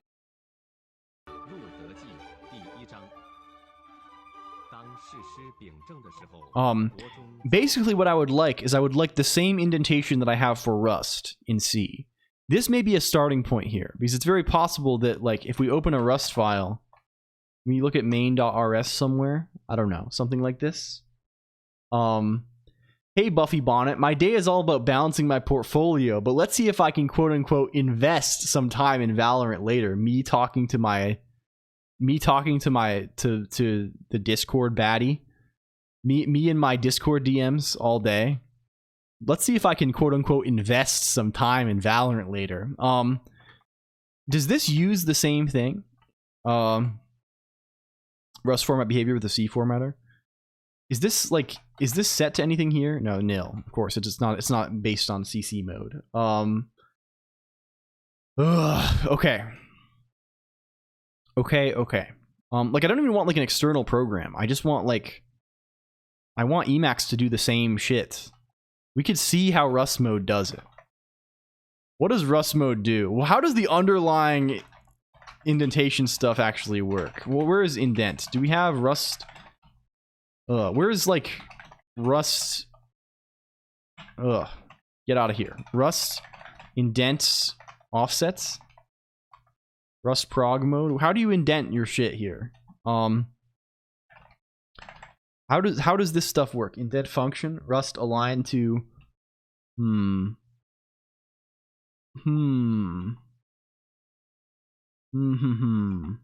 This is just like movement. Align to method chain. Where are we actually indenting? Rust mode indent line.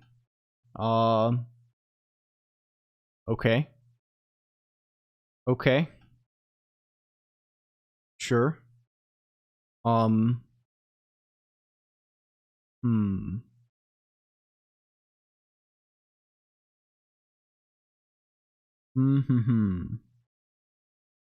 This is all bespoke. This is all quite bespoke. But maybe stealable. I hated GNU indentation. I started to love it because it's really easy to read. I see. I just have my, Rust mode indent line sounds like a name for this. Hopefully you didn't see that. Oh, did you send me something evil and then delete it? Is that? Oh, you sent me the same image of the guy swirling slime 2 more times. This is good. This is very good. Thank you. Okay. Hello, Call Coffee. Welcome in also. Thank you for Archia4 Happy. This is good. We have one of these too. We have one of these also. They're around. I wonder if like we could steal a bunch of this. It's gonna be a pain in the ass, and like it's so much is Rust specific that like. Okay, can we go back to the indentation styles page? Different styles. What do we have? Indent style. I want to know I only care about the arg list thing. That's what we care about. And they're only gonna give us. They're only gonna give us this for these guys. This is horrible. This is horrible. APL style. Oh my god. That's crazy that they have this as an example on the page. That they have Arthur Whitney. They have Arthur Whitney C on the C indentation style page. That is bonkers. Okay. Like, and this also does not even have Linux as an example. Seems slightly accurate. Yes. I don't care about this. I just want it to behave. I would like it to behave the way that I wish. Linux can stream. It can do this. We are very much on Linux. Can I see examples of this? Yeah, there's so much focus on bad ways of handling curly braces that good ways of handling parentheses get no attention. Yes. Is it possible? Does Emacs have built-in documentation on the indentation styles? It seems like it probably must, right? Where's cc.el? What does set style say for us? There's style a list. Okay. Very good. Very good. A short descriptive string. Variable is any Emacs. So these just set a bunch of Emacs variables. So we can control those ourselves. We're just editing configs right now because we got annoyed. This is kind of a brief side quest. Let's go wild because we got annoyed by the way that Emacs is indenting our shit. We are annoyed by this at present. Vim indenting ... Oh, is this evil? I never did anything other than just like what Vim did automatically. Oh my god. Oh no. I remember this fucker, smart indent. The oh, this is a nice page. You have the links to all the docs. Very good.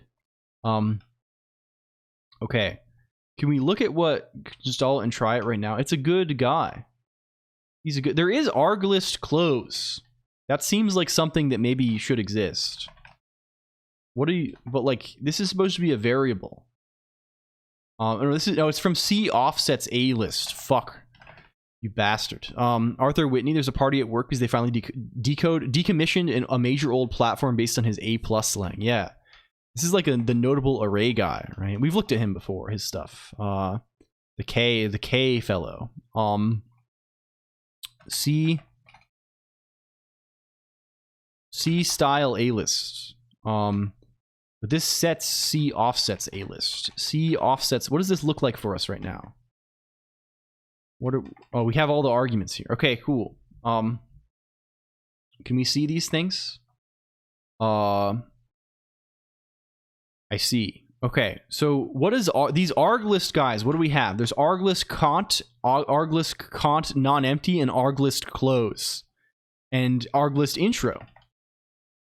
Arglist cont is this has C lineup. This seems to be something to do with alignment, I can imagine.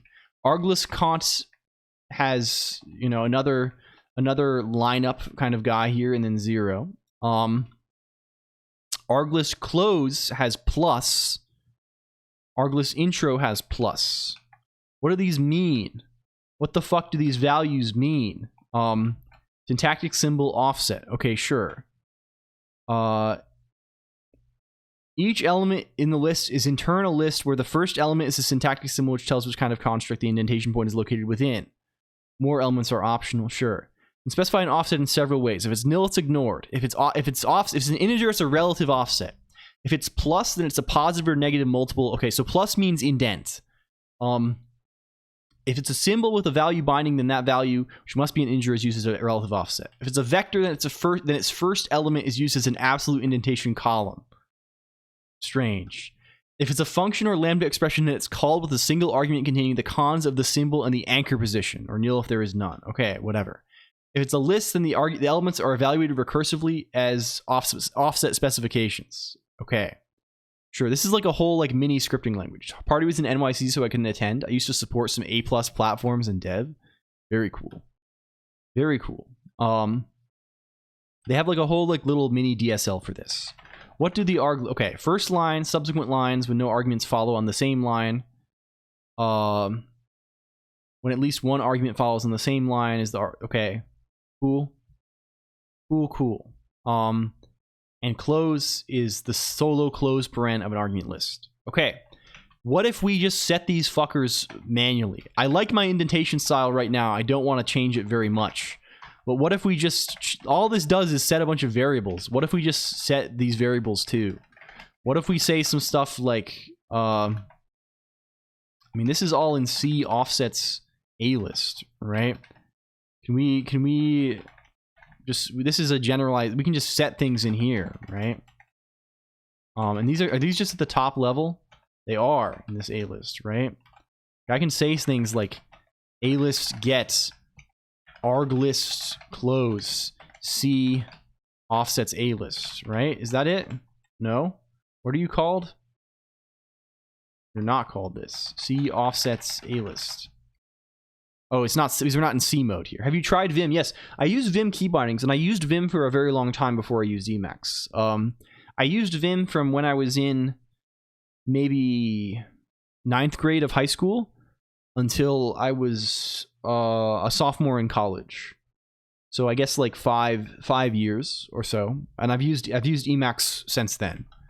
So that's been another eight years or something. But I've always used the Vim. I'm so used to like the basic Vim key bindings, I guess, that I'm not a Vim expert or anything, but I'm used to this, right? Okay, where is CC again? A list gets arg list close. What if we just set this to 0? Or A list get this from C offsets A list 0, right? Vim mentioned, yes, it's good. It's a good guy. What are you complaining about? Is A list get not a generalized place? What the fuck? It says, well, oh, this is not. We don't need to set Q local anyway because it's already a local variable. Okay, cool, fine. Let's go back to main.c. Let's save. Let's go back, reopen the file. Okay. If we try and indent these guys, it's still fucking us. Okay, it works here. It doesn't work. It doesn't work for like actual list yet. And also, why does it indent this so fucking far? This is ridiculous. Okay, but we know where to change these things now. We've managed to change them a little bit. What is C offsets A list? We need to check it from the C buffer again. C offsets A list. Can we see what the values are that we care about? There's like, in addition to like an arg list, there's like going to be like a array list or like a brace list. Okay. Opening brace of an enum or static array list. Brace list close should also be 0. Okay. Okay, we get this guy. We get this guy here. Save this, reload this. Actually just kill and reload so we have better information. Okay, you're still fucked. You're still all fucked up. What is brace list close in here actually? What is it supposed to be? Brace list close? It's gonna be 0 now as we overwrote it. Oh, okay. Why is it so like why is it indented? Why is it fucking indented? He's so strange. Brace list, like the problem in the first place is that he's indented like this, right? Like Like, he's indented fine. Like, he's not indented too far. But why is like this guy indented so far in the first place? Why is he like this? I don't know. I don't know. I don't know about him. The gross indent. Yeah, like why? What the fuck is this? Maybe we should fix the arg list stuff first, and all of this will just like fall out. I kind of believe that, right? He's like, this is already weird, right? It's an open. Yeah, and I understand that, but I want it to be like this. I would like it to be like this, and I would like this to be here, and I would like this to be here. One step for the paren and one for the curly. Yeah, that's evil. That's so scary. Let's just let's fix the. I think fixing the arg list thing will probably help us. Okay, arg list intro is plus. What if we just like make all of the arg list guys?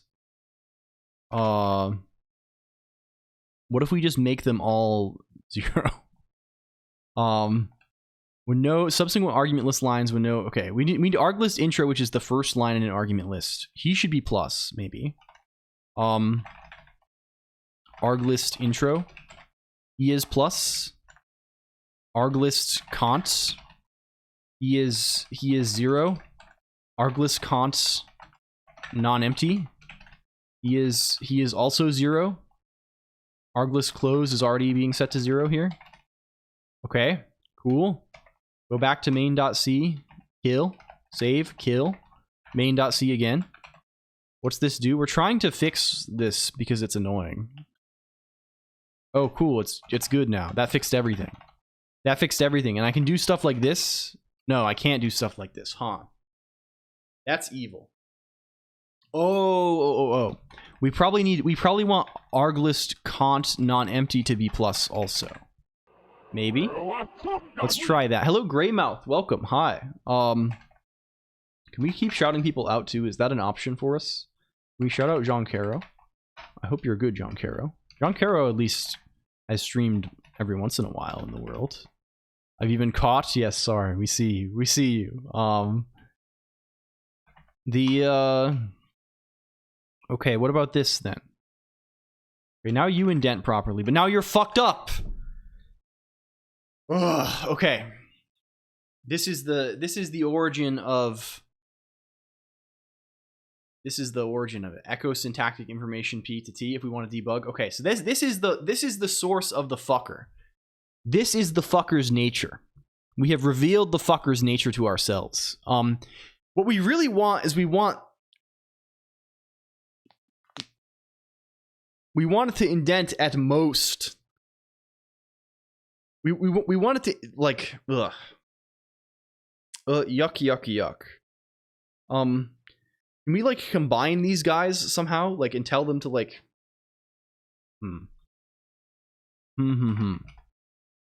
Let's go back to what we had before. Let's not indent on non-empty. We won't indent on non-empty. What are the options for offsets again?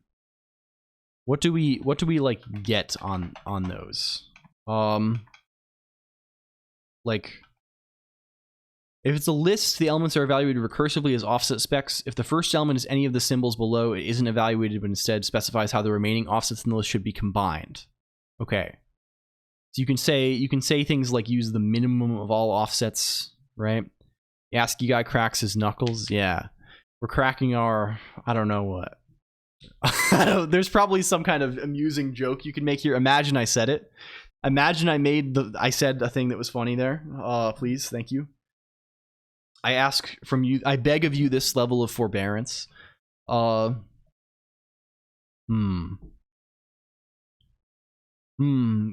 not this. Maybe not this. Like, there's all these funny functions that it uses for these kinds of things. Like, what is C lineup multi in hair? Are you a thing? Oh, this is some kind of alignment fucker. C offsets a list. Some kind of alignment fucker is there. Can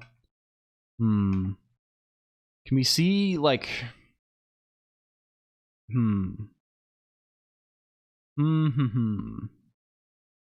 Having fractions of the basic offset really is kind of crazy. That makes it doesn't seem that basic at all then. I don't know about that. I guess that's maybe what GNU style does, as these guys.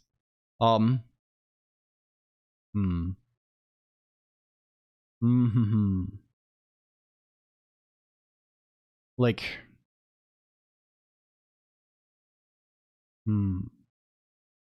maybe we could make it not happen on arg list. Like, what is, if we look at help again, what are the brace list guys doing?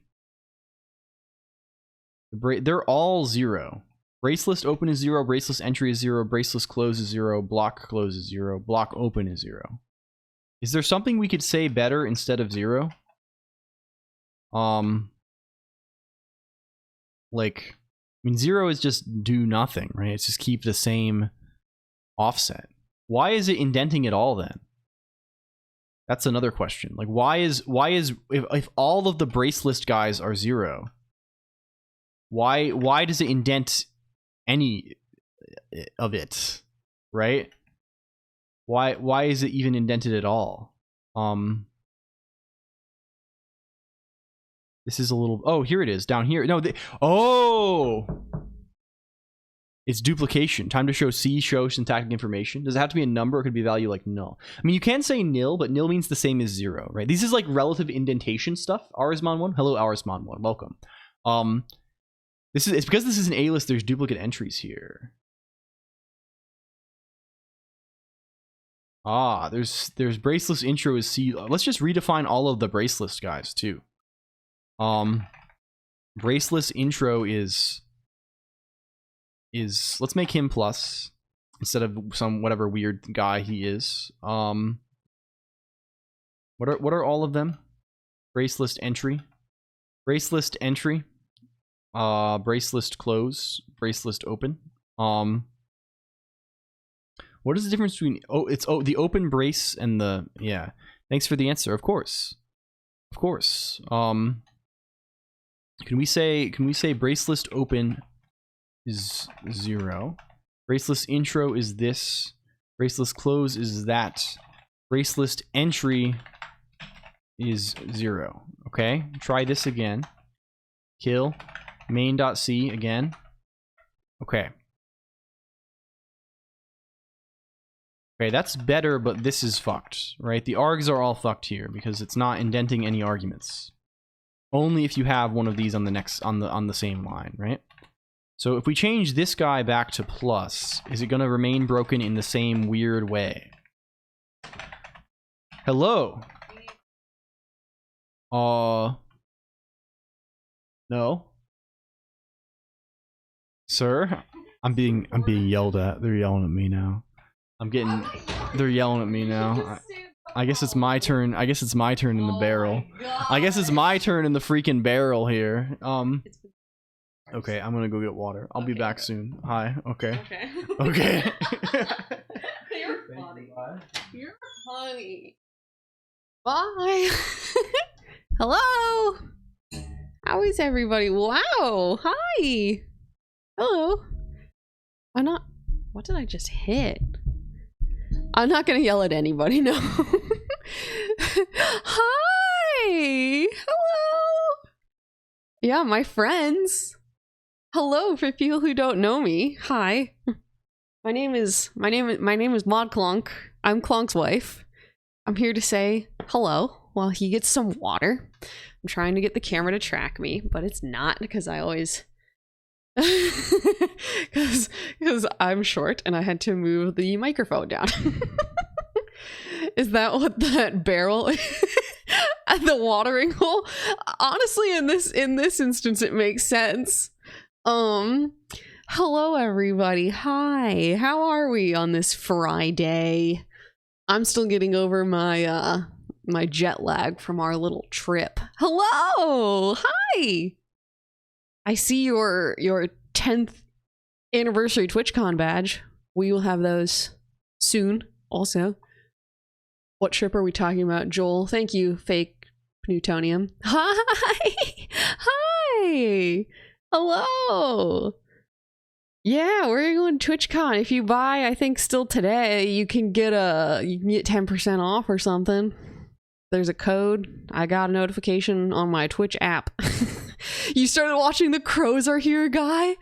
Isn't it so sick? The editing is very cute. If people don't know about this, there's this guy, I think, artist who feeds crows outside of his house and does a little animation and feeds them different stuff, and it's puzzles and there's names. One of them is named Tugboat. And I love them so much. Joel! Oh my gosh. Small phone update.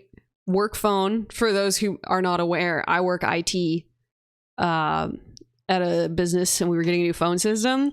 As of today, everyone has a phone except for one user. Ooh! Ooh! Yeah! Yeah! It's been a journey. It's been 3 months. Hello, Judy Dev. Also, welcome. Hi. Hello, and yes. Ah! Hello, hi. Thank you. Thank you. I've been having a realization over the broadcast today. Yes. What is that? I need to get into Music. Yeah. I need to get into music. I'm thinking of genres to start with. Uh-huh. What do you think? How Oh, would it no. be good if I got really into rap rock? Rap rock. Like rap rock. I don't even know what that would be. Rap rock. Like it's like rock music. They do rapping. So give me an example. I don't know. Like Linkin Park. Maybe, I don't know. Does anyone know? Like I just heard about it. I think Fort I might Minor. have to- this is my new thing. Incubus? If you're new to music, don't go too hard too I'm fast. getting into well, anyway. Thank you. Did you do mischief? Did I do mischief? I did not. No mischief? No mischief. Thank you. You can tell I'm not lying also because I'm not laughing hysterically as I say it. Okay. Did you tell people about our party tomorrow? Oh, there's a big party. We got a big party tomorrow. I'll be You are hanging invited. in the closet. They stuck You're- me in the closet. Yeah. He's invited. It's my sibling's graduation party. Okay. Speaking of, I have to go clean our kitchen. Go clean. OMG. Okay, bye. Start with the kazoo. Hello. How do you mess this up so bad I'm every short. time? You invert the elbow. Krill, The elbow is inverted. So move it so that then the camera can track. He's shy. Yes. Okay. Hello again. We're back. We're back. I'm thinking we're very back. Hello. Bye. It's me again. It's me. Unfortunately, it's me again. Yes, we're here. Hello. Hi. We're once again dealing with the consequences of our actions. My uncle had inverted elbow. Yes. So this whole thing is kind of fucked up. We want this to be... We would like this to indent by... I think the rule here that we would like to embody is we would like to indent by 1 only if the line prior does not end in... how do you say? A brace, right? This is kind of what we are looking to do here. We would like to indent only if the line prior is not a brace scenario. How can we do this easily? Like, what is the shape of this sort of function here? C lineup multi in hair. You take, can we look at you? Show me you. You take lang lm. There's a C point thing. There's a C point thing. What does C point do? End of line, end of logical line. You can do end of previous line. You can do end of previous line. I see. Does this return? Okay. I can probably just get the character at the previous line and get what that is. Like if I just go here and I say C points EOPL, was that function advised? Maybe so. Maybe it was actually. Can we look at what he was again? He's probably still in help, right? No, I closed it. I closed it. No, I don't think so. I don't think so.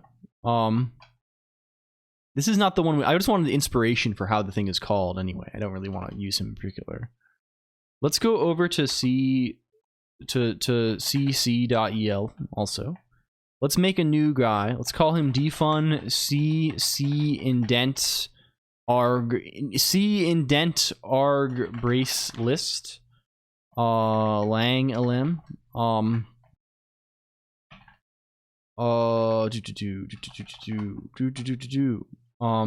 This doc string is broken by their own standards. We can just say this too. Indent align. When indent the first line of an argument list, indenting. Don't indent. Do not indent if the previous line ends with a brace. Something like this, maybe? I don't know. This maybe gets us something good. Are there like convenient helpers that we can like call? Like we can just return stuff, right? That's what we can do. So like can we just return plus? Is that a thing? If we look at C offsets A-list, can we return any offset from a function? It's called with a single, the return value from the function is then reinter. Okay, cool. So we can just return plus or 0. Very epic. Or plus or nil even, right? We can say unless I don't know. Let's say let P is C points. What are we looking for? BO or EOPL. EOPL. Of lineup functions? Yes, probably. But we don't actually want to line up. We're just gonna like, I don't like alignment. We're gonna avoid that, hopefully, right? Is there a convenient way to get the value? Best viewers on colonq.computer at modclonq? Yeah, true. Yeah, true. Remove the space indeed. I really think we do have like the best people. I think this in a way that is not even just because I like am, I don't know, because it's me. I think we have maybe the, I've thought about like I'm always like trying to vaguely think of like collab formats, even though I never do them. An idea I've had, it would be kind of fun to do like a chat versus chat kind of thing, right? With like riddles or puzzles, and have like some kind of competitive solving process here, like where it's like 2 collective solves, but it's like people's different, I don't know, something like this. And I feel like we could beat anybody. I honestly, I feel this way very, very genuinely. I feel like we have a very good bunch. This is something that I don't know, maybe would like, if we get if we like start doing more YouTube stuff and we get a bunch of people from YouTube, I'd be worried that like they won't. We'll have to convert them is the thing. We'll just have to hit them over the head with the adjustment stick until they become cool. I think this is maybe the way of it. There's some level of assimilation that has to happen. Is there a way to conveniently get a character at a point, or do I have to do like a whole little dance? Is there just like a... Is there like a... okay. Can I say like... If I say buffer substring 00, is that a thing?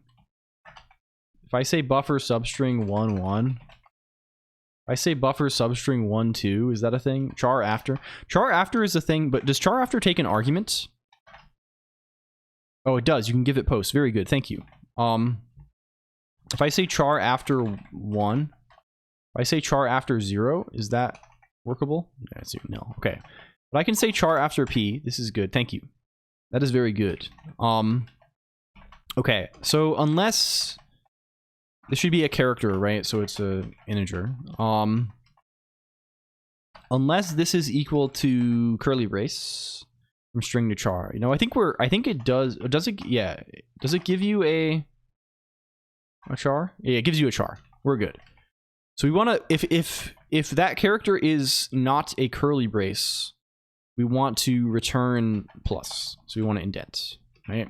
And we want to place this guy. This is the guy we want to use for arglist cont non-empty, I think. indent arg bracelist. Okay. Then if we go to main.c, chars aren't real yet. Let's save you. Go back to main.c, reopen you. I don't know if my key binding...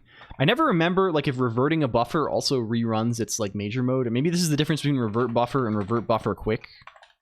Like, I don't know if it reruns the hooks or whatever. Hello, Jack ZFF. Fake news. Revert buffer...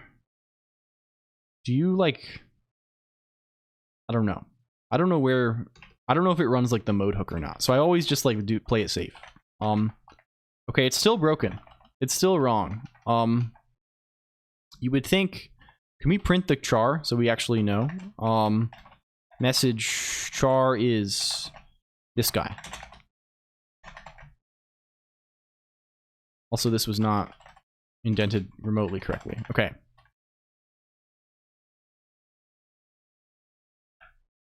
Can we look at messages so we can actually see this shit? Char is 10. Okay. Oh, it's giving us new line. That makes sense. Yeah. Yeah. Where's 10? Where's decimal 10 here? Yeah, it's giving us a new line. So can we get... Is there one of those funny guys? Is there like EOLL? Where's C point? Go back to CDC. Yeah. There's beginning of... Okay. No, there's nothing like this. End of logical line. I don't think there's end of previous... Okay, we can just go back one. Optional third argument preserve modes non-nil means don't alter the files modes. Normally reinitialize them. I think it only asks... I think only asks less... but does the same thing. Okay, cool. Cool. I should just... Yeah, I suspect it would, but I just want to check to be sure. And often, like... You know, it's nice to just kind of like get rid of everything anyway. I want like a binding that just like maybe a revert buffer can be this. I want a binding that I can just like effectively reopen the file, right? Like just like kill the buffer, like, or at least get rid of all buffer locals and just redo everything as if I opened it. Maybe I can get this if I put the correct flags there. Okay. What if we just say yeah. Is there a char p? Let's just say integer p ch. Okay. Do like this instead. Okay. Cool. Now if we go here, wow. Indentation is slightly better. Here it's bad though. What if we say foo? Like why is this all fucked up? What's your deal? Character P? Okay, good. Thank you. Integer P probably works too. Yeah. I guess I assume this just checks basically if it's an integer less than max char. See. Yeah. This is the way of it. So why is this suddenly being all strange on us? Well, you haven't given... Why do you not dedent? Why do you not... Very strange, right? Like this now is in the same spot. Why are you not indented? Like what is your... Are we not setting that? It should be braceless close, right? Braceless close. We look at C offsets A list. Where's brace list close?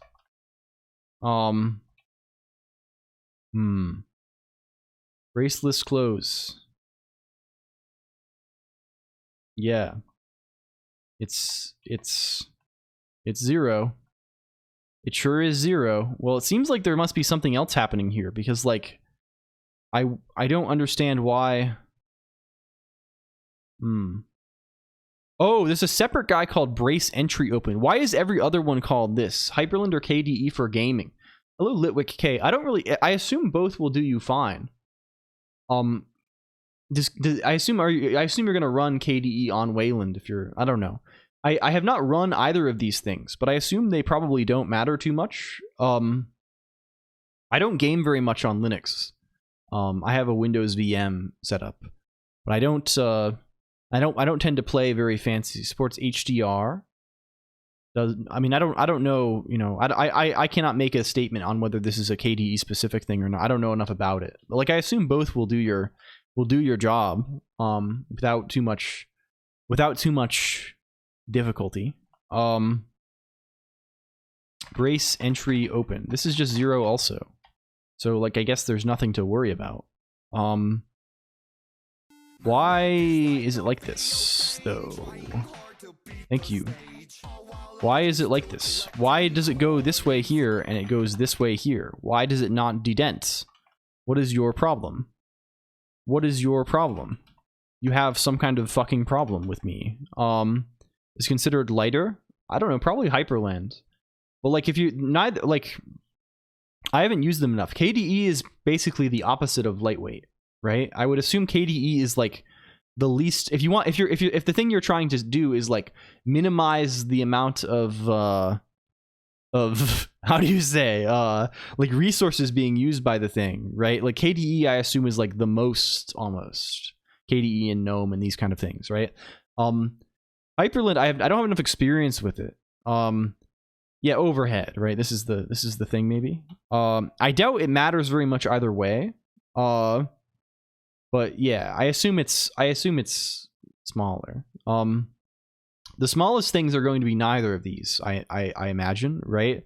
Like just using like whatever, like maybe Hyperland is pretty close to this. Yeah, probably the overhead of this is like so minimal it probably barely matters. Like yeah. I wouldn't expect either to make a huge difference. I guess. And of course, you can always just try both, right? That's the other thing. It's not like you're locked in. You can install them both, and just like test it out. See what the game is doing. Okay. I really like this Gengar emoticon. This is good. Thank you for dipped in poison emoticon. Okay, I really want to fix this because it's frustrating and annoying. Like, how the fuck do we do this? Why would we do it this way? What if we say minus for braceless close? It's gonna break in the good case then. It's gonna do this, but then if we put this down here, it's gonna be like this. Why is it like this? Why does minus take him all the way to hell? Why does he go straight to hell in braceless close? What is why? Why? What is the purpose of that? Why would he do that to me? I don't understand. Is there some sort of malfunction with him? If I put another argument here, does he then? No, he doesn't. What the? Oh my god! Good. Oh my goodness. Oh my goodness. I don't even understand like why he is doing this at all. We have confirmed that revert buffering does rerun the hook though, because I'm doing that now and it's working. Why? I really don't understand this at all.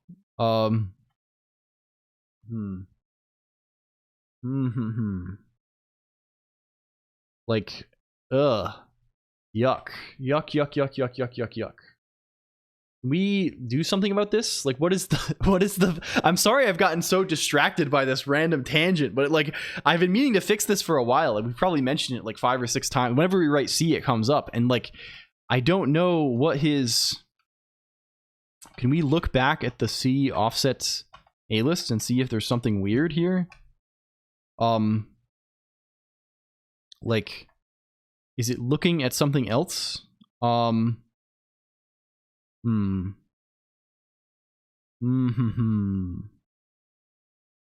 Like, what is the...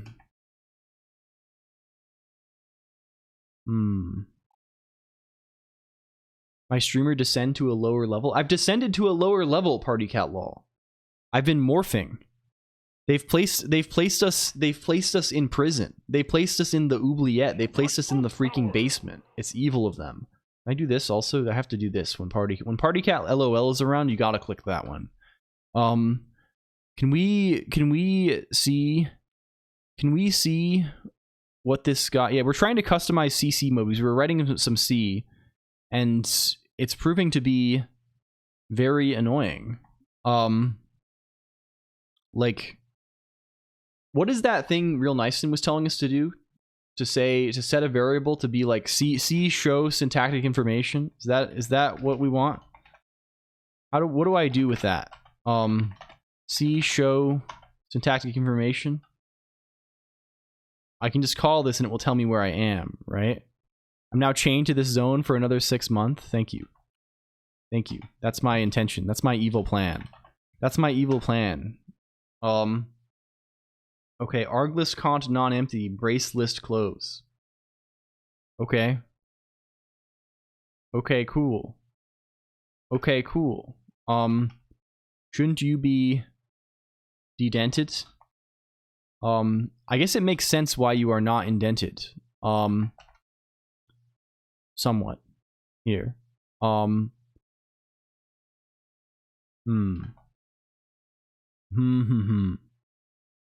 why does he dedent in this setting? What is your origin here? Now you are just braceless closed. Okay. What are you here? You are just braceless intro, you are braceless entry, you are braceless closed. Okay. So why is this Mr. Tree Sitter? No, this is just normal Emacs indentation stuff. I don't know why he is the way that he is. We're trying to customize him because I want this brace to go here. If this is like this. But he goes here instead. A lot of historic fuckery. Arglist cont non-empty and brace list close. It's specifically CC mode. Why does he dedent in one case but not the other case? Well, really, what do we want here? We want to check given an accept GNU indentation. I guess we just specially dedent him. It's really what we need. Can I? Okay. The brace is part of the arg list and should be indented. I mean, I agree in the general case.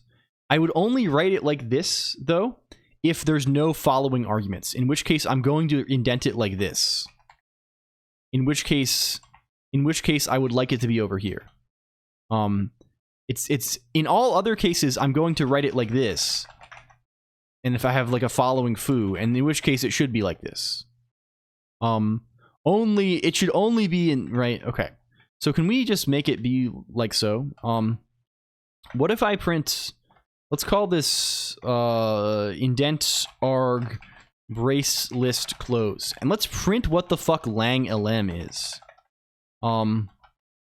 Let's return 0 and print indent the closing brace of a brace list. Let's call this do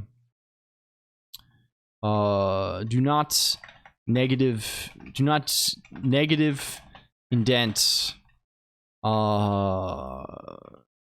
let's negative indent if we are also closing an arg list. A checkbox in settings that changes this, and I can never be bothered finding it.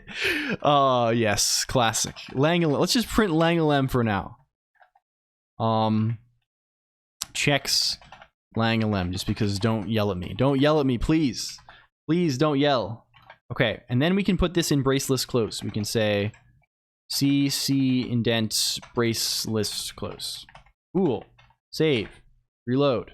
Okay, if I try and indent this, it's gonna yell. It's gonna tell us what it is. Wow, it's brace list close 477. I wish it would tell us what all. I was kind of hoping LLLL would be the whole thing, right? I was hoping it would be kind of both of these things. Unfortunately, there might be a function for this already, but Colonq has no idea what it's called. That's true. Okay, this. Okay, in the other case, you know what we're gonna do? When you can't win, cheat. When you can't win, cheat. That's our motto around here. When you cannot win, you cheat. So you know what we're gonna do? We're just gonna check what the value is of on this line. We're gonna check. we're gonna check what the value is on the end of line. And if when the value is a closing parenthesis, when this line ends with a closing parenthesis, what are we saying? Oh man, doing that fucks our indentation. Is this not allowed? Can I not say this? Oh. How do I insert a literal Oh yes, probably that does make sense, doesn't it? Okay. When it's this when it's this guy, let's make a little list of these guys, right? If it's this guy or it's this guy,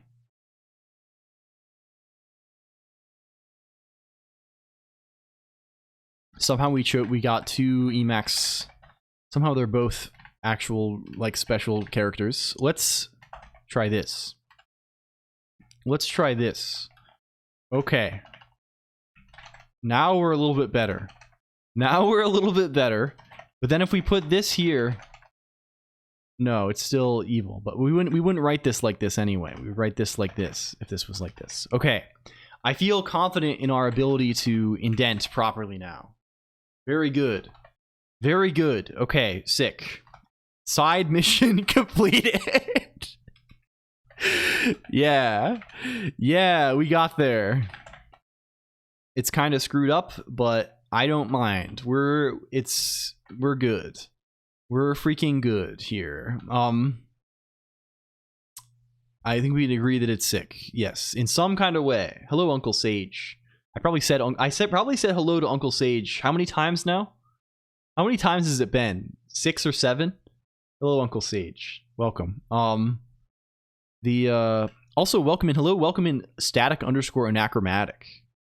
Is that one done yet? We were doing a thing for a while where like I kept saying hi to static _ anachromatic whenever they were here like too many times, and now we've just been saying it like I've been saying it at random, like maybe once every 2 or 3 streams when that person is not even here. I'm pretty sure they're like asleep and European. But we've just been saying it because it's funny, I guess. I don't know. I don't know what we're doing anymore. Is this acceptable? Expected this before the yes. Go there. Transcendent memory. I have maybe. Thank you for the compliment. I don't know about that though. Load file shim.so. Load up the shim. Load up the shim, and then if we say UGBA C emulates nil again.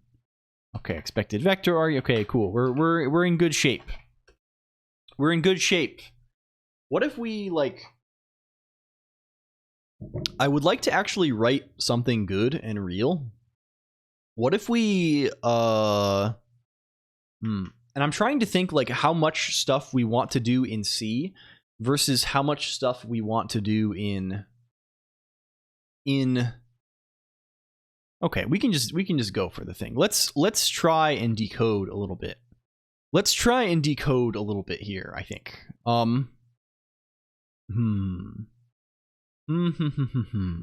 So how should this thing probably work? Like what is the meaning of this guy? I think we live in a land of immense luxury. This is one thing that we do have. We have incredible luxury all the time, right? So essentially the way that our thing is going to work is, let's throw this in another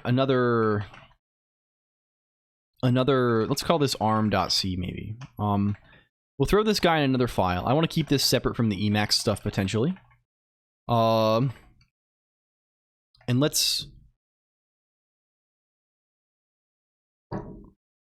we can also throw in let's go to the makefile. Let's hit him with a -i source also. Let's say objects includes build arm.o now too. Can your model twerk? No. I don't think so. I mean, my model canonically is just a head, I think, at least is when that's being displayed. So for now, at least it cannot. Hello, Archibald, welcome. We'll write arm.h also. We'll do this kind of thing. Where is the guy? Just in time. Yes, hello. The original quest was, and how long I've been working towards it. Yes, it's been a, you know how these things go. Greymouth. Okay. What are we doing here? What are we actually doing with any of this? We probably want to say some things along the lines of, I don't know, typedef struct emu, this kind of stuff here. We can kind of be lazy with our names, because even if we end up having multiple emulators, they're just going to be like loaded in separate shared objects, right? And we can call them from Emacs, so it doesn't really matter that much, right? And this guy probably has a bunch of state for different things, right? He has a bunch of state for registers in particular, right? What do we have for registers here? We probably have some stuff along the lines of enum reg, and the registers, they probably look a whole lot like, I don't know, we have R0, R1, R2, let's say R0 equals 0 also. R3, R4, R5, R6, R7, R8, or let's just stop at 7. Then we have the high registers, right? R8, R9, R10, 11, 12, 13, 14, 15, right? So emu has regs, right? We're also gonna have let's just say typedef, well, we'll do it all with just the standard cint types. Include standard int.h. We're gonna have a bunch of registers, right? And they're all uint32ts, right? Because that's our word size on 32-bit ARM. We're gonna have let's actually say a special guy here. We can say reg end, right? We have or we can say like reg count. We have reg count registers. What else do we have in the CPU? We don't actually have to, we don't have a separate program counter or anything, because I think R15 is just the program counter here. What other sorts of state do we have in an emulator? We have the memory, right? We have different regions of memory, right? We're going to treat them differently probably, because this is a GBA, right? We're going to treat it as having like map memory. We could just, you know, we don't want to be, let's just, we can have, you have sets of registers. This is true also probably. There's probably like, do we actually, is there actually like funny stuff to do with this on 32-bit ARM? This is something I have not been exposed to, at least, right? Like, is there like in different modes? Like I know at least in like ARM versus Thumb, right? We have different, but these like at least correspond to the same underlying things. It's just a matter of like what you have access to in the thing.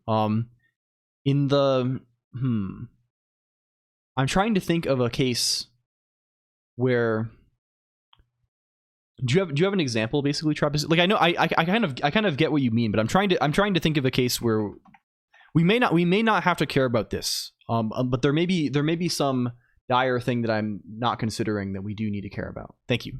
Yeah, no. Of course, you're doing me a favor. No rush at all. For now, let's just say this. We have a bunch of memory though. We can just say mem. Right? What does memory look like? Memory, we're just gonna have a bunch of different regions, and then we won't just have a big contiguous thing. We'll have like helper functions that read and write from memory that will then like control these things, right? So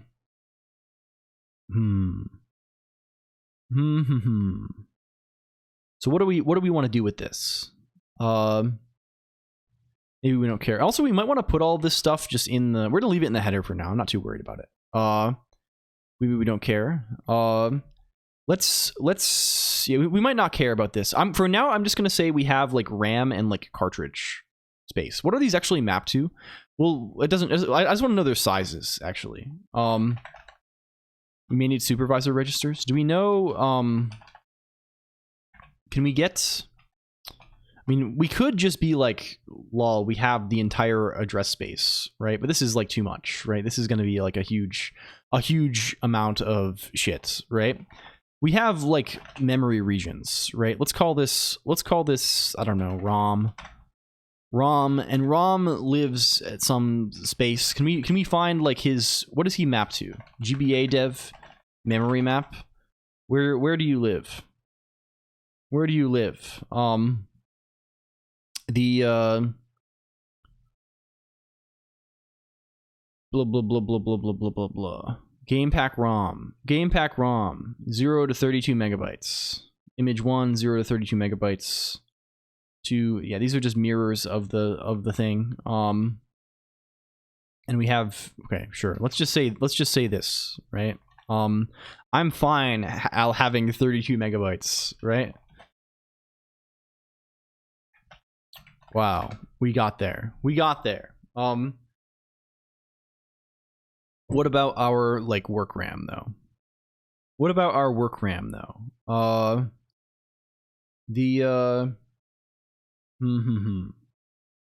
We can just say we probably want to distinguish this, right? 32 megabytes is huge. Yeah, but it's like not super huge. We're gonna have like one of these, right? And it's like pretty small in like the grand scheme of things, right? We have big computer. We have big ass computer these days. Let's say we have EW RAM. How big are you? 256 kilobytes. Yeah, huge isn't a good thing. Yeah, the system is, the GBA is very luxurious. It's like driving a Cadillac down the highway. It's crazy stuff. 256 times 1024. Look at page 12. Okay, thank you.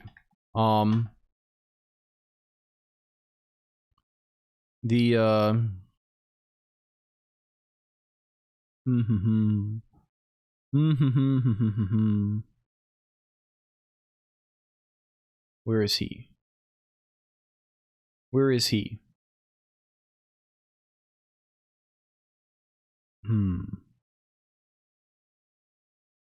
Ah, I see. We do have a bunch of different modes. We do. Can we see what these modes are all about here? Operating mode selection. ARM7 has a 32-bit data bus and a 32-bit address bus. Okay, sure. Sure. 6 modes of operation. User mode, the normal program execution state. FIQ mode, designed to support a data transfer or channel process. IRQ mode, used for general purpose interrupt handling. Supervisor mode, a protected mode for the operating system. Abort mode, entered after a data or instruction prefetch abort. Undefined mode, entered when an undefined instruction is executed. Okay, cool.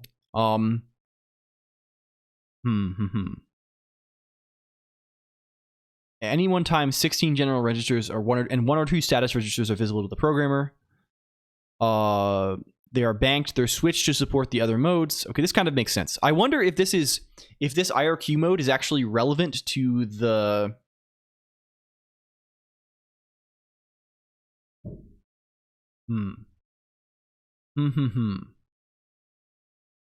I wonder if it will be relevant on the GBA. It probably... And how do you switch modes? I wonder how this is controlled. Ignoring some, I don't know if yeah. For now, I think the things we're going to want to simulate are simple enough that we don't care about it. But we should make sure to put enough room for indirection that this is possible, right? Maybe we want this to be a pointer to regs that we have elsewhere. Something like this, then we can swap them. Jumping modes could lead to absolute madness if it's used. Yeah. Okay.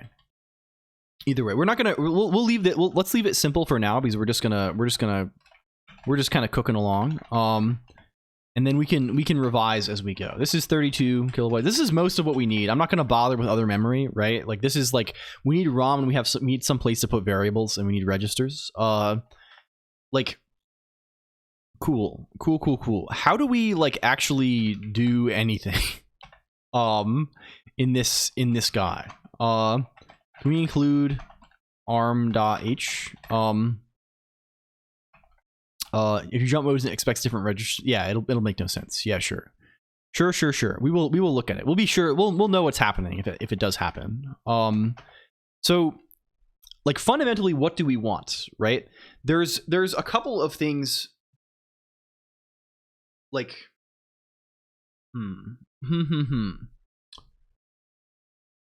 we want to be able to emulate for a like the thing that we are trying to support here is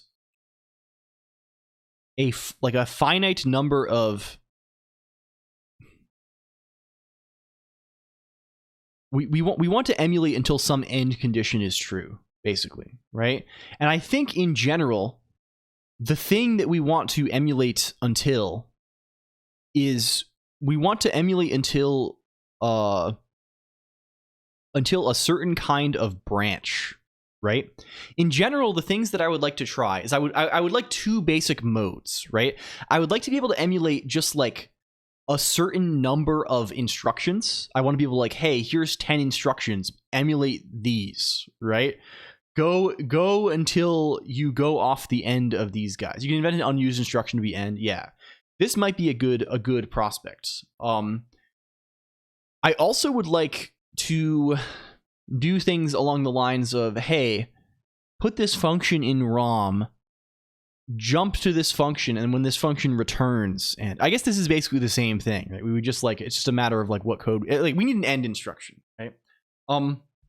So we'll just operate along the lines that we're going to decode something to end. Is there convenient room for instruction, or fake instruction? Can we look at the table, the funny table? There's undefined instruction right here. Cool. There's a lot of them, in fact. Very cool. Okay, we're gonna call one of these guys end, and he's gonna mean, and maybe we can have other. Like, another thing I want to support in all this is like some kind of like cool little step debugging thing, but we're just gonna be lazy about it because we want something that works, right? We've been dicking around all day. We want something that like kind of goes. So let's write our basic guy, right? We're gonna call him emulate, right?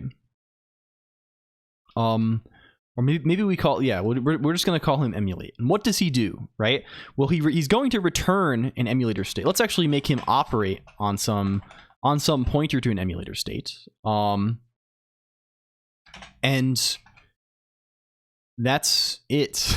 That's all he's going to do, right? Because most other things that he needs to know about exist inside of the emulator state, right? We'll deal with outside of him, like initializing, you know, the program counter to whatever it needs to be, and initializing, like, we should probably just like make these guys too, right? Time to get serious. It's true. It's how it goes.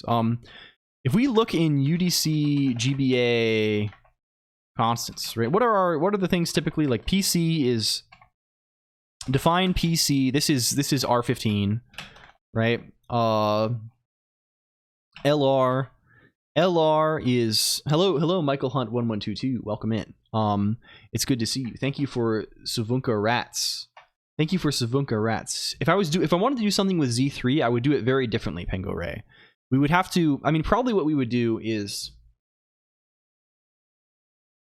what you need to do there is for every instruction, right? Instead of like actually doing something for the instruction, you kind of like update like a state of like assumptions and assertions that you are making for like that instruction's inputs and outputs. And this becomes, if you want to do like some kind of like symbolic execution thing on top of this becomes a more complicated game, but it feels similar. Hello Foa Tensho also. Have a good stream, I lurk. Thank you, Michael Hunt 1122. We must shout out Michael Hunt 1122, who is a dear friend. Arm pure register, huh? Can we take me to your anchor, please? Take me to your anchor. Why does it work here on Chindig's stream? Joel is just it's a 7TV emote, but we so the streamer has to enable it, but we have it here. We like it quite a lot. I pointed to before. Oh, thank you. Okay, sure. Do we know about the modes? Is this like a thing that like? Is this like a thing that like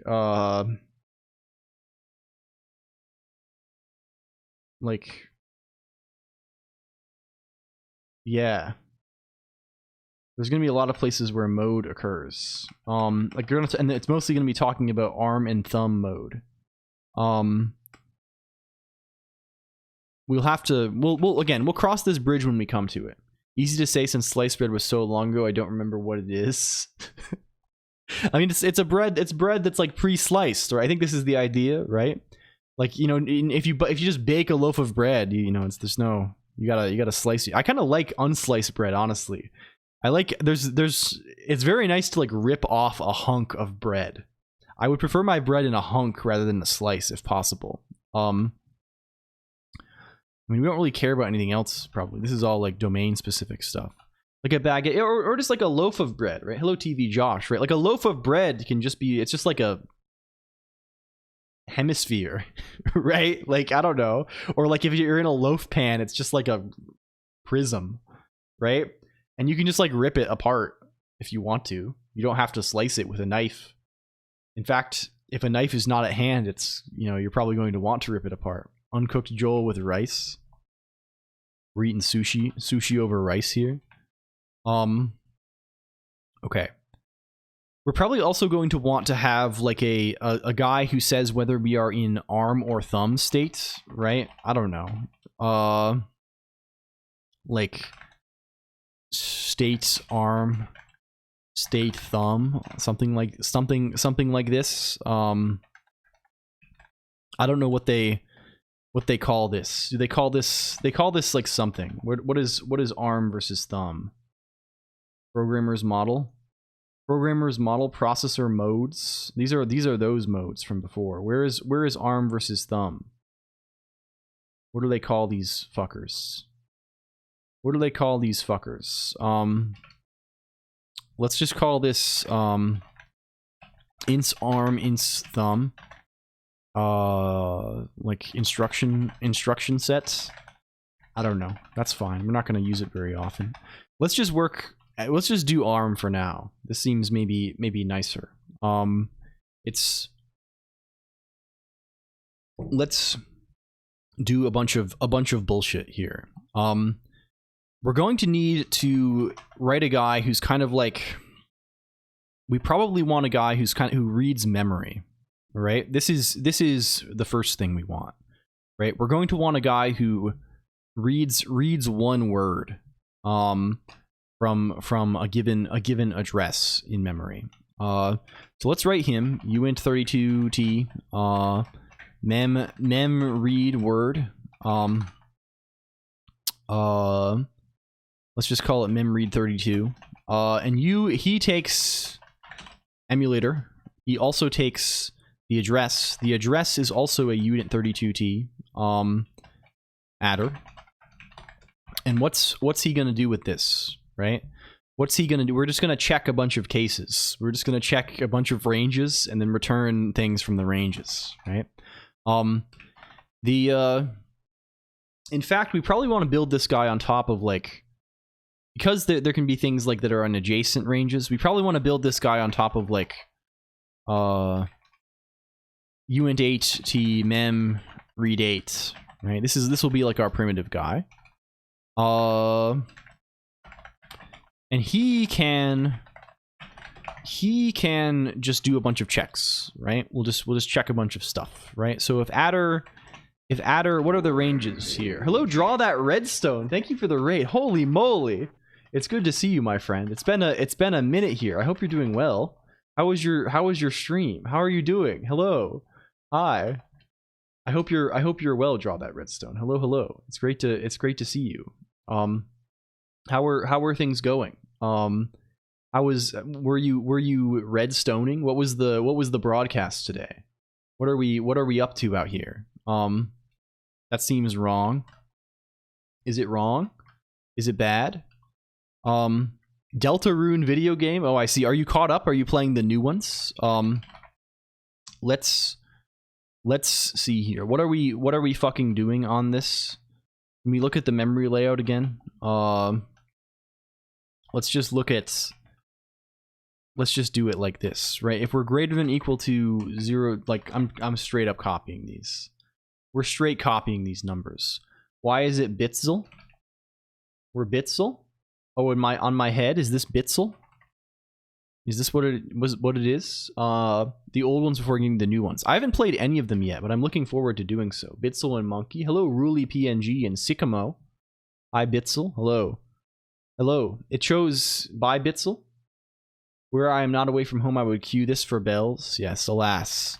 Alas. Hello, LCOLONQ. Hello, Sycamo. Welcome. It's good to see you. I hope you had a great stream, though. Are you enjoying the video game so far? Oh man, this is a crazy one. The duplication on the phone has become dire. Can we grab you? Can we grab you also? What is internal work RAM here? You are 3. You are 3.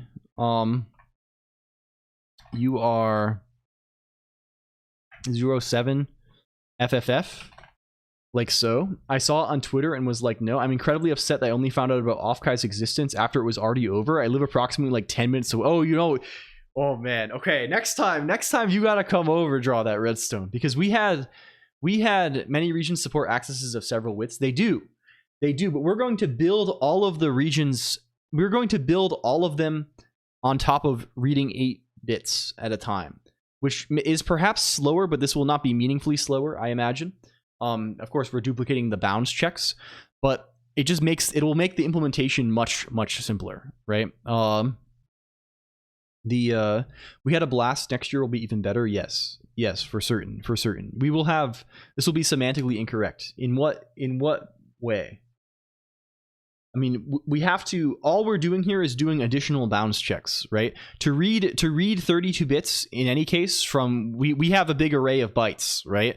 We're going to have to look at those bytes and grab each byte and OR them together in any way. All we're doing here is doing that same thing with additional bounds checks, but also we're just pushing the bounds checks down to the helper that reads 1 byte, so that we don't have to write them like 5 times. We may need to perform additional checks because I don't think you probably, I don't know. I don't think any of them are directly adjacent to each other. Like the address space is actually very spread out here, right? Like there's nothing with any of these bits high, right? Get to the IO ranges. Oh yes, for sure. But even the IO ranges, I think it's the same, right? Fundamentally, it'll be the same. We're going to handle those separately anyway, right? Yeah, it's a San Jose summer. Yeah. This also lets us handle like different, I don't know. I think it'll be fine. I'm doing a typical Silicon Valley internship, so I happen to be in all San Jose summer pilled. I see, man. I wish you were there then. No, I should have. Damn, I guess there's no way I could have informed you. We had all kinds of people from around here there. We had like the whole gang. We had a lot of people. Not the whole gang, of course, but like there were like maybe 10 people from here. They tend to treat a series of these different from larger accesses. Yeah, we'll cross that bridge when we come to it then. I literally walked past the convention center multiple times. Oh dear. Well, next time we will be there. Next time we will. Yeah, it was very fun. We had a good time, I think. What is the remaining thing we want to look at? We mostly just care about running programs. Can we get this guy? Can we get this guy? And what's the end of this guy, probably? It's just A, right? Probably is this, right? Or I guess what's the best way to say this? It's probably 9. FF. Is this a suitable thing for us, right? If I open Python, if we subtract this, grocery checkout hell. Yeah. Okay. You make sense. You make sense. You're good. You're good. Not fun. Yes. Yes, this is unfortunate. Why not just bash your way to the front? No cap. If we're here, we're going to return mem dot. Where's our header? arm.h. Where's our header looking for us? EWRAM. EWRAM. Adder minus the base, right? IWRAM. Adder minus. Adder minus. It doesn't really matter that these are unsigned because we're already checking that they're greater than the thing. Adder.rom. Mem.rom. Adder minus this 8. Okay. Backspace only makes it worse. Yes, I think backspace is probably what does it. Okay, then if we want to do mem16 and mem32, let's just do mem. We're gonna write them like this, right? So read 16. Read what actually is this project? Hello, Plums ASMR. We're writing a little ARM emulator because to add, we've written like a whole like Game Boy Advance toolchain. Like we wrote like a assembler and some little compiler bits and lots of helper macros so that we can produce Game Boy Advance ROMs. But we don't have a good way to test our programs. So we're writing a little emulator that we can use from Emacs in C. So we can maybe, like, it's not going to be like a full Game Boy Advance emulator, probably, at least not at first. But I want a way to at least like test simple functions, right? So if we write a function, I want to be able to like check that it does what we claim it does, with the eventual goal of like having a better test suite for our compiler. I'm thinking like we want a compiler that we have like both a high level interpreter, like written in ELISP, that just like runs the compile, like interprets the language and doesn't compile it down to assembly, and also this emulator. So then we can like have like a kind of a built-in test where like whenever we compile a function, we can like run it on a test input and also run like the compiled version on the same test input and make sure they produce the same result, which seems really nice to me. So here, this is easy stuff, right? We can just say mem read 16 e adder, and we're assuming like all of this stuff, everything is like little endian, right? I think we live in little endian town on this guy, so like it's kind of good. It's kind of good if we do this kind of thing, right? We can just OR this with. It means the high bits are here. Adder plus 1. And do we have, what's the precedence of shifts? I never remember these guys. C precedence. Are shifts higher precedence than bitwise OR? They better be. If they're not, that's crazy. That goes crazy if they're not. That goes crazy if they're not. Okay, they are. They are higher precedence. Thank you. Very, very good. I probably should have known this. C is a little crazy sometimes, but it's okay. And here for read 32, it's the same. Why are we saying read 16? This is not right. Here it's the same thing, but we have more of them. There's a bunch more of them. We should actually say this is a uint16t. It's kind of gross that these are going to... Oh, we probably need to upcast in the middle, don't we? Yuck. Maybe we just don't fuck with C's types and just make everything a uint32t. I kind of like that. That's maybe a little bit nicer. We'll just rely on, right? We can downcast instead of upcasting. I kind of don't hate that. That makes this whole thing a lot less miserable to deal with. I rarely actually want the thing to be in a... What if we just vibe coded it instead? It's kind of scary. We could. Well, I feel like then we'd be signing our life away or something. I don't know about that. We'd be consigning ourselves to a world of suffering. Neat. Okay, can we do the same thing with... This guy should maybe be a little bit better about himself. Well, I guess we kind of have to do the ranges separately. Ugh, okay. My vibes are always rancid. Okay. Let's maybe do this a bit differently. Let's say uint ht mem lock e uint32t adder. This returns a uint ht pointer. This kind of thing. We can. I wanna like not duplicate this, if possible. Of course, there are going to be some regions that are not writable or that need some kind of special handling on write. We can handle these. We can handle these separately in write. But like with this, we can probably just say like mem lock e. I guess here let's return null. Let's also grab our.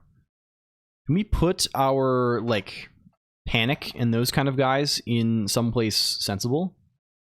Is that like a thing that we are allowed to do?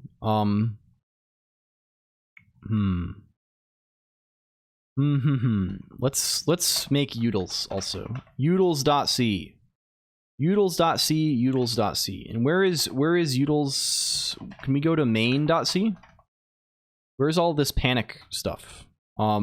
Panic needs the Emacs environment, which I guess we're gonna have to thread through everything anyway. Ugh, I don't really want to do that though. Can we throw the Emacs environment in a global? I want to be able to throw errors from everywhere. This kind of sucks. I don't want to have to pass this thing around. Maybe we throw it in the emulator state. That also kind of sucks. I don't like that. Man, everything sucks here. It all sucks. Damn. This thing has like, I don't know. Anyway, let's just grab all of this shit anyway because we're going to need it. Let's throw it in utils.c. Once we're in utils.c, you don't have to do very much. We'll just include everything and then say utils.h, and then in utils.h we can just pragma once. We can get standard int for the sake of it, and then we can say stuff like, I don't know, we probably want to have these macros in there. That's probably where those need to be, and we can throw like all of this shit in there. Sure. As an LLM, I can predict uint64t, memread64 will be next. Yeah, well, we don't have that. That one, I mean, this is maybe what the robot would predict, but we don't. This would be a false prediction because we do not have him. He doesn't exist. He's a fake man. He's a fake man. He's not real. We probably also need to get Emacs module.h in here. Yeah, a little bit of that kind of action. Def var, we got defun going on here. We got message going on here. We got everything we need. We got everything we need, basically. Okay, if we go back to main.c, instead of doing any of this shit, what if we just say include utils? I'm back from Iridium line. I see. I'm falling so behind on Greg. It's very unfortunate. Let's call this C emulate. Hello. We're doing okay. I think we're kind of in the real business of it. I'm not really. We haven't really started decoding instructions yet, but we're doing okay. I think. Let's put utils.o here also. Build utils.o. Does any of this shit actually build? We should probably check. What's your? Oh, we don't. We're being notorious evildoers. Where's arm.c? Let's include utils.h just for the sake of it. Can we look at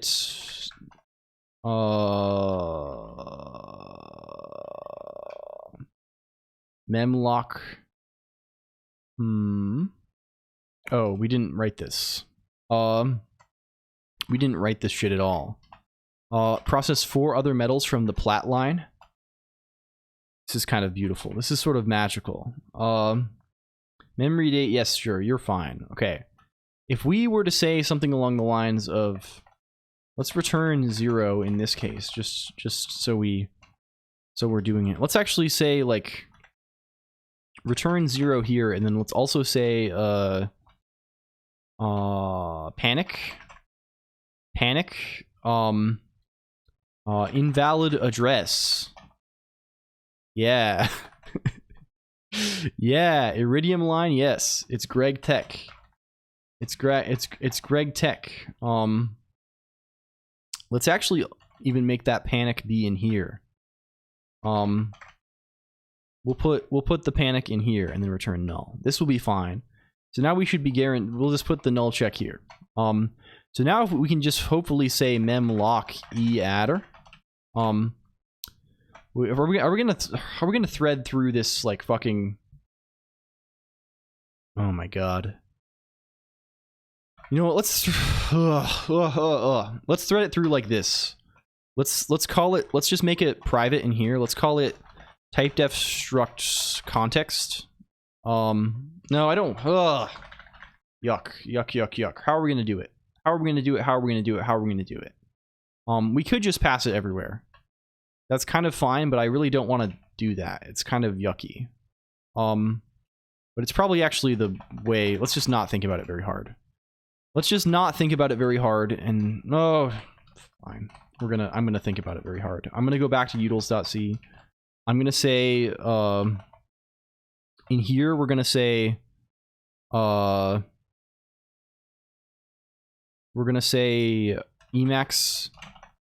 Can we get Emacs module dot h again? Can we say Emacs env pointer env equals null?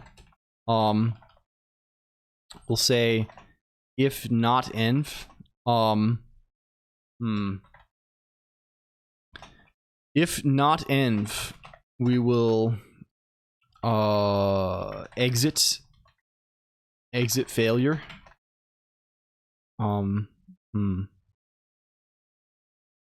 Well, we probably never want to exit failure. That's probably. Let's just only do any of this shit if env is true. If not env return. What is getchar? Hello Takeda Harunobu. I think getchar, this is like a read from standard in type guy. But he's like distinct from get. There's like getc too, right? And getchar is like a different fellow, right? Getchar, yeah, getchar is standard in, and getc is from a stream. This is his nature, I think. So we just want to make sure we're setting env, but we probably need to. We could throw this guy. Blah blah blah blah blah blah blah.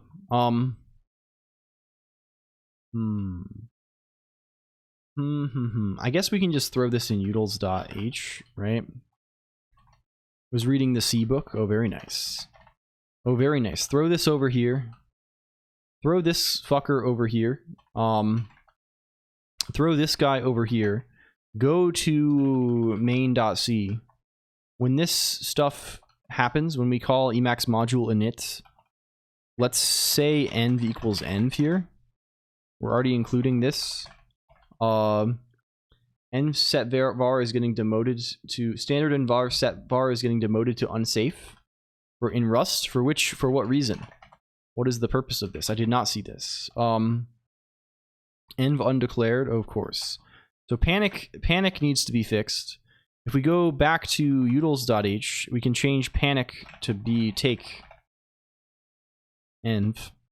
We don't even need to take a parameter anymore. We can just not pass this at all. And in utils.c, we can just also not pass this at all and just use env.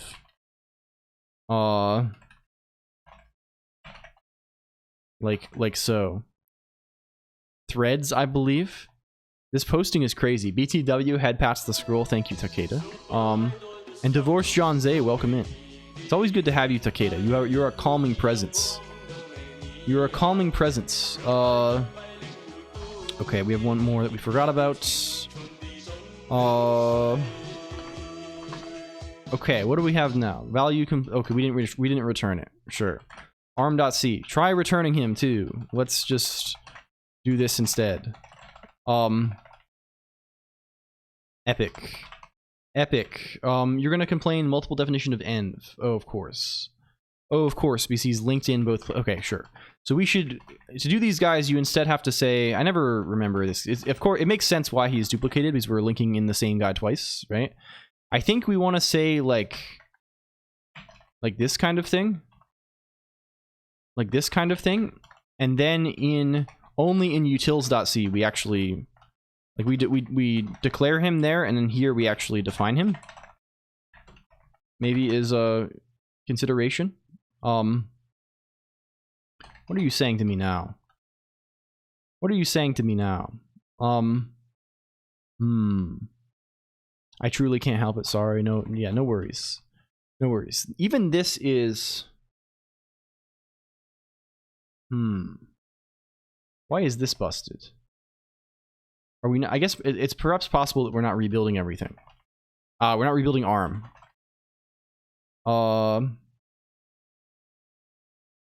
Okay, there we go. Yes, it was just a non-clean build thing. We hadn't rebuilded arm.c, and it was still... Because the thing that make is not taking into account the header files. As is always irritating. Deltarune Raider still here by any chance? Is Draw That Redstone still around? They might have run off. But if they're still here, we can maybe conjure up the thing. This is weird. This is weird. Okay. We have this guy. What are we up to next? Place the memory for the environment array? Maybe so. I know little about how these things work. I know like little about how environment variables are represented, I think. Can we... Okay, we can also have rights then. We can have some rights. Mem right 8, right? You take a uint 8 t val. You're just this equals val, right?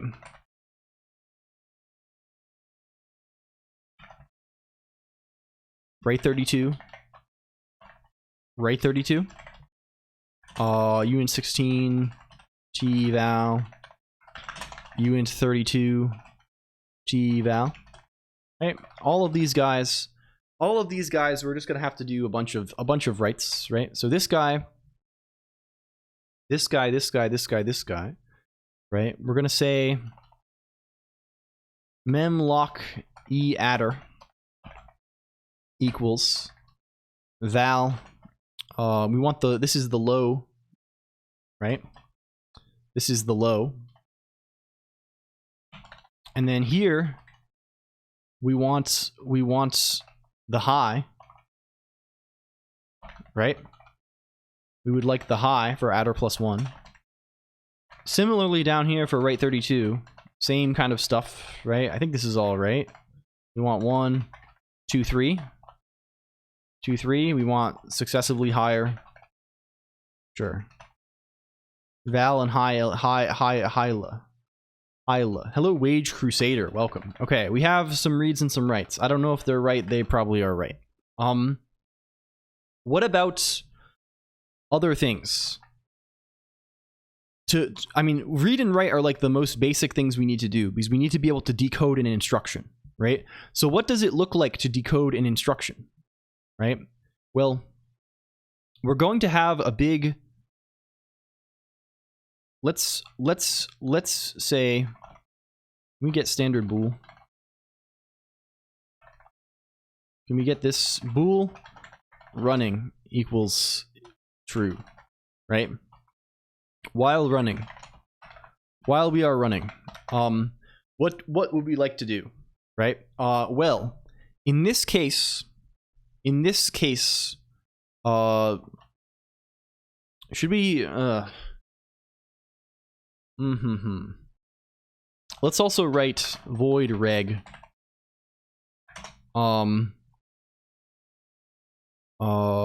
reg r, right? And this for now will just be e regs r. But in the future, maybe if we have to deal with the banked thing, we'll change him up. He can get switched up a little bit in the future. So we can say like this, right? uint32t PC equals reg e PC.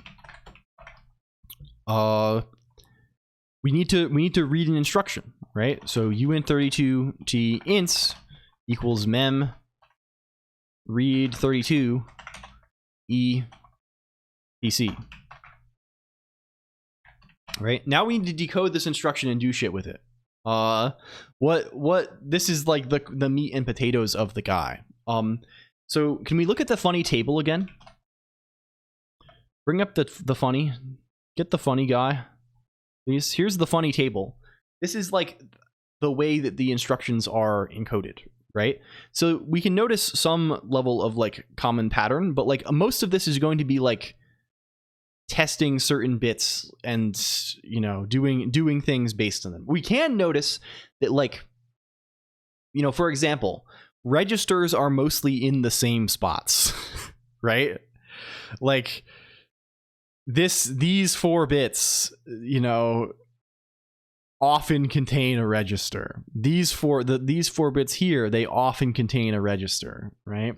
These 4 bits here, they sometimes contain a register. So we probably want some guys that are like convenient helpers to like grab certain things if they are around, right? Of course there are annoyances, right?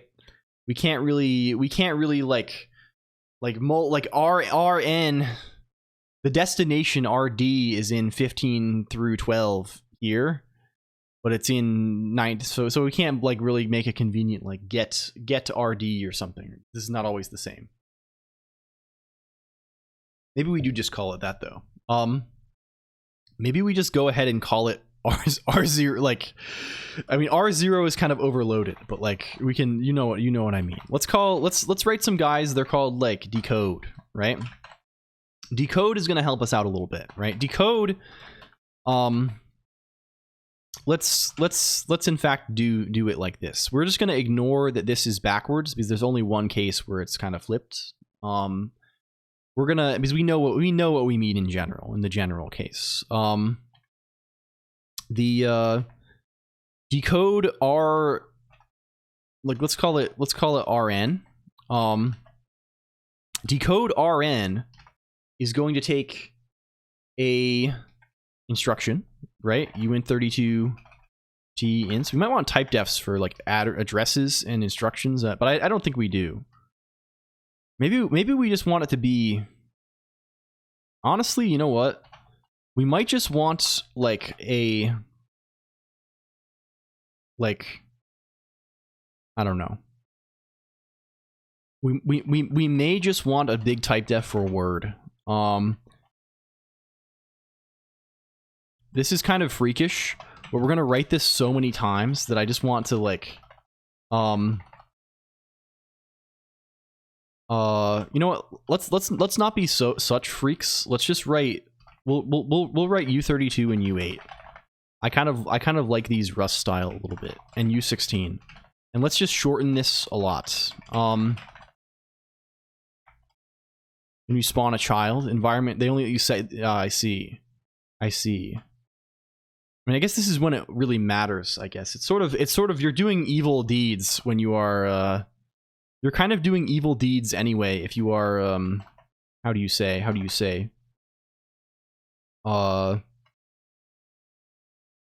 gonna go emulate magical lands using my flesh computer. Good night, party cat. Thank you. It's good to see you. I hope you had a good day. Let's do this a little bit. Let's also do a little bit of this a little bit. Are we doing these correctly? We're not.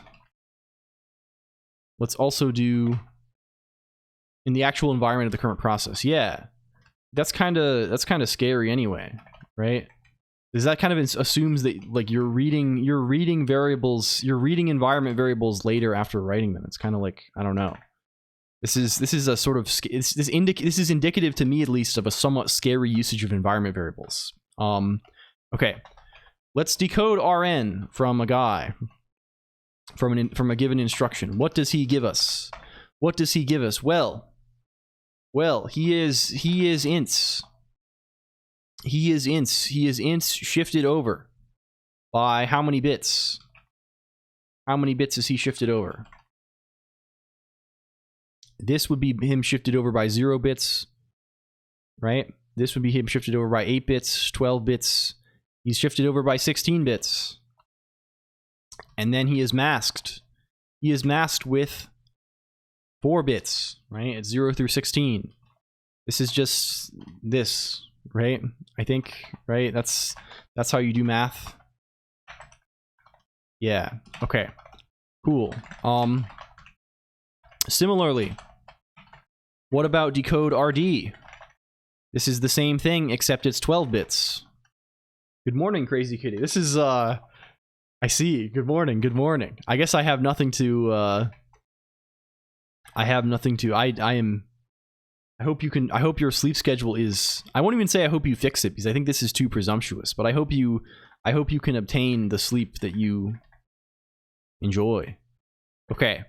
These are all good. What about conned? What about conned? Can we get some conned kind of stuff happening here a little bit? Let's go back to arm.h. What are the cons we have here? Can we go to arm assembler? What are our cons? Here they are. Here they are, here. Right here. I don't know if these are actually in, are these in ascending order? They are, but I'm going to manually set all the patterns on them. Enum cont. Cont. Okay, here's all our conditions. We have eq. We have eq. Can you do this? I think you can. I guess I'm not gonna bother. Well, we will bother. We will bother. We have ne. We have this guy, cs. We have cc. We have mi. We have pl. We have vs. We have vc. And then we have a whole other host of these guys, basically, with the high bit set. We have, what do we have here? We have HI, we have LS, we have GE, we have LT, we have GT, we have LE, we have AL. Okay, cool. We should maybe like namespace these. We should call them like conned, whatever, but it doesn't really matter. Still, it's pretty bad. EPness hit me hard at 1 p.m. Yeah, that's how it goes. It's how it goes sometimes. Okay, let's actually do that. Let's say cons. We're not going to be doing these guys like a million times, and this is maybe a little bit more polite. Cool. We have a bunch of conditions now. What do we want to do to get a condition? Well, we just want to do basically the same thing we're doing here. Let's put it up here. Let's say decode conned, and it's going to be, instead of any of this stuff, we're going to shift left by 28. Groceries are put away. Very nice. Very nice. I mean, okay, this is maybe too intrusive. But like, what's a typical grocery order? I always wonder, because I feel like I never really know, like, no one tells you these things, right? Like what do you get for groceries? For me, when I get groceries, I'm often getting like, I'll get like meat. I mean, I would get meat if I was not. You understand though. Meat and like cheese, eggs, onions sometimes, right? This kind of thing. Maybe some milk, fruit. I get a lot of fruit typically. I don't know like what people do. Pasta, cheese, milk, and maybe frozen pizza. Rice, yeah, we do rice as well. This is common. Are there any other common patterns here that we might reach for? Well, there's op. There's op. There's four bits of opcode. This is a relevant factor. 21 through 24 here. Can we look at those? Again, none of these are going to be shared by everything, but we just want enough conveniences that we won't go fucking insane. These are all of like the 4-bit things here. Did a lot of Shin ramen. The more complexly I cook, the more of a mess it makes, and I just can't. Yeah, it's hard to like. I find this also like if I buy a ton of fresh produce, I find it'll like it's hard to use it all, right? It's hard to like schedule this, right? Mostly I've solved this by I don't know. I eat like I eat like fruit, meat, and cheese or something, right? Like this is like I don't know what to do if I buy like fucking bok choy or something. Like I don't know what to do with this really. It's hard to like work bok choy into the rotation, like especially if you're trying to eat like a varied diet, right? Like this is eating a varied diet when cooking for yourself is kind of hard to do in the first place. Hello, Karuro Chari. Maybe if you know like okay, I'm going to cook with bok choy every day or like one time a week or on these specific days, and then like then you can schedule it. But I'm not that disciplined. I don't have that level of discipline in my heart. Another common thing here is going to be these 3 bits, right? They're frequently getting like 3 bits here. I guess you want potentially everything between 3, 4, 3. You want potentially 3, 4, 5, or 6 bits here. Maybe we also want a reg decode flag. This might be also not all of these are regs. This is cond. This is I don't know U30. Let's just say it's a U32. It doesn't really matter that much. Let's say decode flag is a bool. Decode flag is going to take the instruction and it's going to take an ID, an index. And what it's going to do there is it's going to will actually return shifted left by the index, right? Which is what we want in general, right? Like if it's at 0, we want to shift left by 0. If it's at 20, we want to shift left by 20. That's how it goes. Shift left by index and mask this to 1 bit. This will be a common use. Primarily an emergency trip for toilet paper. Groceries were secondary, and I did not get very much. I see. This is understandable then. Okay. What are other guys who we might consider helping us with? I guess it's just these like 3, 4, 5 bit situations.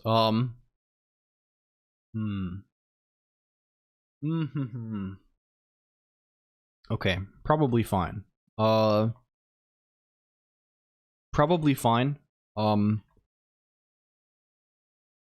What are we going to call these? I think I'm going to just call this region. Maybe there's a word for this. I'm going to call this the discriminator.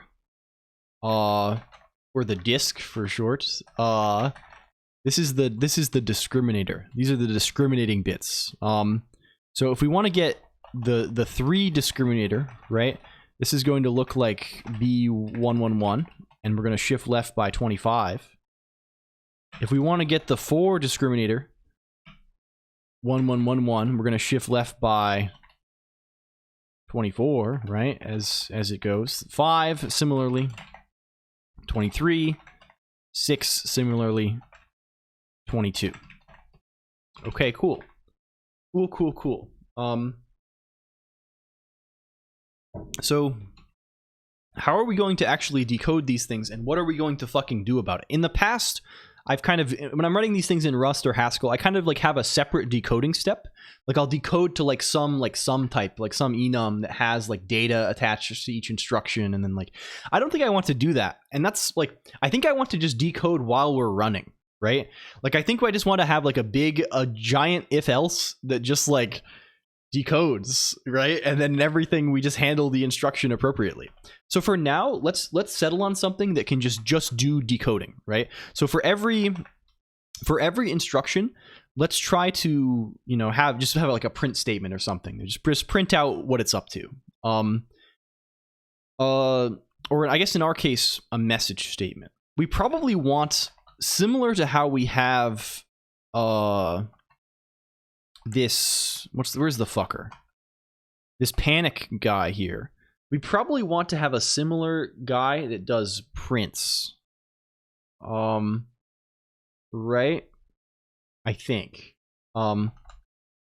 Let's call him debug instead. And debug is going to be very similar, but he's going to call not say error there, and he's going to call debug instead. He's going to do the same vararg stuff. Debug is going to be the same shape as this. But debug in utils.c is going to look a little bit different. So I think instead of, let's move him to the bottom actually, because let's move both of these to the bottom. Because they're going to call a message, right? Panic can be like this. Debug can be like this. We'll do the same thing with end or whatever. We'll v-n-s printf this guy. Then at the end, we're not going to fuck around with this stuff. We're just going to message, right? We're just going to call a message, message and buff, right? And the point of this is just to like have a thing that does, we can pass a format string too, right? Instead of like we have a working printf, hopefully. For now, let's just make sure like that basic shit works. So let's like not do any of this. Let's just debug hello computer, I don't know, right, 42. I would like to make sure we have working debug printing. Let's print this, I don't know, let's actually be even better than this. Let's say for int I equals 0, I is less than 10, plus plus I. Let's print 10 times. Something like this. Good night, 0x529. Thank you. And Dumb Knox, thank you for the follow. Welcome in. Hello, hello, hello. It's Dumb No XX. Reading a blog article on this right now. Hello, Dumb Knox. How are you doing? How is life for you at the moment? Let's go to main again. Let's go here again. Where is C emulate? Let's not do any of this shit anymore. Let's just return 0 in any case. Or I guess let's just return nil, right? Intern, env, nil. But let's also make sure we call emulate. Let's include arm.h for that purpose. Let's just call emulate on null for now. I think that's perfect. Okay. Let's make... what are we complaining about? Oh, we didn't put it in arm.h. We want to have emu, we want to have void emulates emu pointer. This kind of stuff happening. And now you're complaining about all kinds of stuff. Reg redeclared as different kind of symbol. Oh, I see. This is probably yelling at us about, let's actually, I'm going to make this even shorter and more evil. I don't care about it. I'm calling this R. My tastes have morphed. POSIX makes it kind of impossible to be safe. Name regs. Do you mean reg? Oh, sure. Where is he? Where is he? Like this? Like this, like this? Function returning void, you don't return void, you return U32. Okay, cool. Epic. Epic, epic. Go back over here. Let's see if we can reload shim. Let's see if we can call this. Death. Instant death! Okay. This is quite unfortunate. Quite unfortunate to be instant death. For a second time. It is a power word of instant death. But we're back. Hello, hi. Can we conjure up stop dying, my dude? Yeah, we can try and conjure up ourself again. Load the shits, press the button. I wonder if this is repeatable. I wonder, like, remember last time we just died randomly. I think probably a lot of this is due to our shim, maybe our DL close situation is poor. I can't really imagine why it would be, right? Because we should be redefining the function. Oh, maybe we called the wrong one though. I don't know. Anyway, let's again, we'll put a temporary face in place. And let's head over to upside down cake. or where are we? Emu GBA. Yes, here. And let's where is my oh, it's Q. I like forgot my key binding for a second. I pressed this key binding hundreds, probably thousands of times per week, and I was just like, what button is it? What the fuck do I press? Is it Q? Is it QR? No, is it QL? No, it was QH. It was QH. Man. Okay, let's try again. Is this also instant death? Instant death. Power word, instant death. Yes, it is instant death. No matter what we do. It's instant death. Well, that's sort of frustrating, isn't it? And it's frustrating because... Hello, hi. Welcome back, XXI. Hello, how are you doing? We've been experiencing a new phenomenon that's known as instant death. We can make this would be a good redeem. It'd be a very disruptive redeem. That is the third death today. Okay, respawn ourselves. How is it going? We're currently trying to diagnose why something causes death. I'm not even gonna bother. Let's restore this before we go evil style. What is this doing? It's calling emulate null. This should not be a problem. What is emulate doing in arm.c? He's calling debug, right? Clearly debug is the origin of the instant death. Not much I see. Yeah, you know. I'm confident that we'll have something that decodes instructions by the end of today. We're pretty quick with this. Whether it actually properly does, you know, we'll probably have something that discriminates instructions, right? Whether we're properly encoding the semantic meaning of all fields, like all the little shift fuckers and things like this, questionable, right?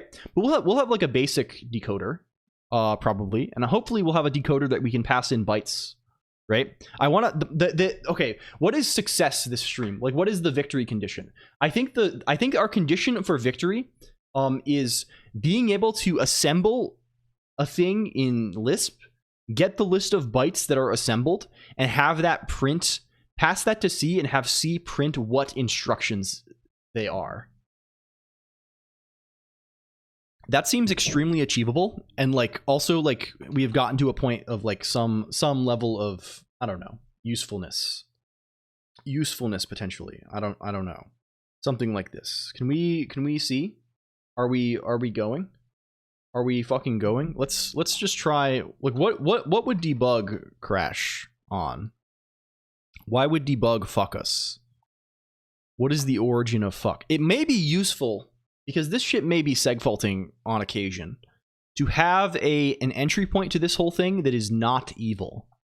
Is that an option for us? I kind of like this potentially.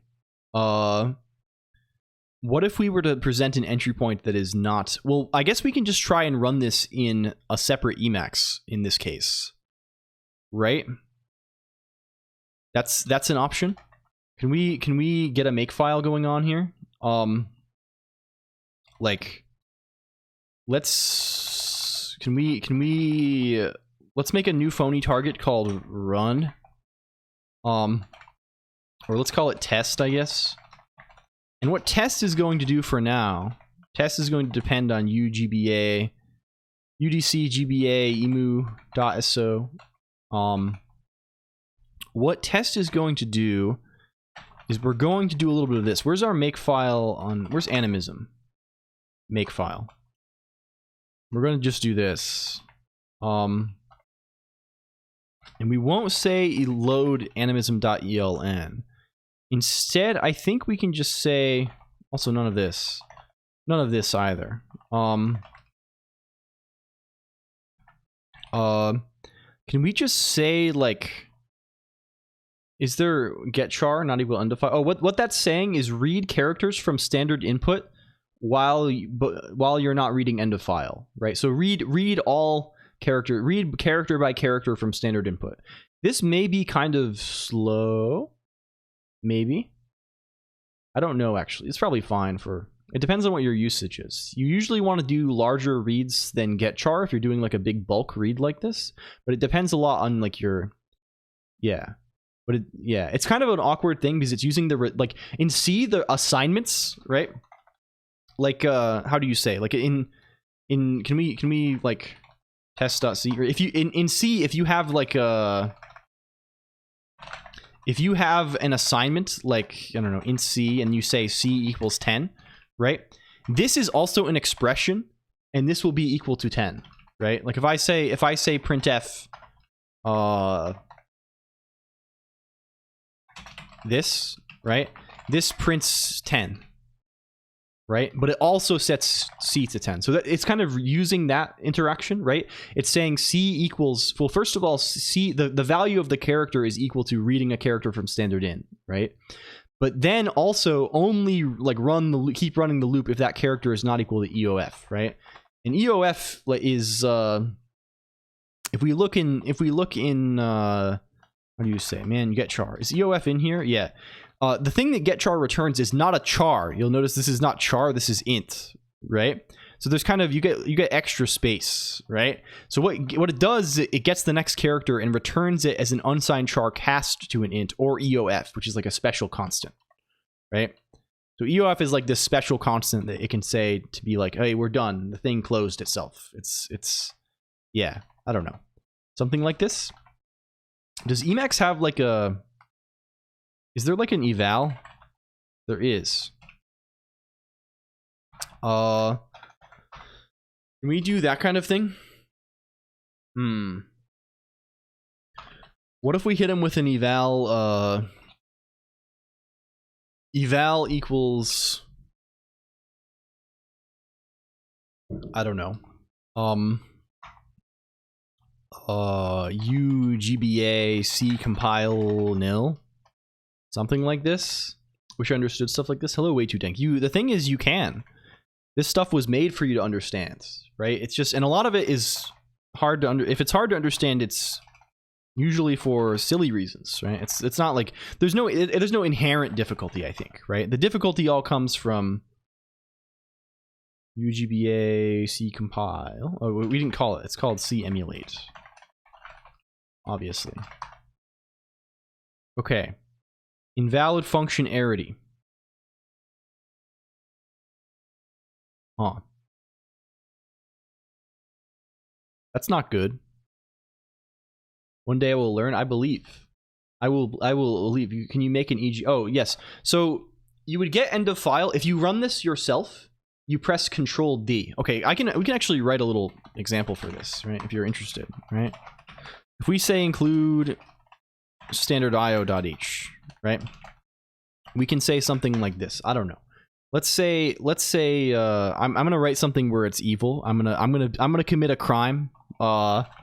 Beware. 1024.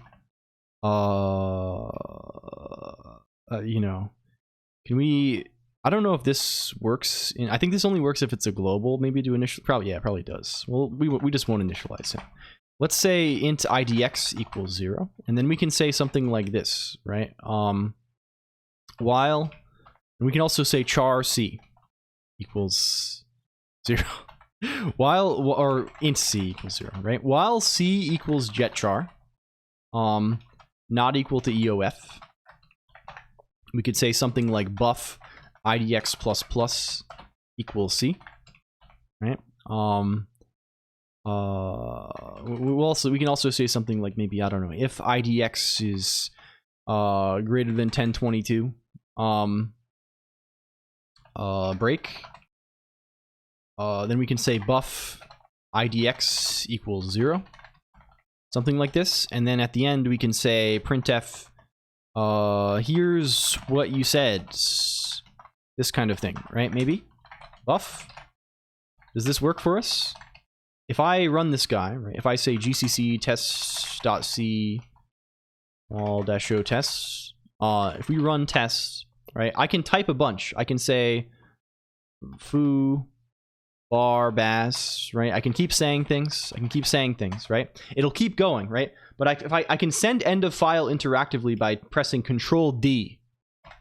So now that I press Control D, it reprints everything I typed, right? Including like the trailing new line here, right? You see, you can get an end of file automatically if you pipe something, right? If I say echo hello, right? This produces a hello. I can pipe this into something else, right? I can say echo hello test, and now it'll just say here's what you said hello. This is C, this language here, way too dank. So this is how you can get an end of file. Do you see, Takeda? End of file is just, if you're doing it interactively, it's when you press Control D, like Control plus D. I think at least by default in most things, that probably it's probably, I don't know if it's your shell or your terminal that does this actually. It's probably your shell. It still doesn't say EOF there. I'm unsure then. But if you try the piping thing, this will definitely do an EOF. This is just like, or if you like cat a file, right? Like you can, we cats mycrimes.txt to test, right? You see, it does this same kind of thing. Okay. Back to business though. Can we restore? We're not going to be crashing again, I think. So can we restore ourselves? Can we get back to wasp.el? Get back in action. EOF, yeah, it will not print EOF. EOF is not a real character, right? EOF is just a thing that getchar can return. A setting in the terminal, cooked mode, STTY, and all that. Yeah, probably makes sense. But I think most terminals will do this if you press Control D. It's supposed to be a digit. Yes. So that's what it does, right? So getchar returns an integer, right? It returns an integer, right? EOF, I guess it probably is -1, right? It returns an integer, and the value of that integer is either the character that was read, right, which will be a positive value, right? Or you know, he's like it's reading bytes, right? It's reading unsigned chars. Or it will be EOF, which is like a value that is outside of the range of things that could be a character, so it can't like collide. Or see small clunk there. Hello, yes, there. Hello. Okay. Back to business. So this clearly something is very fucked up here. We're being told invalid functionality. This is not correct. It gives us different numbers also. So it sure seems like we're fucking something up very badly here. If we go over, oh, I think I see what might be happening here. Can we go back over to main.c? We're giving this C emulate. Here's C emulate here. What if we just don't what if we don't do this, right? If we make here, we make test.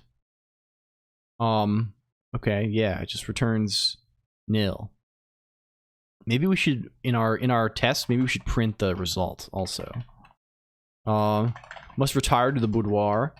Is this how you say this? Boudoir. Have a great stream. Thank you, Big Game Mikey. It's good to have you. Okay, yeah, we have nil. Wow, easy. But calling emulate is causing everything to be fucked up. It's causing everything to get all fucked up. If we go back to arm.c, I'm starting to think that what is debug doing? Can we printf this also? Is this an option for us? Okay, yes, here we're actually segfaulting, which is probably good. On the first call to debug. Why are we segfaulting? Can we see in utils.c? What is debug doing for us here? Well, I mean, I guess we can just pop this thing open in GDB if we really wanted to, but I don't want to deal with the whole thing. Like, this shouldn't kill us, because if env is null at least, and env should be initialized to null, we should, like by default, until it actually gets initialized, we should be fine. So what's the breaks here? Hello, JD does dev. Thank you for 1 year. Holy moly, friend. Thank you. We shout out JD does dev. I hope you're doing well. I hope you're hanging in there okay.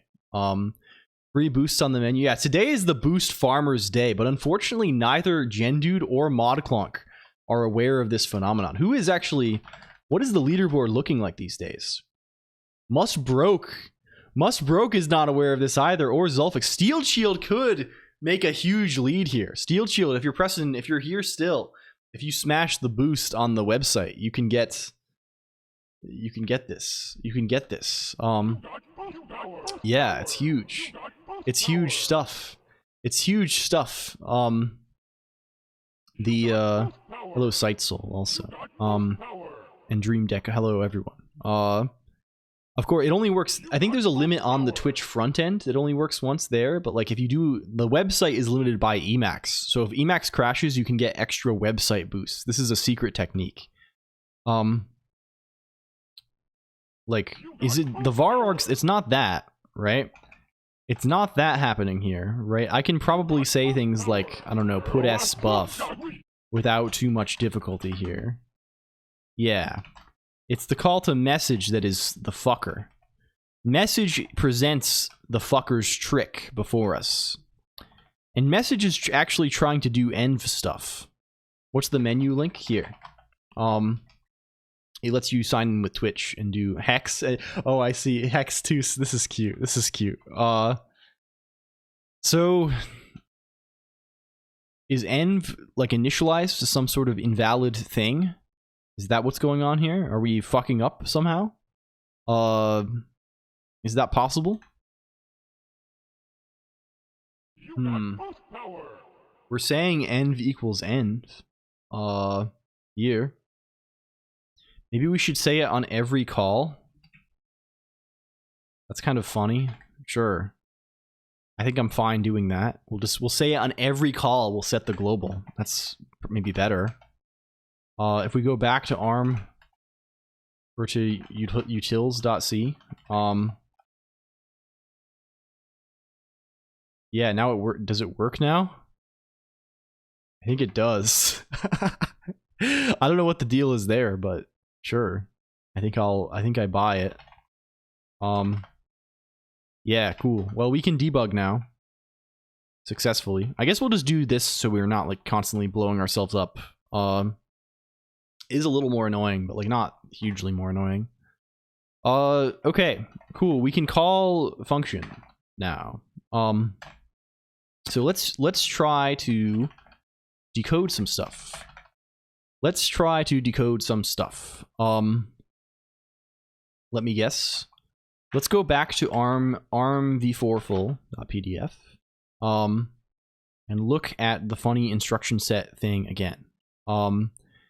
And then we can hopefully like break these things down into various classes of thing, right? The question is the order we check these things could be a little bit. We want to check the longer guys first, right? Because we want to check if it's a multiply before we check that it's a data processing register shift, right? This is how we're doing. And we're just going to do a big. We're going to do this in like the dumbest way possible. We're just going to check a big, huge, like. a huge like if else, right? I don't know if there is a better way for us to do this. I mean there probably is a little bit, but like this whole thing is like, oh, we actually have a 8-bit guy here too. We could have a disk 8,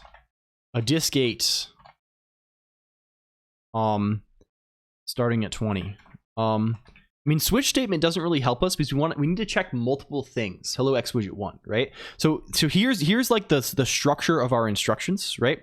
We can't just like we could switch off of one given value, but we frequently have to check different values, right? Like something if something has these bits, right? This byte 0010010 starting at bit 20. Then it's a branch exchange, right? But like if it has and it has to also have 001 here, right? On these bits, right? Otherwise, like it could be a move register to status, right? The main thing that distinguishes move register from status with R equals 0 is this single bit being 0 instead of 1 here, right? Parse out the fields using if else first. Well, I mean, I guess the thing is though, right? Like, it's not the same fields every time, right? There's no one field that distinguishes all of them, right? There's no way to get one value that just that perfectly distinguishes every, like, which instruction is which, I think, right? You have to do a little bit of messy shit here, right? And there's probably like a way to do this that is good. There's probably like a trick, right? I wonder. Tribe Exit was talking about this a little bit before and had shared a link, right? About, like, I think not this exact same thing being hard, but I think like, I don't know. I wonder like how, like, the good people do this. But I guess we'll have to wait and see. We want a thing to be able to get these bits too.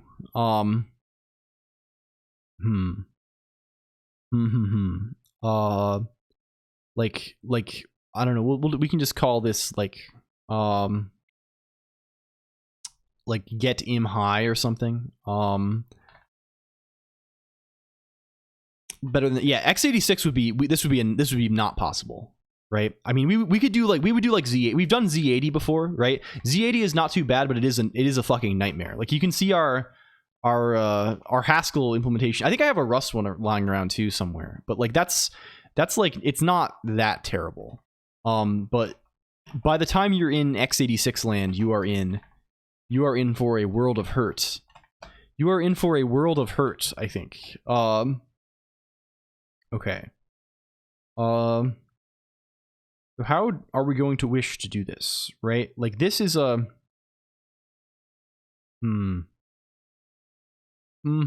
we also want these 2 bits here.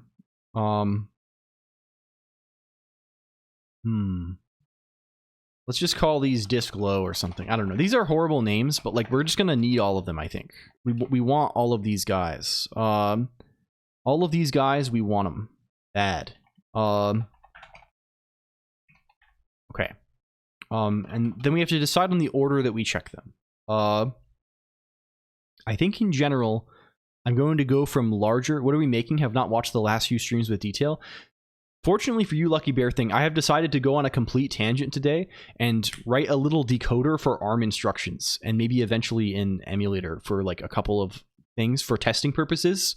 We are in total sidetrack zone today. Hello, Lucky Bear Thing. I hope you are well. How are you doing? How is life? Okay, let's just check a bunch of shit. Let's check decode. If decode disk 8 ints. Let's talk about video games. Yes, I tried Night Rain. I don't know if I mentioned this when you were here, LG. I would love to play together at some point. I played for the first time on Wednesday. I played like all day. Yeah, it'd be good. We can get some people on. I played a little bit, and I won one time solo. The game is quite hard, which is notable. I had to win. It was a hard fought victory. I was surprised by how tricky it is, but I feel like there's probably a strategy. I feel like I'm not navigating the map very well. Decode im high. You get on that golf games. Helps a lot too. Yeah, I imagine like with coordination it can be very much easier, right? Like in general, Souls like kind of bosses are much easier when you have like someone to like take the aggro and the other people can just hit, right? When you're trying to do both, it's much slower. Equals 0, yes. Well, this is gonna be bad. That single equals at the end. That looks a little bit suspicious, Takeda. This doesn't look like an L value. We're gonna decode ARM v4. 32-bit ARM v4 is the instruction set. For the GBA, right? We're always doing GBA stuff around here, Lucky Bear Thing. But what's the golf MMO, LG? I know we looked at this before. This is a guy who is real. Let's just say you are branch exchange. Panya, yeah. This would be kind of good. For sure. Okay, let's just keep going from longest to shortest, maybe. And if we make mistakes, it doesn't matter. We'll just reorder them. ARM7 for DS support. Well, I think it's actually the same guy, Lucky Bear thing. Like, DS is... Like, the DS... there's a difference, right? There's ARM v4 and there's ARM7, right? ARM v4 is the instruction set. ARM7 is the chip, right? Nintendo DS... On the Game Boy Advance, at least, the chip is ARM7 TDMI.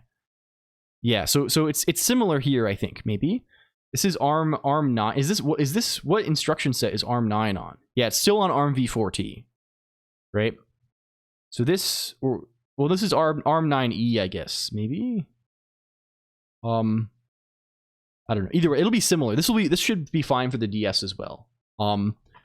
I hope at least enough of it is the same that we will not have to worry too much about it. Okay, let's look at multiply next. Disk 6 is ints equals 0b00000. Decode im high ints equals 0b1001. Right, so we're saying like this is all zeros, and then this is 1001. This is like a thing that distinguishes this. This is multiply. And then let's do all of the 5-bit guys, right? The guys who have like 5 constant bits here. They're all distinct, I think, from each other. But we should check all of their... In fact, we should really check... We should make sure we're checking every constant bit, no matter when we do this, right? So like this, we're doing that here. We're checking everything. But for all these guys that have like a little 1 and 0, we need to check like all of them. What about let's just go down the list, right? What about multiply long? If we have decode, a good year for golf gaming. Golf is like... There's a strange appeal to it. I don't know. It's there's something about just like maybe it's like the association culturally with like wealth or something, but it has like golf has like a pristine feeling. It has a feeling of like quality. I don't know. It's let's say this multiply long, yeah, and be good about it. Yeah, and like there's like a commonality, like I don't know, like having like I like things where people can get stats, right? And golf feels like a very stats oriented game, right? Like you have like your handicap, and like there's like things that can be calculated in scores and things like this. It's very good in this respect. 00010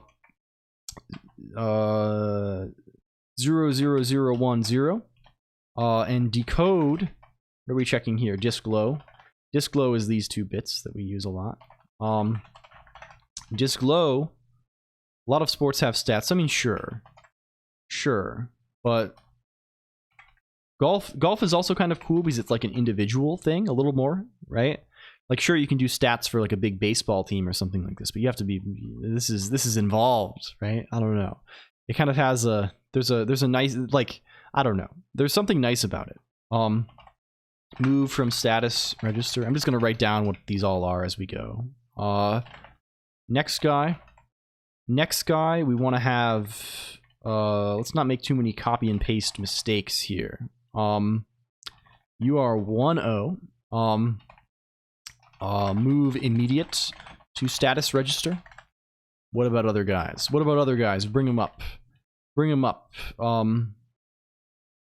This guy is 10 again, but he has 10 here also. You are move immediate or move register to status register. Maybe we also want to check here that decode flag ints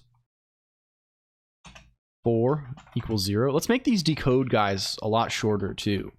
Let's decode underscore. I want to write short. Here.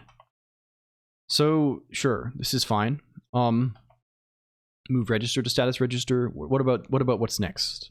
What's the remaining 5ers? I call them fivers. We're close friends. We know each other well. We have swap byte. And this guy is 0, he's also 00010. But he has 00 again in this slot. Then he also has, so we actually have to do more work to distinguish him. We have to check him first, right? Because he could be, right? This is where they get you, these sneaky ones. These sneaky guys here. This is all the same, but we also need to check im high ints and make sure that is equal to 0b1001. Because otherwise we would not be able to distinguish it from a move from status register, because this part is the same. And we could like nest these, but I don't want to make it complicated. I want one top level branch of the thing for every one of these. Okay. Any other length 5 fellows? No. What about the length 4 fellows? Where are they living? It just seems like a reasonable approach to go in order of length, just because like the long ones, you know, if you check the short ones first, a short one can kind of be like a sub sequence of a longer one. So I don't know. It seems reasonable at least. Let's keep going. Disk 4 ints. Coprocessor data processing. 1110. And we also want to check a flag. And deflag ints. What's your flag 4? Equals 0. This is coprocessor data processing. Similarly, we want to check the same thing, but with the flag equals 1. This is coprocessor register transfers. Okay, cool. We also have software interrupts. If this is equal to this, we want to say it's software interrupts, right?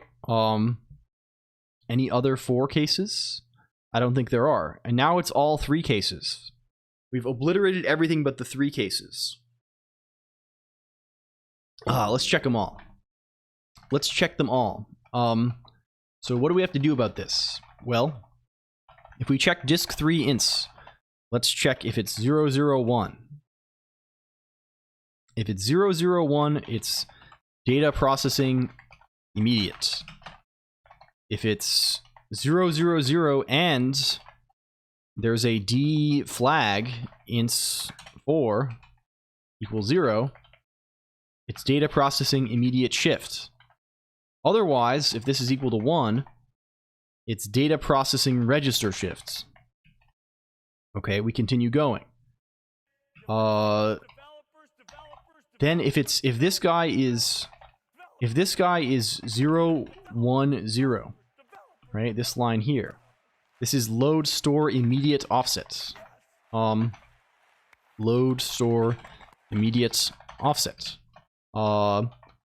If this guy is the next guy, it's load store register offset. Oh, I see. Welcome back, Fate. I have to. We had some crashes, so I have to actually restore the coherence. Welcome back. I hope you're well. If this guy is 000, then we have to look at other bits. We got to look at this bit here. Probably got to look at these bits here. This kind of thing, right? I don't know. We'll look at them all. We'll check them all. If this is equal to 000, and D flag, what's this bit? What's this bit? 22. Equals 1.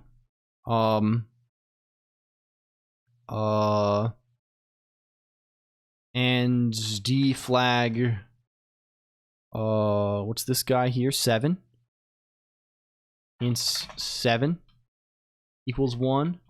And D flag ints 4 equal 1. Then this is load store half word signed byte. Let's just say immediate, right? This is kind of the immediate. They say the same thing here. This one is kind of the immediate case. This is kind of the register case, right? I don't know. Similar stuff here. This is just the same thing except this bit is equal to 0. Again, we could deduplicate a lot of this shit, but like it doesn't really matter. I would prefer to have like the cleaner, like just like straight down the line, do the thing, do the thing, do the thing. Instead of having to like mentally parse through like nesting of these things. Okay. What else is there? Can we look? Do we know? Well, we have load store multiple. Load store multiple is easy. This is just if the thing is 1 0 0, load store multiple. And then down here we have coprocessor load and store, which again is easy. It's just if it's 1 1 0, coprocessor load and store. We have branch, which is just 1 0 1.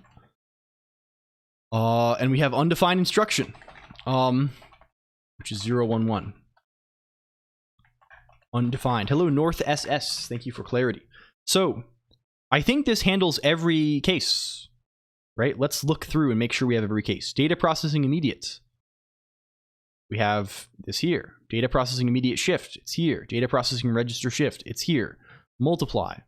It's here. Multiply long. It's here. Move from status register. It's here. Move immediate to status register. Here. Move register to status register. Here.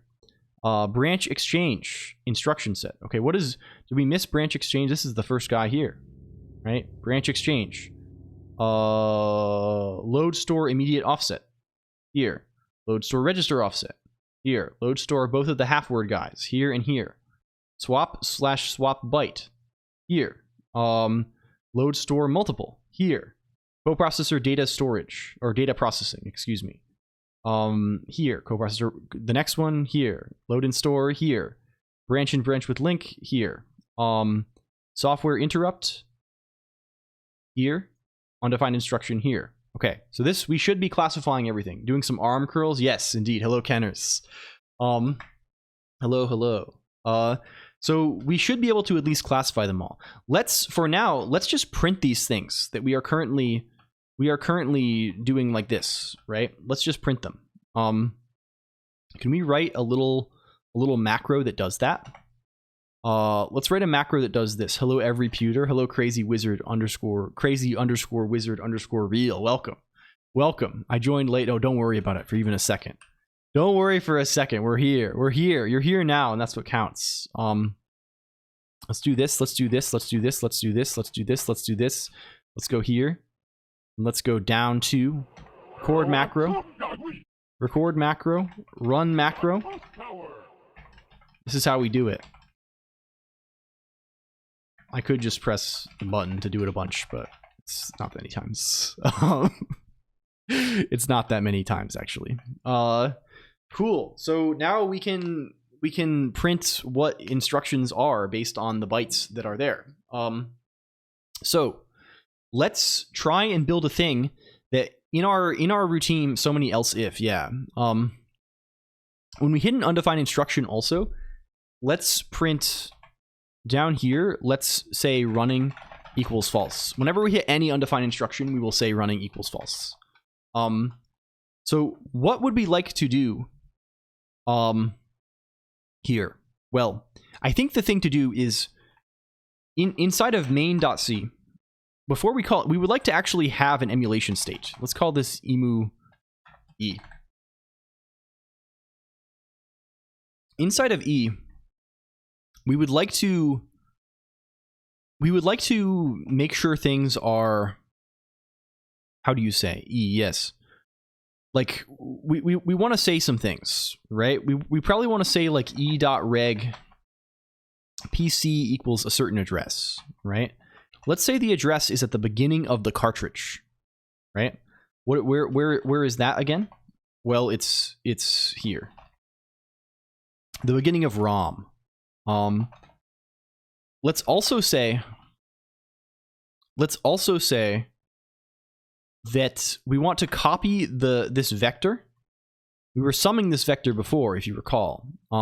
Let's try and copy this vector into the ROM, right? Byte by byte. I think this will be very good.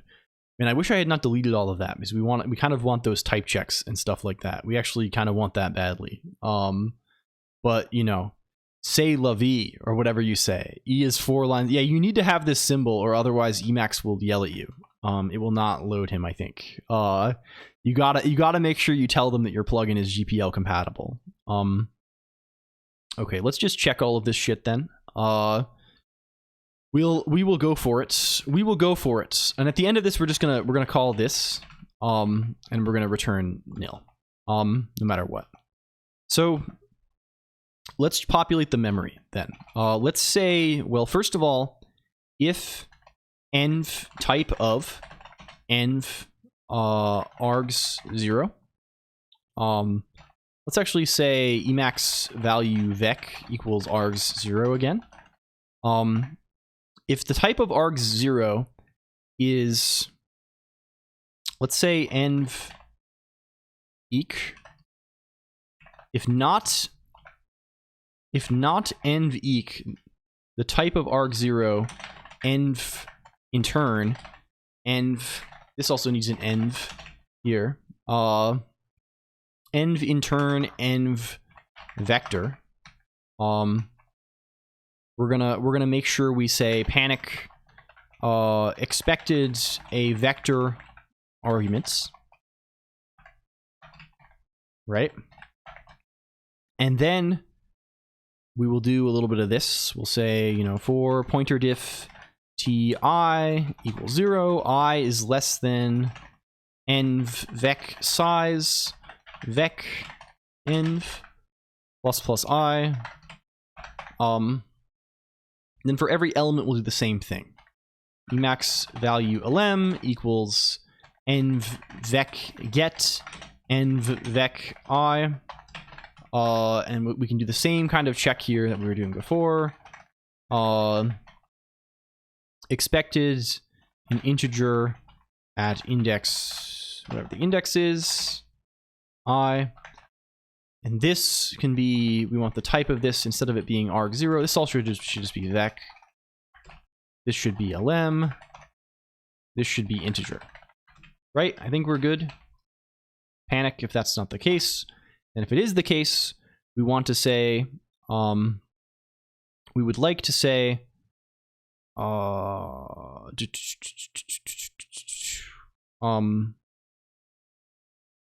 e.mem.rom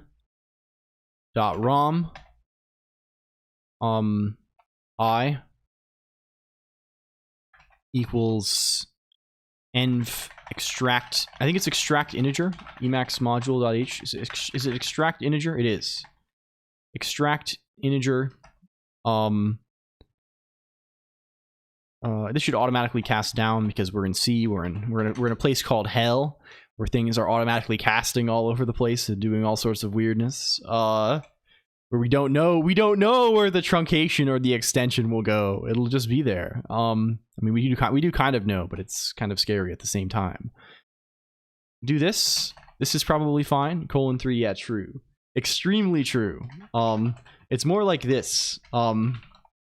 It's sort of like this a little bit. Okay, this should populate the ROM at least. And then at the end of all of this stuff, can we actually say pointer? Let's do this outside. Let's do this outside. Let's not do this here. And then let's say e.mem.rom I. Well, we're little endian, so we have to do some funny business here. We got to do some funny business here. Let's do this like post increment. And we can say things like, I mean, I guess we could just reuse our existing mem write 32 or whatever, but like, I don't really want to. I don't want to do that because eventually the mem write 32 is going to not be able to write to ROM, right? That's like the point of him. He's going to probably check these things and like handle certain things specially. So like for now, we will not worry about this. Let's just do this by hand. What is the undefined guy look like? Oh, he has to. Oh, he does have one down here too. It's kind of a fucker. Oh yes, undefined. Oh man, we're not checking undefined correctly because undefined looks very similar to load store register offset, except for bit 4 being 0. We got to make sure we're checking undefined a little bit harder. We need to check D flag ints 4 1. Yeah, okay, so what does this actually look like? The fourth, well, I guess that's the 5th bit. Bit 4. So let's go over to main.c again. Let's set this to 0b. Here's a byte. Here, set this one high. Set this guy high. And then plus plus, just set it to nothing, nothing. And then for the actual high bits, we just want this to be 1 1. Is that believable? I think it is. That sure looks like it might be the case. Okay, cool. So we'll put an invalid instruction at the end, and then, you know, it should run, it should decode only that far. So, hello, what's up? Hello, Memi_meow. Hello. It's going well here. I'm having a good time. I hope you're having a good time too. Segmentation fault, core dumped. Okay, that's evil. That's evil. Wonder what he's doing. What is he doing? Is he doing bad kind of stuff? We don't know what he's doing, honestly. I couldn't really say.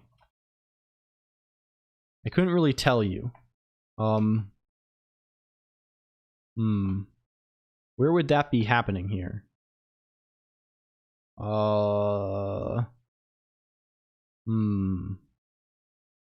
We probably don't want him to load site Lisp also. Emacs and ARM, indeed. Indeed, Memi Meow. We are writing a little ARM emulator to go with our Emacs ARM assembler. We have an ARM assembler and thumb assembler written in Emacs Lisp that we used to make a Game Boy Advance game a while ago. But we're realizing I'm realizing that it's kind of annoying to test things, so I want to have a convenient emulator too. At least to like test little functions and things.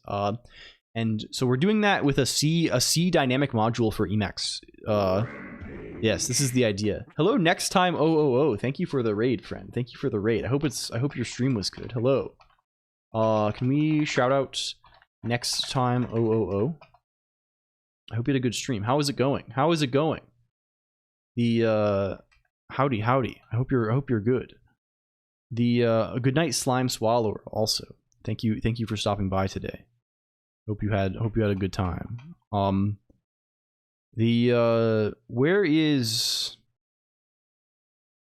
does the fucker remain?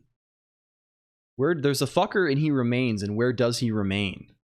Obligatory off-call recap, and I opened up all the riff. Oh, very nice. Very nice. Fun. Where are we possibly segfaulting? Not really doing very much that's fancy here. We are doing little. Is Emu in a different way than we expect him to be? What is his nature? Can you conjure his nature? He does not do anything. Oh, it's E.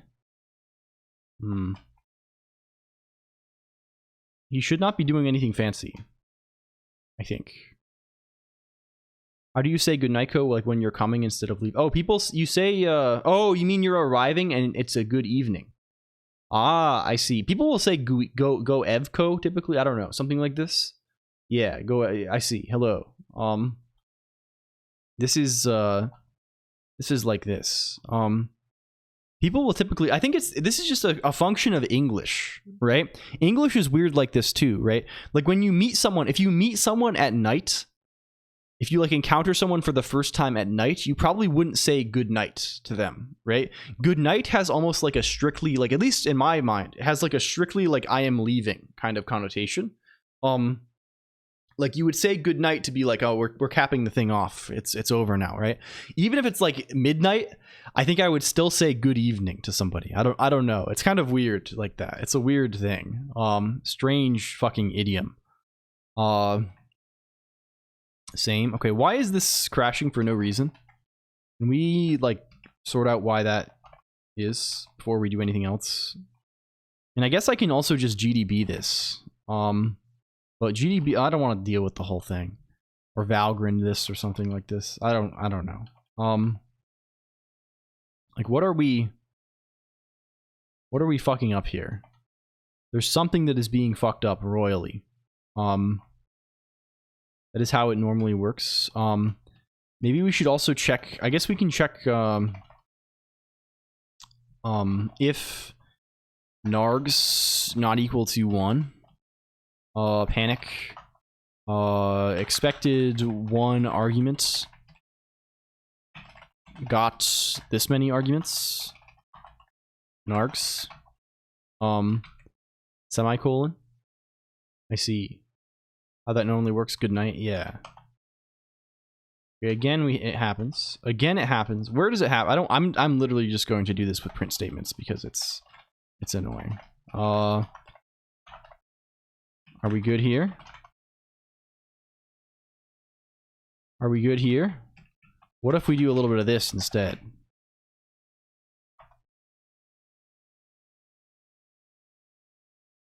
No, not even that.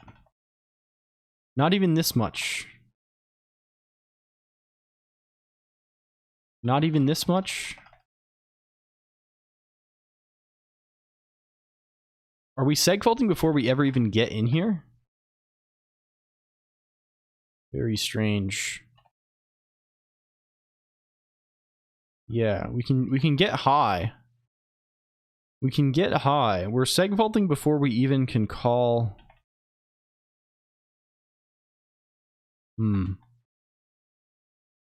Very strange. Very strange, very strange, very strange. Why is this? Why is this? Why is this? Why is this? There's something weird afoot, right? If we comment out the entire contents of CEmulate, like this was just working before, right? Except for this bit. This works. Let's just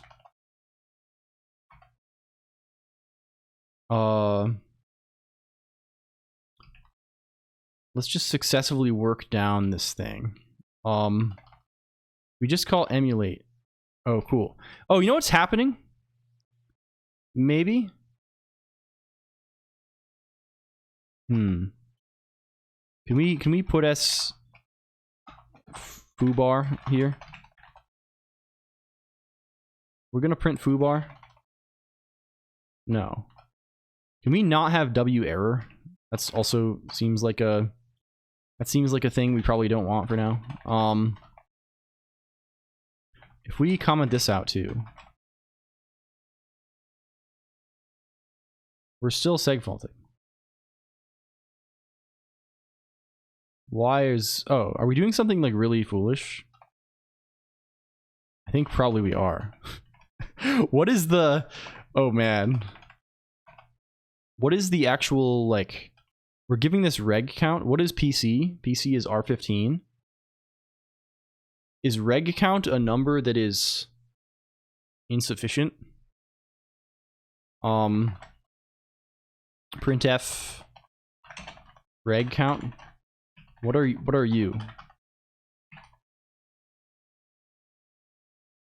What are you?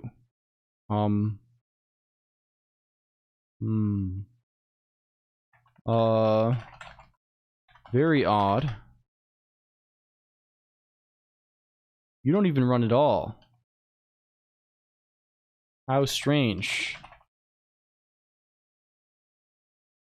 You print 16.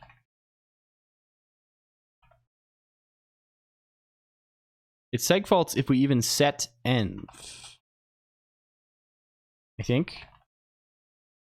But it segfaults... No, this is fine. It segfaults as soon as we... Oh, you know what? We can't have this much on the stack. That's what it is. And that makes total sense. This is like 32 fucking megabytes. We probably can't... Like, we probably... It's funny that this is what happened, but like, we probably can't have this on the stack. or like someone, maybe the compiler is gladly doing it for us, but someone is getting mad about that.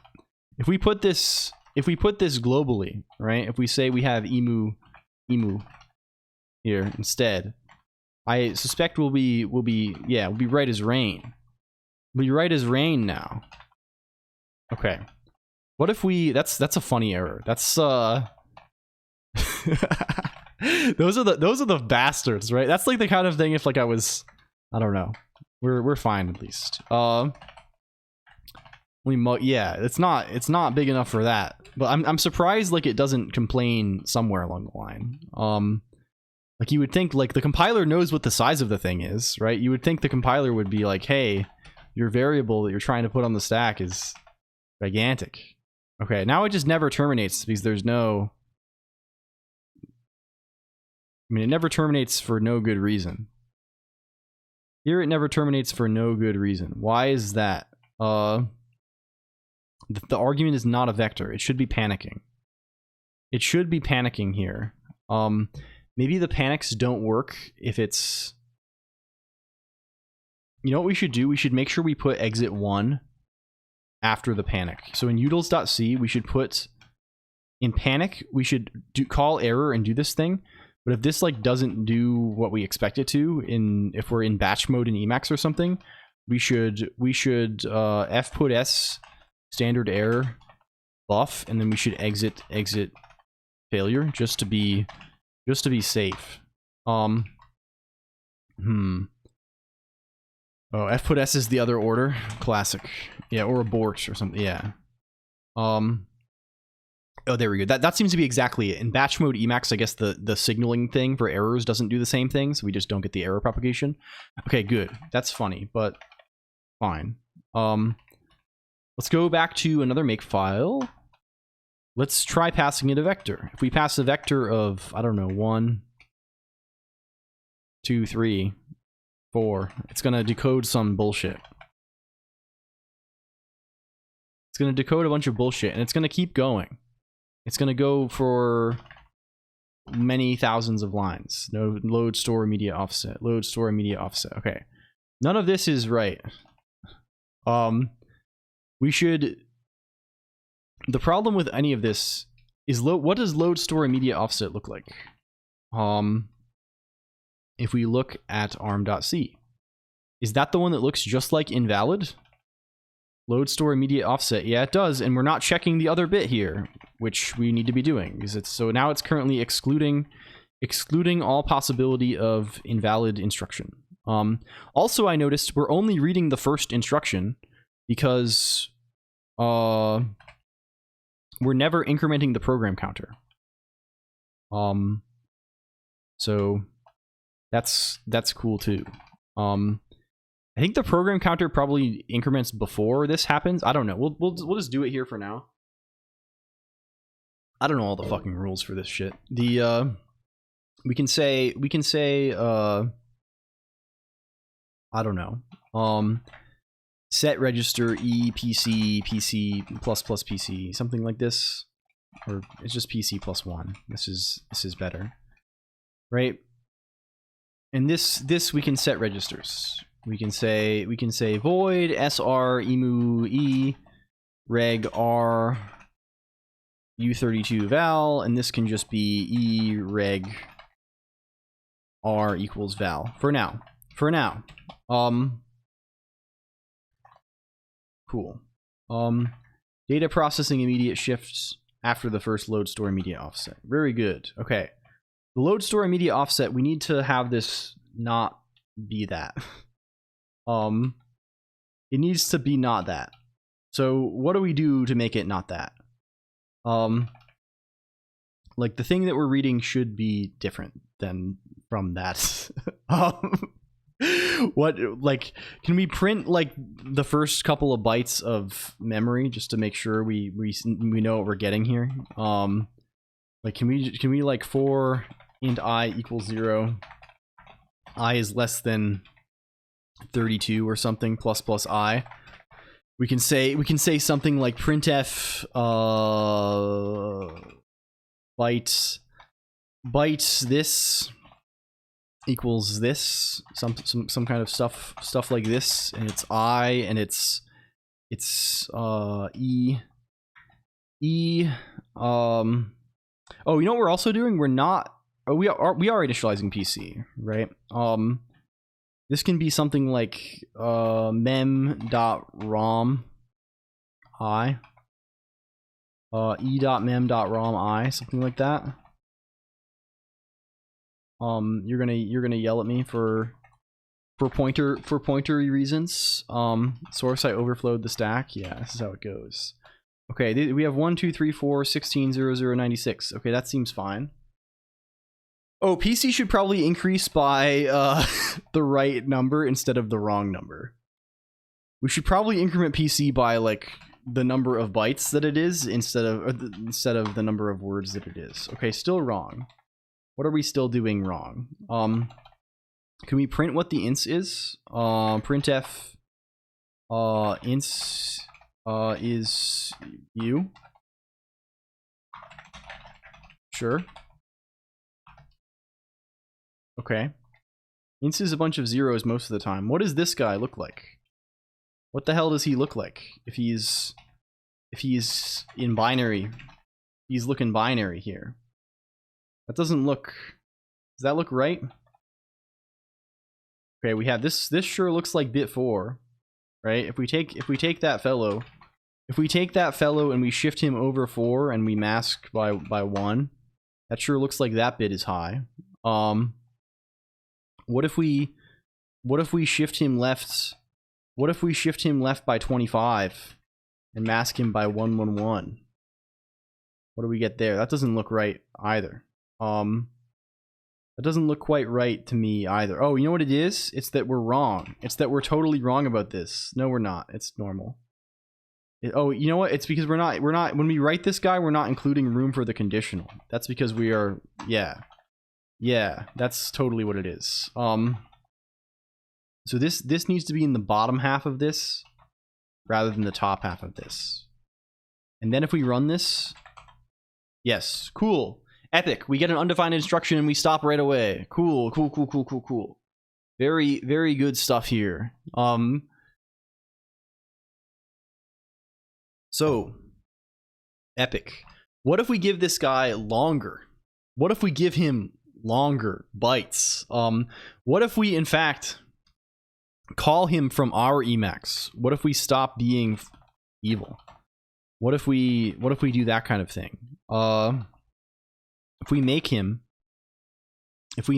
and then we hit him with a load file. If we hit him with a load file, shim.so, as we do, and will this kill us instantly? If we say nil, it kills us instantly. For reasons unknown, it kills us instantly. It's instant death. It remains the touch of instant death. Hello, Vettel. Hi. I don't know why that is. I kind of am starting to feel like we shouldn't be fucking with the exception kind of stuff here. Maybe we should just be ignoring the whole exception, like let's just return nil if it's broken. Let's just send messages and return nil if it's broken or something like this. I don't know. Like passing nil, it should just be like give a nice error. I don't know why it fucking crashes Emacs on us. Okay, I'm gonna restore. We'll go back. We'll restore parity again. We'll come back to normal. Go back to normal mode for a minute. Where we love to be.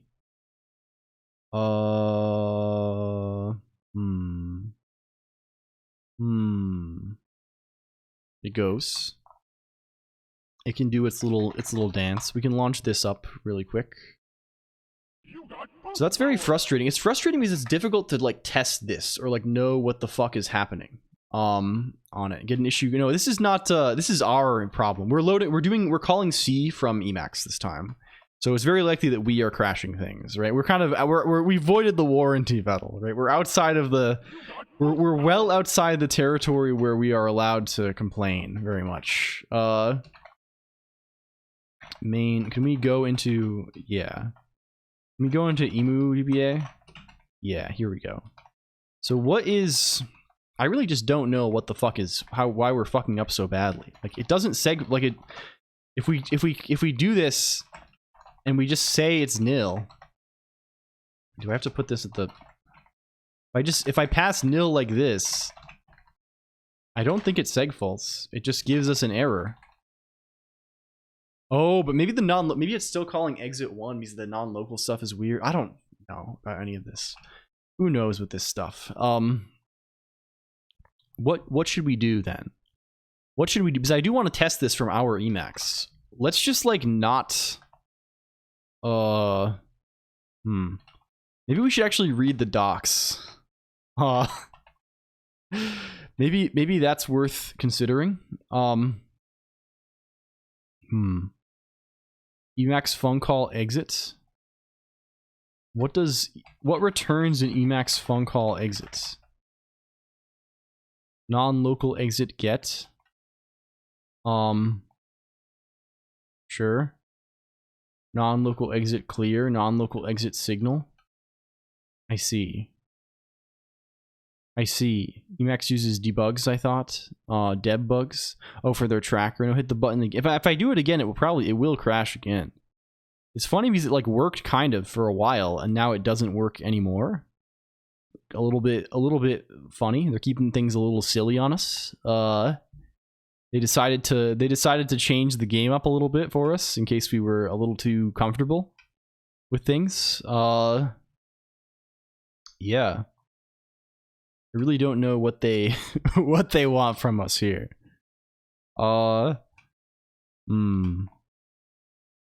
We could try to. I'm demigod of this. Please check DMs. What's this? What's this? You didn't send me anything. You didn't send me anything. This is. Oh, now you sent me something. It's the same image you've sent me 6 times already, which is a man touching slime. It's a man touching slime image. This is good. This is good. Smile. Yes. Perhaps the non-local stuff. I kind of assume this was doing some kind of like long jump shenanigans or something. I'm starting to feel as if it does not actually do any of that. I'm starting to feel as though it does not actually terminate the program in any way. And that it in fact instead just like does nothing. Which is why it was not. Yeah. So to that end, I'm starting to feel as though maybe we should handle things in a different way.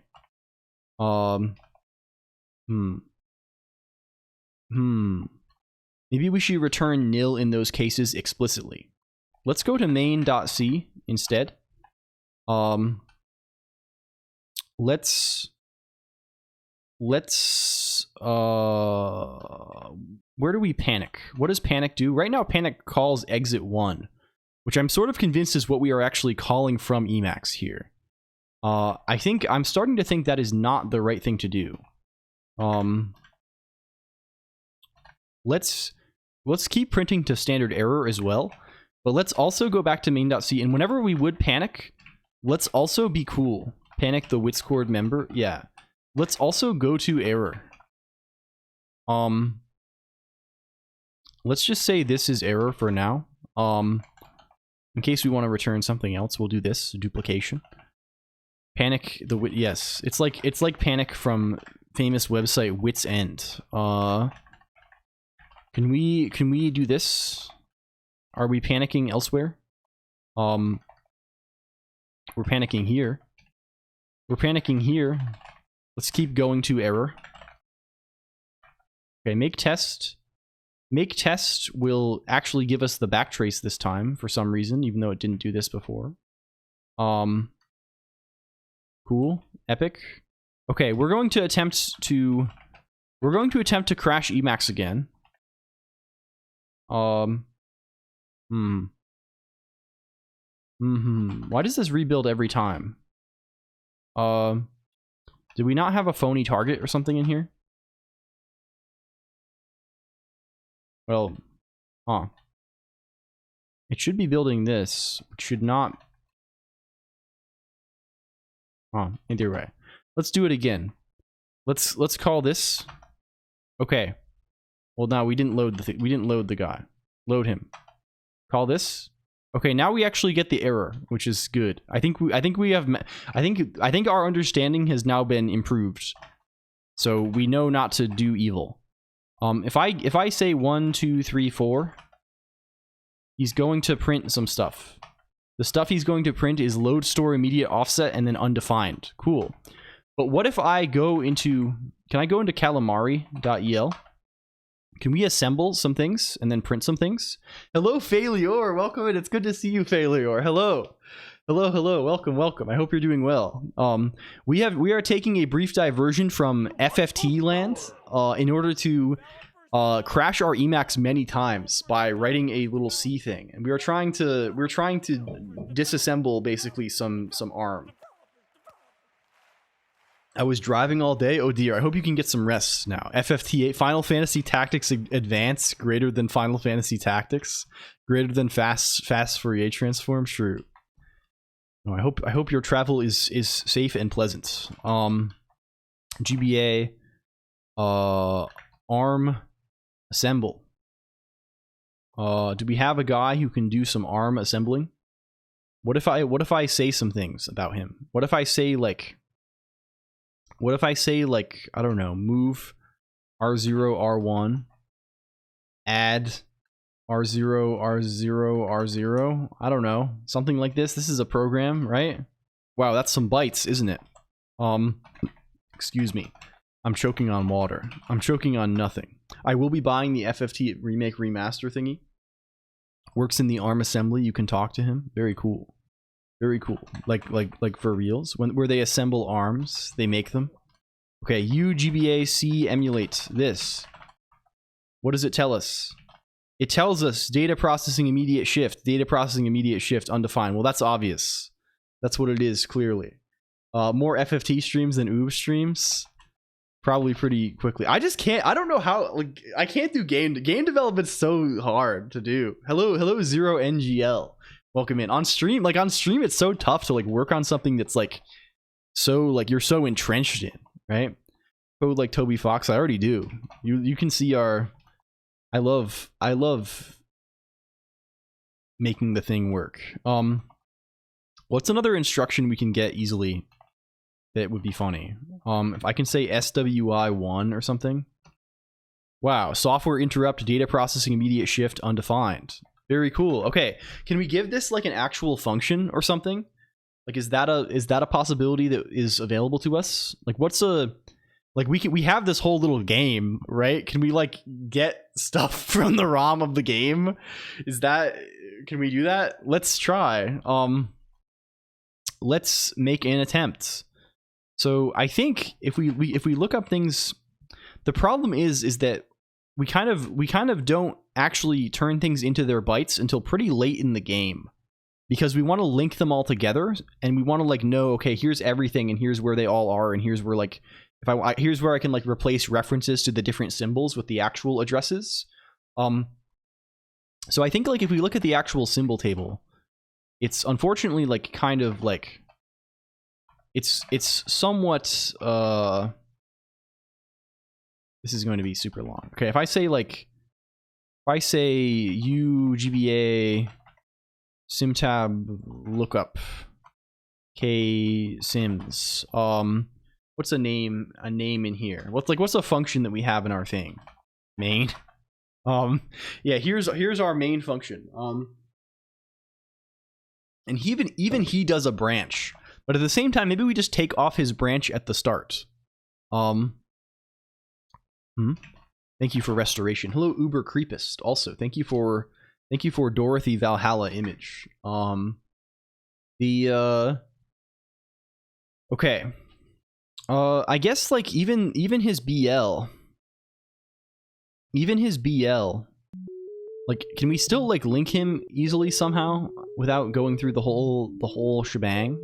Do we have a thing in ARM assembler.el that does any of this stuff? Hello Verisimila, also welcome in. Linker.el probably does this thing. Hello, hello. Convert SimTab to... Yeah, this converts the whole symbol table to a whole... Well, I guess we can call relocate. Right? Okay, let's see. UGBA SimTab data. Is that what he's called? SimTab entry data. From him. Yeah. Can we relocate him? I just want to have a nice branch at the start. UGBA relocate. Int size is 4. SimTab is KSims. Base is 0x0800000, something like this, maybe. Frog is this. Does this work? Symbol's value is variable is void. Oh, this is not how you write these in Mex. Oh, cool. Wow, we have numbers. They got numbers going for us now. Now, if we say seek into this vector, we have a vector of those guys. Well, no, that's not what we want. We want this. We want to assemble this. UGBA assemble the program, or arm assemble him. Offset in branches, fuck, because it's probably the offset. It's all fucked up here. It's all fucked up. It's over. It's over, basically. Oh, is this is not the right number. This is also not the right number. Can we just put him at some base where this is small? Can we put him at some base where he is small? What if we just put him like where he doesn't even need to run. What if can we just get the address? Give me the adder of himself. Where he expects to be, actually. Okay, here. Here we go. Put him here and produce code for us. Do you work? UGBA assemble. ARM assembler. Hello, Nightshade Dude. Also, welcome in.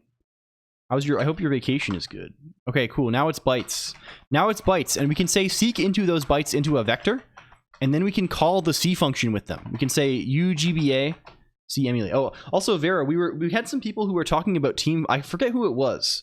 There was some Team Fortress discussion earlier, so I was if you were wondering about the shout out, I mentioned Open Fortress, and I was like, that's my friend. That's my friend. My friend knows about that. That's my friend's doing that. That's crazy. Okay, if we do this, wow, we can see it's printing some things. And what is it going to print for us? It's printing branch. Okay, let's look at the actual instructions. Can we see them? Okay, branch, data processing immediate. That's a move. Move is also a data processing immediate. Or is also a data processing immediate. Or is also a data processing immediate. Or is also a data processing immediate. This is are we wrong? I think we are wrong. The strh got put as data processing register shift. Are all of the strh's getting put as data processing register shift? I think they are. We need to fix those. That means it's wrong. But all the other stuff seems kind of sensible, vaguely. We're moving and we're oring. And at the end, we have a... At the end, is there a load here anywhere? Like, why are we thinking we are a load store immediate offset at any point? We have branch exchange here. Oh, here it is. Here it's the normal str parses correctly, but the strh's do not. They parse as data processing register shift. So we will look at this.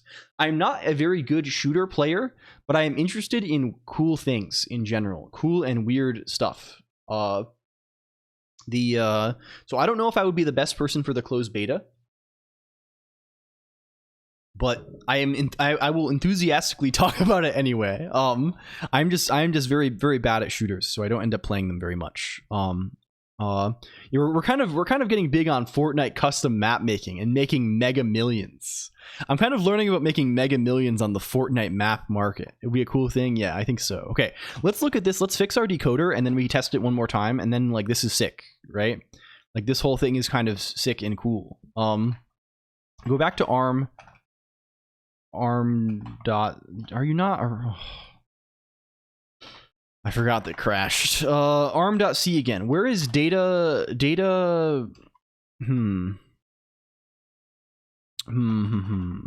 Tens of thousands. Yeah, I bet on Roblox too. I bet like people actually are making insane insane stacks on Roblox. Oh yeah, this makes sense in that data processing register shift, we are only checking like one fucking thing. We're checking 0, 0, and this flag is equal to 1. Down here, we probably want this to be one of these two things. We are checking load, we are checking this. We are checking the flag equal to 1 also. These guys are more specific, so these guys should be up. That's the problem. These guys need to be up. They gotta be up. They can be at the top of the 3s. We can put them at the top of the 3s, I'm thinking. A Fortnite map stream though? Yeah, we definitely do.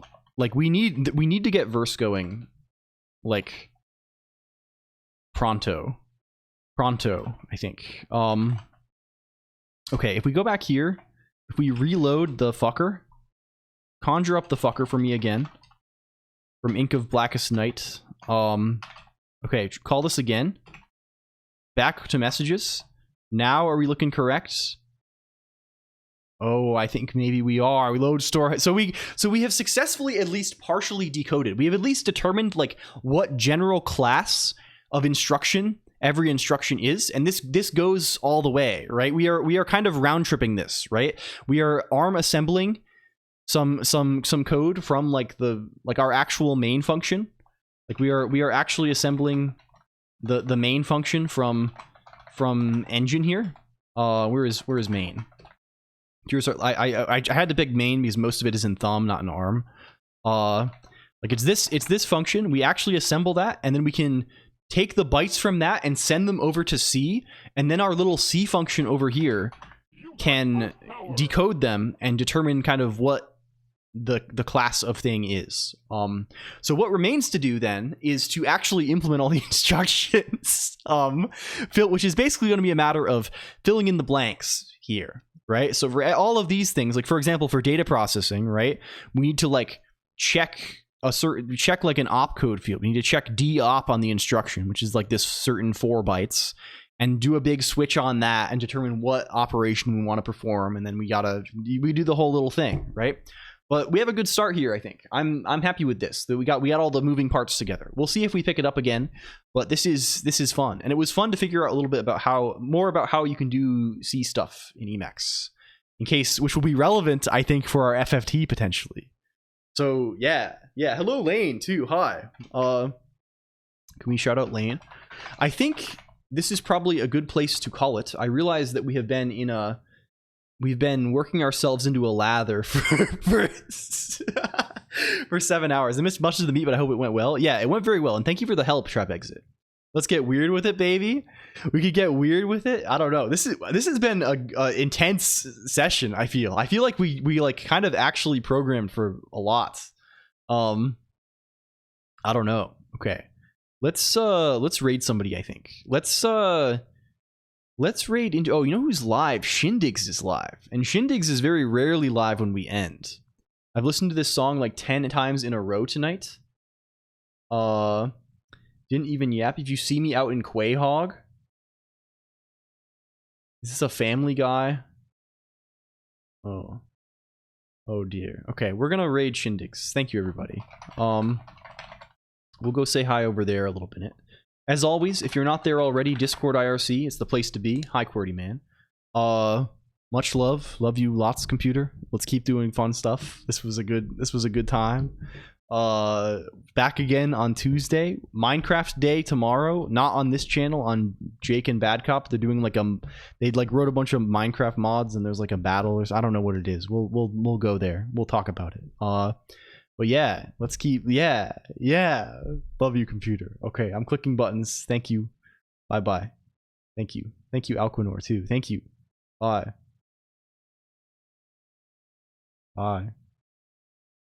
We didn't fix the newspaper. I'm not even gonna try. We said we were gonna fix the newspaper, and we didn't fix the newspaper. Sorry. Bye.